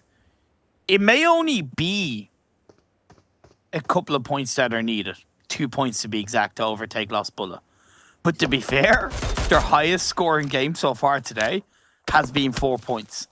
And that was in the last game. Yeah. So Gaijin are hardly feeling the most relaxing themselves. And if you're Lost Bullet, kind of looking at this game, I gotta know, how low are your nails, right? You know, how much of that nail covering do you have on your fingers right now? Because God, like they really must be sweating bullets or sweating at the thought of not making it to the finals. Yeah, they're watching all this go down and just praying, fingers crossed, toes crossed, nose hairs crossed, anything you can do, you know. Just sat there, wishing that another team will make their lives easier and take the stress away from them. Now, I really like this from Gaijin. You mentioned their position, right? They were just outside of Yasnaya, close to where GameLord and Destiny were. They've decided to rotate all the way around the north. Let's go for a safer spot here. And guess what? They are together. But we come back into this fight and... Oh, you mentioned it. This could be a challenge for GameLord. Well, it's a challenge that seems to be paying off for him. Beast is on the floor as well. Everyone's being flushed on out. GameLord are picking up the kills, picking up the pieces. And Mihi is all alone, running away to try and live to fight another day. That's the thing, like, GameLord found a moment to strike. They found a movement. And GameLord are the kind of team that, to be honest, do need to step it up coming into the finals. They do need to be able to take these team fights against the top teams such as Destiny. They're great at rotating. They're great at positioning themselves somewhat separately, but when it comes to the full-on team engagements, they can crumble a little bit. So for them to take apart Destiny in the early parts of this game is really healthy for them. Not bad at all. And Mihi, his footsteps have been heard as well. So as he does try to run around and escape, he's going to be playing the ducking and dodging game for sure. Not one that I'd want to play. And we know what Mihi can do, but this is probably too much for him. And he's, yep, there you go, ducking down. Hopes they're just going to ignore him and not hunt him down anywhere. And he can play out the rest of the game as a solo player. Qatar Forces, they're moving across the Eastern Bridge. They've chosen to somewhat passive start to the game upon their rotation. They haven't looked to be controlling and pick a couple of kills off. GODSENT opted not to bridge camp, to be fair. However, they also know that there's a high chance Qatar Forces are going to go on towards that Eastern Bridge, so that false sense of security for Qatar Forces could be there as they do move into the eastern side of the circle. Certainly one to keep an eye on as we go throughout this, the all-important game. GameLord, they still want to try and find Mihi. He ran away, he ducked himself down behind the barrels. And he's like, please, just leave me alone, just go away. I'll tank the blue for a little bit longer and I'll come later on, you know, I can handle this. But it wouldn't be the end of the world either way for him. As we start to look at where the circle may go next. They actually got past GODSENT though. They want to try and take a fight here? They're taking the fight. One of the Qatar Forces players have been knocked. Marley did separate from the rest of the team, so that might have been an opportunity for Qatar Forces to push on that. But now, as he joins up, this does put Qatar Forces in the back end of things. Youssef is joining up. Reese is trying to heal up. They have two players outside the building, one on the inside for GODSENT, but now Marley is rocked up. Qatar Forces should be aware of that. Nice Molotov being utilized in that building did push Reese back even more. This is giving them a timing to try and get some revives off here for Qatar Forces, and the numbers need to stay as much in their favor. They can't afford to lose out players, but that nade comes through and does end one. This is not what they would have wanted. Oh, no. This is where it's getting very scary for him. And GODSENT, AZ's trying to make his way out, but I don't think he's going to. He's going to die out, which will give him at least 1 point within this, but there's a hell of a lot more they need. And there's only 3 players up in it. I guess if Reeves got no meds or anything left either, he's so low. It's a risk. They're now coming up together. They're looking. They're checking all the rooms. Reeves will go down. That's nicely held for him. That'll pick him up 4 kills. And that is the start of the dream. But they have lost 1 player. But now, as one team goes down, another one is rocking up. It's Eastern Stars time to shine. Bini Ba for the Romanian squad as they maybe look to pick a fight against Qatar Forces. Now, the team has been given a little bit of time to shine, but the roof side catches Wadia out, and that's great positioning by Eastern Stars, keeping one on that angle while the rest drive around, distracting Qatar Forces. And the thing is, they never thought about it either. They heard the cars go up and they were like, oh yeah, cool, they won't be looking there. And his back turned. He was sat there saying, no problem, I'll stay here. I can just look up onto the hill. No. Now, the revive's been pulled off on the stairs. That is nearly always the best place to get a revive. Yep. But now Youssef is not going to get damaged by that nade. It was a good attempt by Athos. Separating as Wadia is looking to heal up. Lakaloo down the stairs, he goes outside the building. Athos gets caught out. Careful. Nice play by Anas, but he's going to get knocked in return. And Wadia is also knocked. Youssef, he's on his own. Youssef has to save the day now. They went in for the flush, and I think that was the error because that allowed Bazzi to come round and knock him down. The Qatar Forces players are trying to escape, crawling their way to find some success. A nade goes out. Qatar Forces are eliminated, and Eastern Stars destroy their hopes of making it through. Game over. Qatar Forces. 3 chicken dinners across the Super Weekend that they did play, across the 15 games. But in the end, you just left it too late. You left too much on the line in the final couple of games. It wasn't meant to be. The highest scoring team in yesterday's 5 Super Weekend games gave them the massive hope to overtake Lost Bullet and Gaijin. But now Gaijin can look at that. They should be able to see in the kill feed and notice that all of the Qatar Forces players have been taken down, and they can relax. Gaijin can breathe as they will be the 16th team making it into the finals. I'd still like to see Gaijin play this out smart though, you know, they've made a good rotation in the opening circles. Fair. I want to see them try and get some more kills, try and gain some extra confidence, because you can't play like you've been playing when you go into the final week, you know? It's not going to be good enough.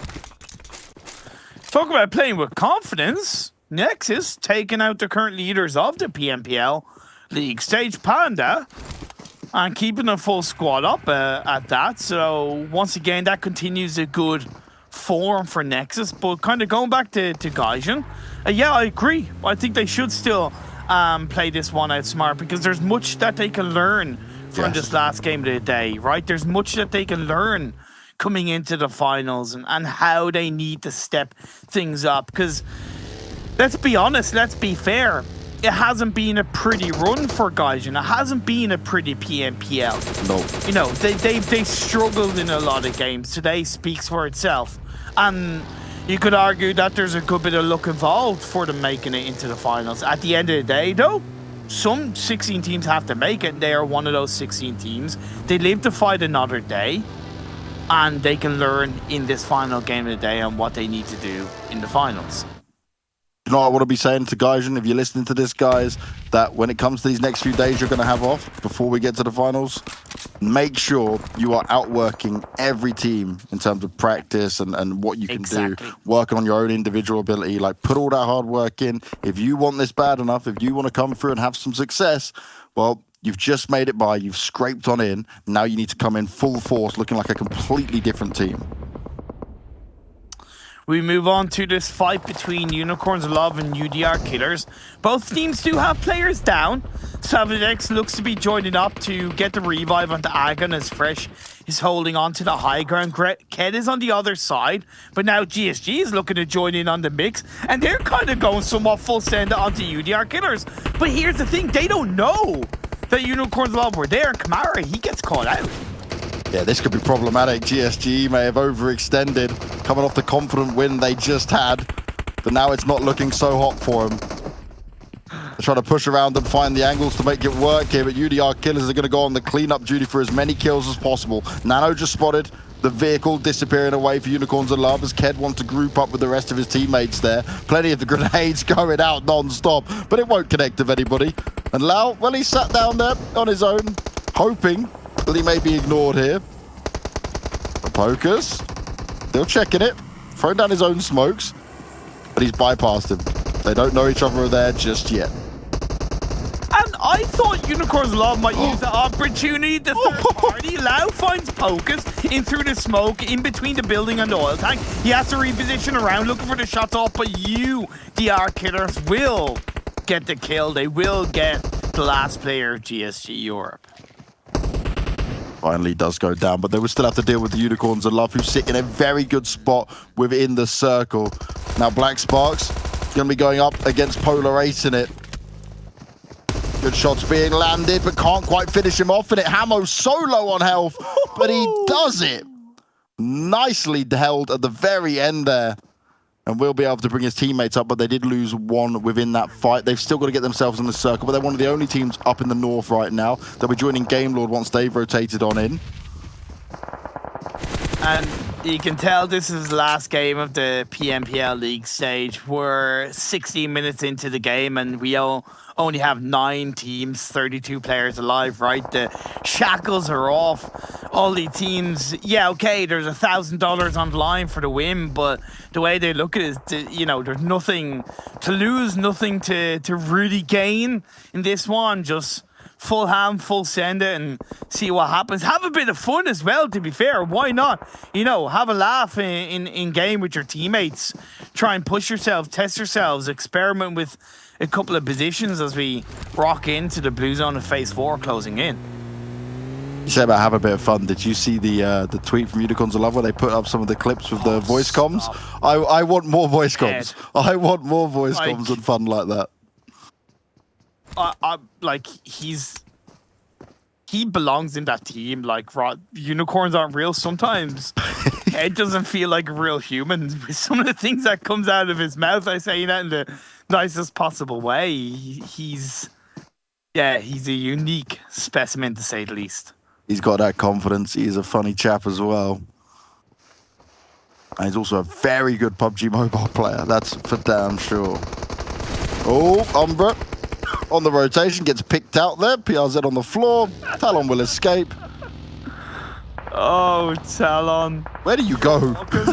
Walking right into another fire. Yep. GameLord in your way. Now, GameLord, they don't seem to be looking to really take advantage of that, to be honest. No nades being thrown up by GameLord. I know they're still trying to find their bones.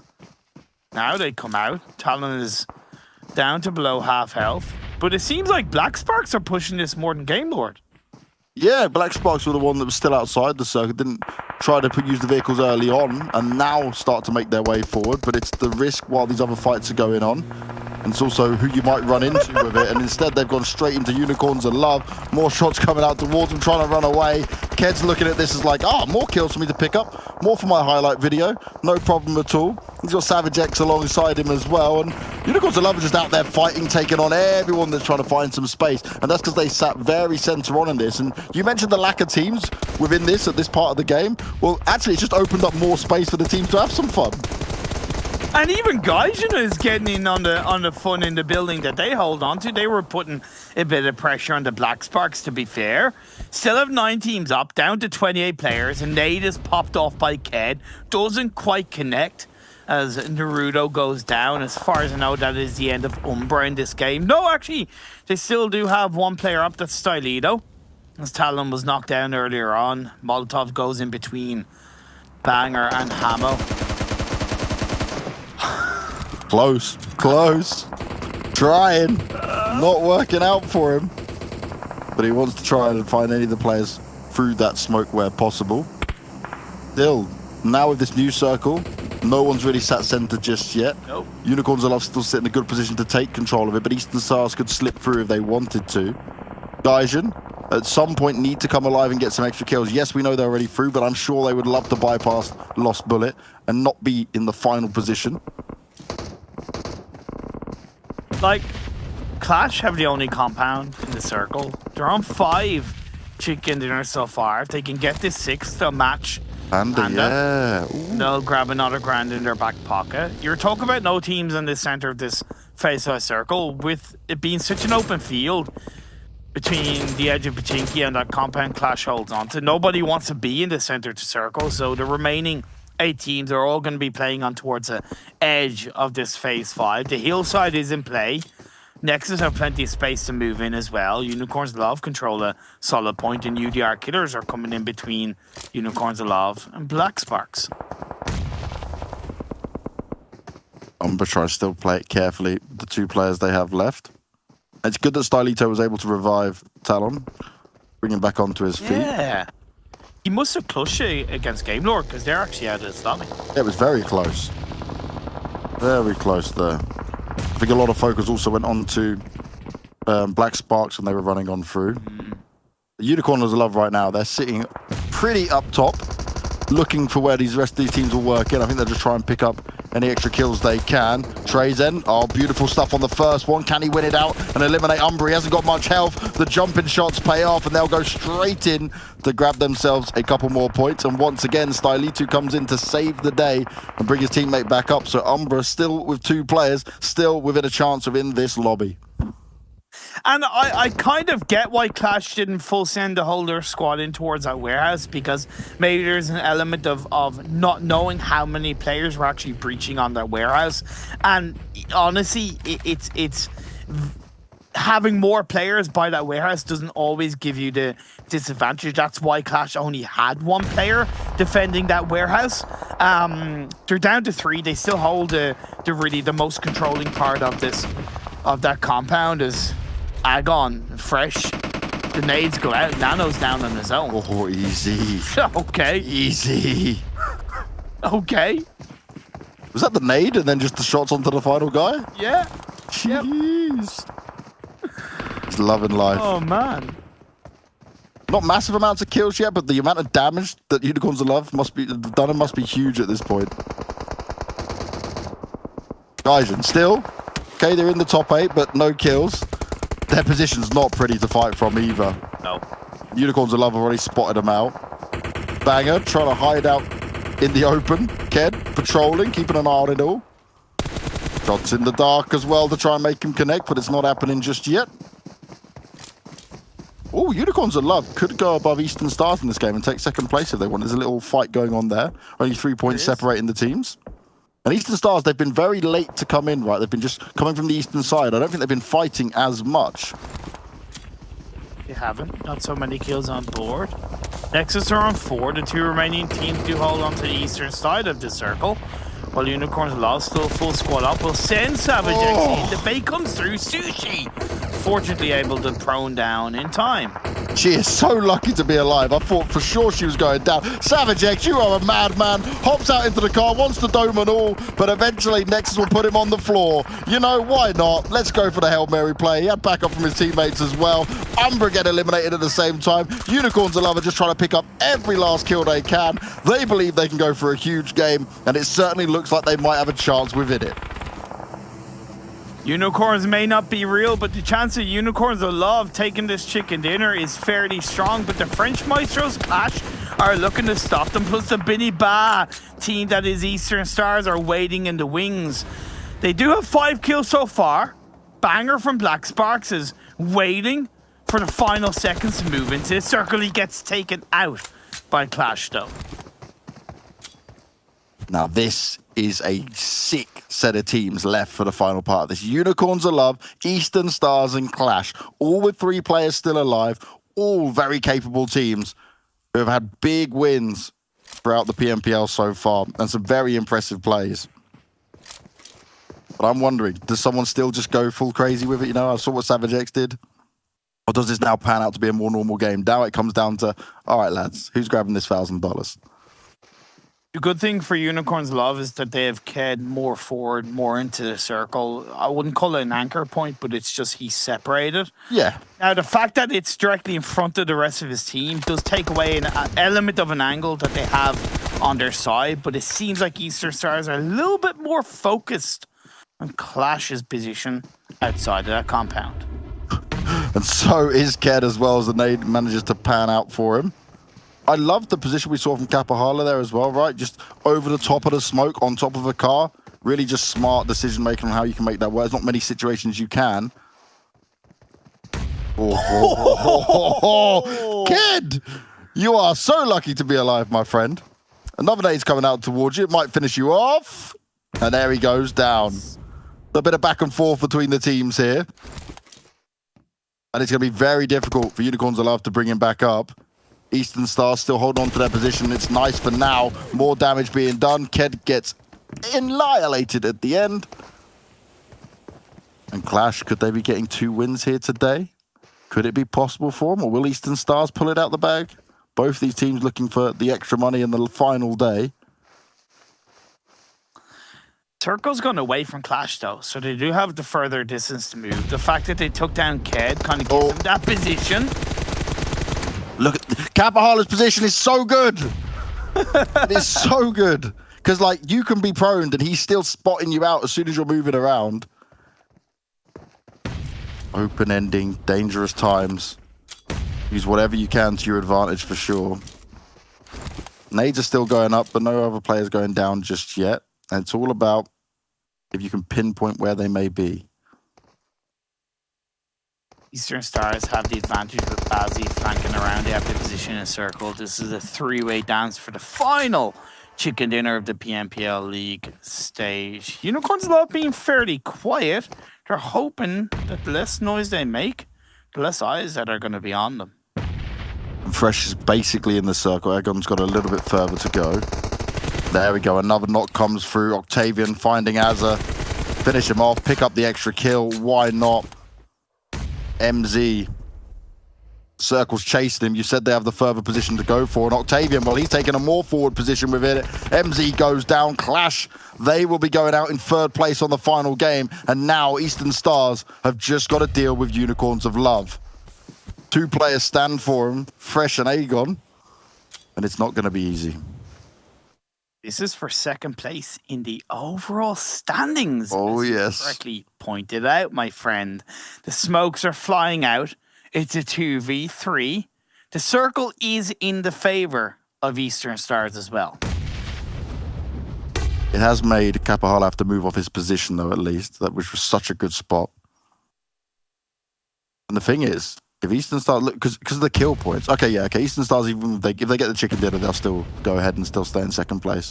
For Unicorns of Love, if they get it, they will jump up and steal it away from them. Obviously, no one was catching Panda because they were just absolutely brutally dominant over and over again.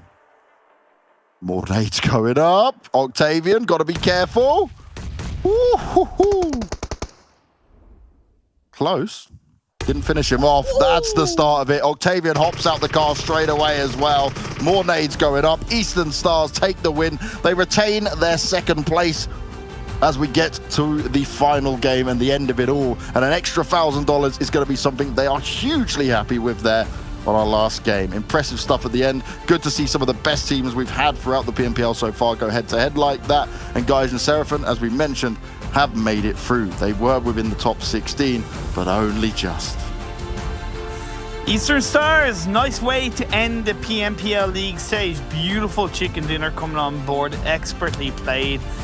And yeah, can't argue with that result coming out for them. $1,000 in their back pockets. Binny ba, my friends, Binny ba. But indeed, you know, Gaijin, they've done it. They've done enough. As have Lost Bullets, right? Yeah. They weren't playing in this final Super Weekend. They can now breathe a little bit of a sigh of relief. They can slow things down a bit and they can go, okay, we can actually prepare for the finals. The finals are not going to be easy for all these teams.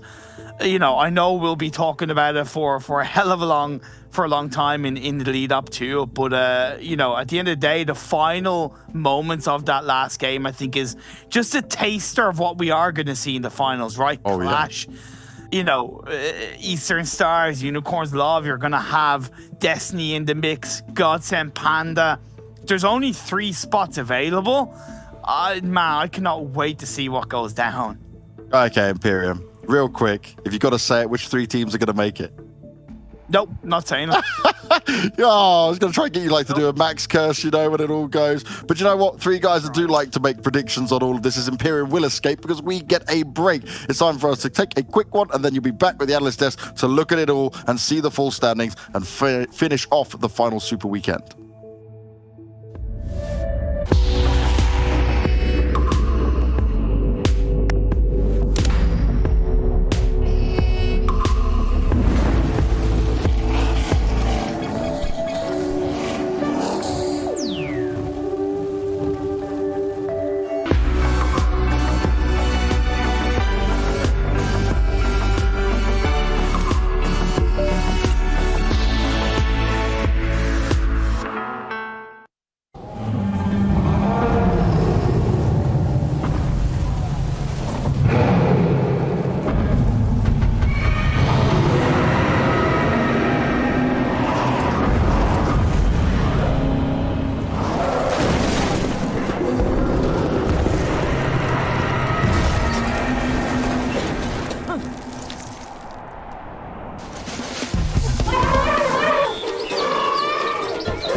Well, we get ourselves a double chicken dinner here for Eastern Stars. We get to see the Stars come back out into the light as they've been very quiet here in our Super Weekend, but also as they come out brighter, unfortunately, things dim out for another team out here. Qatar Forces knocked out early in this game, meaning they have no chance of making top 16. And they are now out of the entire event, leaving only 16 teams into our finals. Bet lost bullet. We're sweating bullets there. I know I said like 3 times, but I'm going to say it again. As they do get themselves through just barely, and they will make it into our finals. Let's take a look at the rankings for this last match so we get an idea of how many points the teams did get. And maybe we have a slight shakeup in our overall standings. However, those points do matter towards PMGC qualification if you can't qualify through your own accord. Yeah. Jason, good for Eastern Stars. Your metaphor was so good at the beginning, and then you went to sweating bullets, and it was I was impressed by the first metaphor, though. That was fantastic. But yeah, Eastern Stars, the double, I think with the way that they were splitting across this field ending, it's the absolute opposite to what we saw from Polar Ace. They had full control, really good lighting of sights, really good angles to be able to greet Unicorns of Love in those final moments. So good stuff there. Yeah. I mean, clearly you want to make use of that man advantage. And even before they actually were forced into a very flat terrain, they even had the access to a container that Kapahalo, I would say, was using extremely well, getting the information with that third-person perspective on both Unicorns of Love and also the side of Clash was on the opposing side over on the north. And they just made sure that they had information on everyone before they actually started moving forward. That's how you use those little advantages, right? You get the information, you take the shots, and then they just closed off. And as you said, polar opposite compared to what we saw in Game 1. That is how you play a very nice field finish here. And Eastern Stars able to secure himself the points. They needed to make sure because they were fighting versus Unicorns of Love for that second position. So the fact that they got himself a really good game here also allows them to solidify their second spot. Yeah, see, looking at the second page here is kind of why I can't take the full results that have happened here in this third Super Weekend seriously, because seeing Panda perform like this on day 3, yeah, it's clear like they weren't trying or putting as much effort in as they have previously. So it's going to be very difficult to kind of talk about teams when we get into the finals. Maybe we'll have to exclude some of these days here to tell a realistic story. But you see Destiny there again. They have not gotten chicken dinner today. It's been quite a few days now without them. Polar Ace as well. GSG Europe, I mean, they just took home a chicken dinner not too long ago, and then they come into this game and only 2 points. So seen a lot of ups and downs here. Oh, topsy-turvy today for sure for a few of the team. I mean, Destiny, they come off a great game back on Miramar, same as GSG, and then they have themselves a little bit of a poor result on this game alone. It's a little bit all over the place, but that is fine, happens from time to time, especially on the last Super Weekend. Here we go, top players is going to be having 2 players of Unicorns of Love. I mean, Fresh had some fantastic grenades on like the UDR Killers at some point, and even versus Clash. It was really fun to see Fresh play that, and I think he's become like the utility master almost for Unicorns of Love throughout today. And yeah, I like to see the step up from week 1 until today. Fresh has been the rising star, maybe not even of Unicorns of Love, but I would say of the entire tournament. This guy is mental. It does make me wonder, actually, in these final moments, what would have happened in a 3-on-3, for example, if Savage hadn't kind of gone YOLO, ring around the rosy on towards Nexus down on near that rock, because I don't think that needed to happen. Obviously, they wanted to clear out that position to eventually move down the hill the way they wanted to, but I think they could still have cleaned it up in different ways, and then maybe you have 3 alive going up against Eastern Stars towards the end, and who knows what happens then. Yeah, I mean, in the end, right? It is an extra $1,000. It is an extra couple points here or there, but that can add up over time. And we've seen a lot of teams build up a lot of money here as well. And I'm actually curious where Eastern Stars are now at. I think they might have taken away some of the silver mustaches. I'm not exactly sure.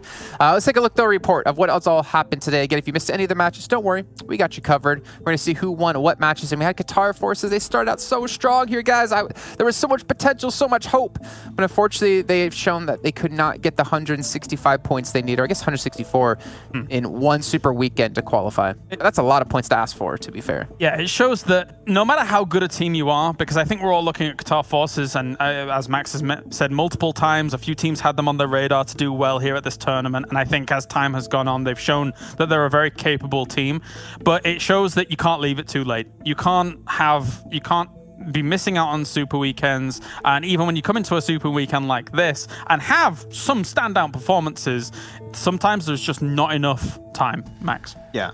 It's very clear that, as you just said, you can't add much more on that. It's just you need to make sure that you perform at every stage of the tournament. Yeah. Sure, there's still some teams that are able to improve and learn over time, but when you're able to qualify 2 Super Weekends in a row over the course of 3 Super Weekends, you know that that's going to heavily hinder your chances. And teams, especially on the last Super Weekend, saw, oh, this team is actually doing really good. Like, they're being aggressive, they got some good rotations, they saw them as a big threat, as you mentioned many times also, James, and that's why Panda decided to try and take them down. That's why you saw even Unicorns of Love dropping Lakonostra on that final Miramar game, on Game 4 today.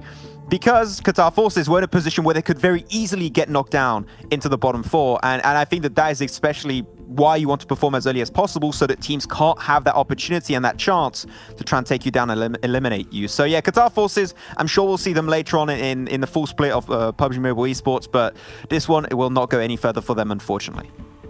Yeah, it is unfortunate. Again, 1 point separating them in 2 weeks of league play where they could have made it to the Super Weekend, and we no doubt have seen them in the finals if they just qualified in another weekend. But let's take a look now at the money that all the teams have gotten themselves over the course of 3 Super Weekends. It has been 45 matches.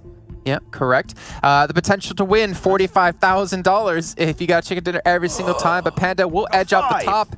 And we've got 4 silver mustaches, or gray. Depends on how old you are. Yes, that is true. There you go. Now I've got another one. I've got 6 now. Yeah, Panda overall. I do think that Panda could have gone maybe a little bit further. I think that they could have got close to maybe 8K Definitely. Coming their way. But as you said, like, no, they were maybe taking the 3rd Super Weekend a little bit for granted, I would say, for sure. And I think that they were more relaxing more than anything. But I think that Panda in general has already proven that they've improved on the one aspect of the game that we mentioned time and time again about this team, which is we want to see not only GK first perform, we want to see the entire team, and I think that is what we can expect to see into the actual finals itself. Right. They're going to be running up for that 10K for that first place. Isn't it wild that you look at this here, you look at the array of teams that have been able to put up chicken dinners, Qatar Forces is there, but they're not making the finals. I think that is something that is definitely stand out when you're in this kind of company like these teams that we're all saying this is a team that's going to get top 3, this is a team that's going to be challenging for that top 5, these are the teams that are going to be doing this. Qatar Forces, they get themselves the wins over the Super Weekend, but it is not enough. Yeah, well, I guess it's time to take a look at our overall standings, get an idea of all the 16 teams that will be participating in 4 days' time on Thursday for our finals, and then obviously the top 3 slots make it into the EMEA Regional Championships. Panda, you know, they had almost a 100-point lead. They let that slip down to 40. Obviously, well, letting it slip is a little bit, I guess partially you could use that phrase, but also Eastern Stars did step up today with 2 chicken dinners, getting themselves up to 440. But we do see Polaris, you know, get their spot on the top page. We see Clash in there as well. A lot of good teams here, and honestly, I'm not really sure what form some of these teams will show up with going into the finals. If we just go off of past results, maybe in the first 2 weeks of Super Weekends, I think we have an idea. But we had so many teams stepping up here in week 3, Max, that it really could be anyone's game. Yeah, I mean, every team, of course, you've seen on this first page could be one of the top 3. Very clearly, you've got the likes of Panda and Stars that have been looking just really strong performances from time to time, but there's smaller teams, the middling teams that could come in really strong and maybe surprise a few of the top teams. And the one you especially talked about, James, was Polar Ace. They were, before today, the top team when it comes down to getting points this third Super Weekend. If they are on the absolute A game, they play the best that they've ever played before, they could be in a top 3 position, and that's why the top teams, they must not get too comfy because the bottom teams are definitely going to be coming for your position.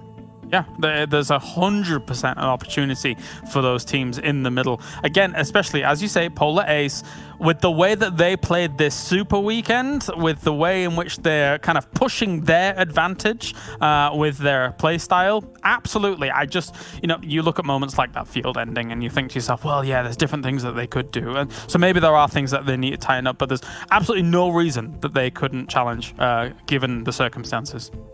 Well, here's our other 8 teams that will be participating. GSG Europe in there, Nexus as well. No chicken dinners for them, and GameLord, unfortunately, so no money made during our Super Weekends, but I think 16 places $1,000 anyway, so they'll still get some money at the end of the day.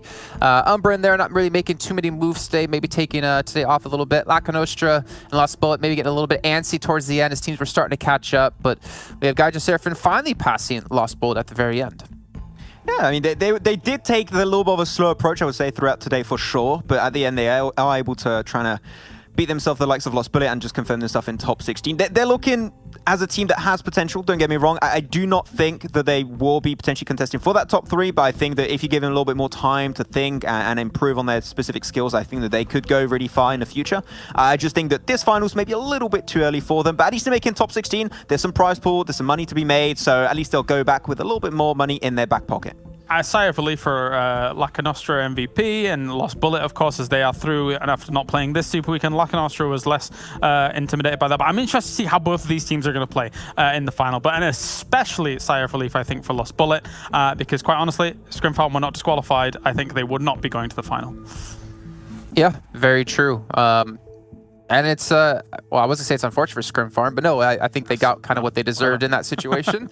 I think the only question is, would Lost Bullet potentially qualify through, but it didn't really matter in the end, right? They were safe, so it's not too big changing if that would have changed things back then. But anyways, let's move past that.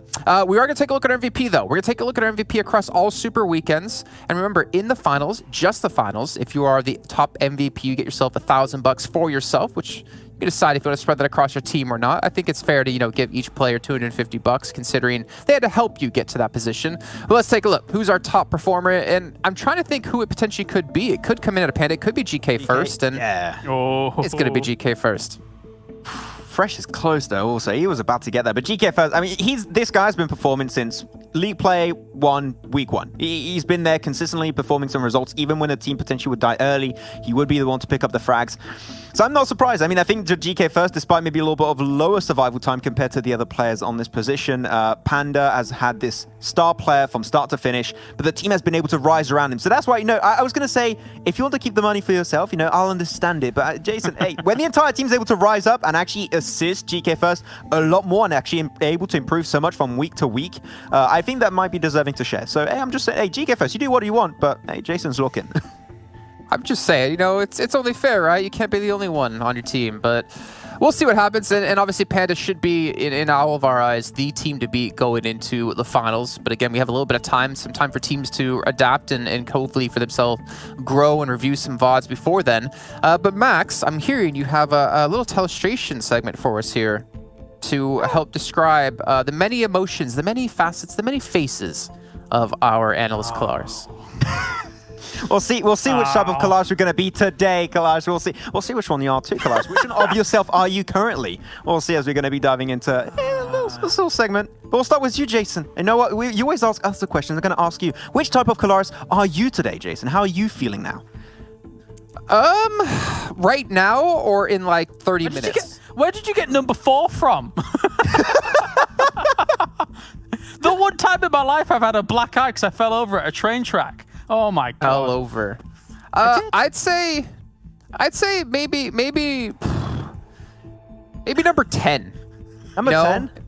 You know, it might be a little bit hungover. You know, eating the banana for some potassium, you know, so he doesn't cramp. Because I'm going to go probably exercise after this, so, you know, could use that for myself. Okay. A little bit, yeah, a little bit tough for some teams out there. Okay, Max, which are you then? Go on. I'm going to say this is me when I'm doing math, so I'm going to go with number 8. That was me earlier when I was trying to think about Lost Bullet and Gaijin. I just had my brain was gone for a second there. I'm really glad, gentlemen. I'm glad, gentlemen, that you've boiled my decades worth of esports down into this one graphic. Appreciate that. I heard that production is number 3, so you can put something there. P for production. There you go. There you go. I mean, to be honest, we're doing so much stuff in the back end. I can understand. I respect that. I think every time we come in to do rehearsals, Christoph's number 11. He's like, the lads are back. I'm so happy. And then it slowly descends into... it descends into madness, yeah. It goes from number 11 to number 12, I think. Well, actually, so hold on here, Max. Yeah? I think we should still have in the system the John fight. Can we put John fighting against QLASH here? Is that possible? Number 4? Which one? Number 4 up against John fight.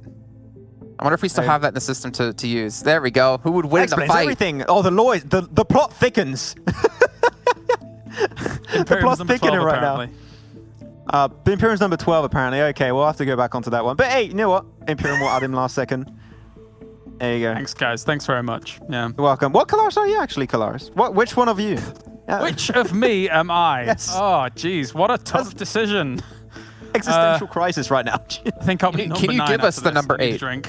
Can you give us the number 8 potentially live on air? Number 8.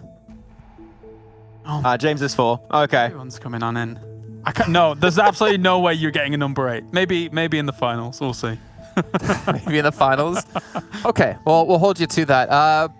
But yeah, I mean, it's been a crazy 3 weeks, but it's not done just yet. We do have our final top 16 finalists to participate here. Again, there's 3 slots available for the EMEA Regional Championships to play up against the best teams in our regions of CIS, Turkey. There's so many more regions as well. I think there's even some teams coming from PMCO Africa to participate. So it's going to be exciting to see which of our first teams will be going through into PMGC later on in the year. But lads, we have 4 days off. Claris, what are you going to do with your time off now? Oh, a lot of grinding video games and sorting out my new house. Exciting times. Cool. I'm hoping we don't come back 4 days from now and Max is just like, looks all rustled up and sad because he still hasn't gotten his McLaren yet. Oh, yeah, probably. I'm probably not going to get it, man. I try to get it at some point. I just think it's not going to happen. It's not for me, man. It's okay. PUBG Mobile, please. You got to keep reminding me of that, man. I was having a good time. I was having a good day until now. Now it's going down. Thank you, Jason. This man, yeah, let's just we'll pitch in. We'll get you one. Don't worry, Max. But for everyone watching, again, 4 days off, but we will be kicking off the finals on Thursday at the exact same time. We have 6. Actually, I think it's the exact same time. I got to check on that one. But we have 6 matches to play across 3 days as well, so 18 matches in total. And we'll be finding out which will be our teams to represent us here in the EMEA Regional Championships. I hope you guys enjoy your time off. I hope the teams enjoy a little bit of your time off and keep preparing for what's to come. And we'll see you guys on Thursday here for the kickoff of the finals.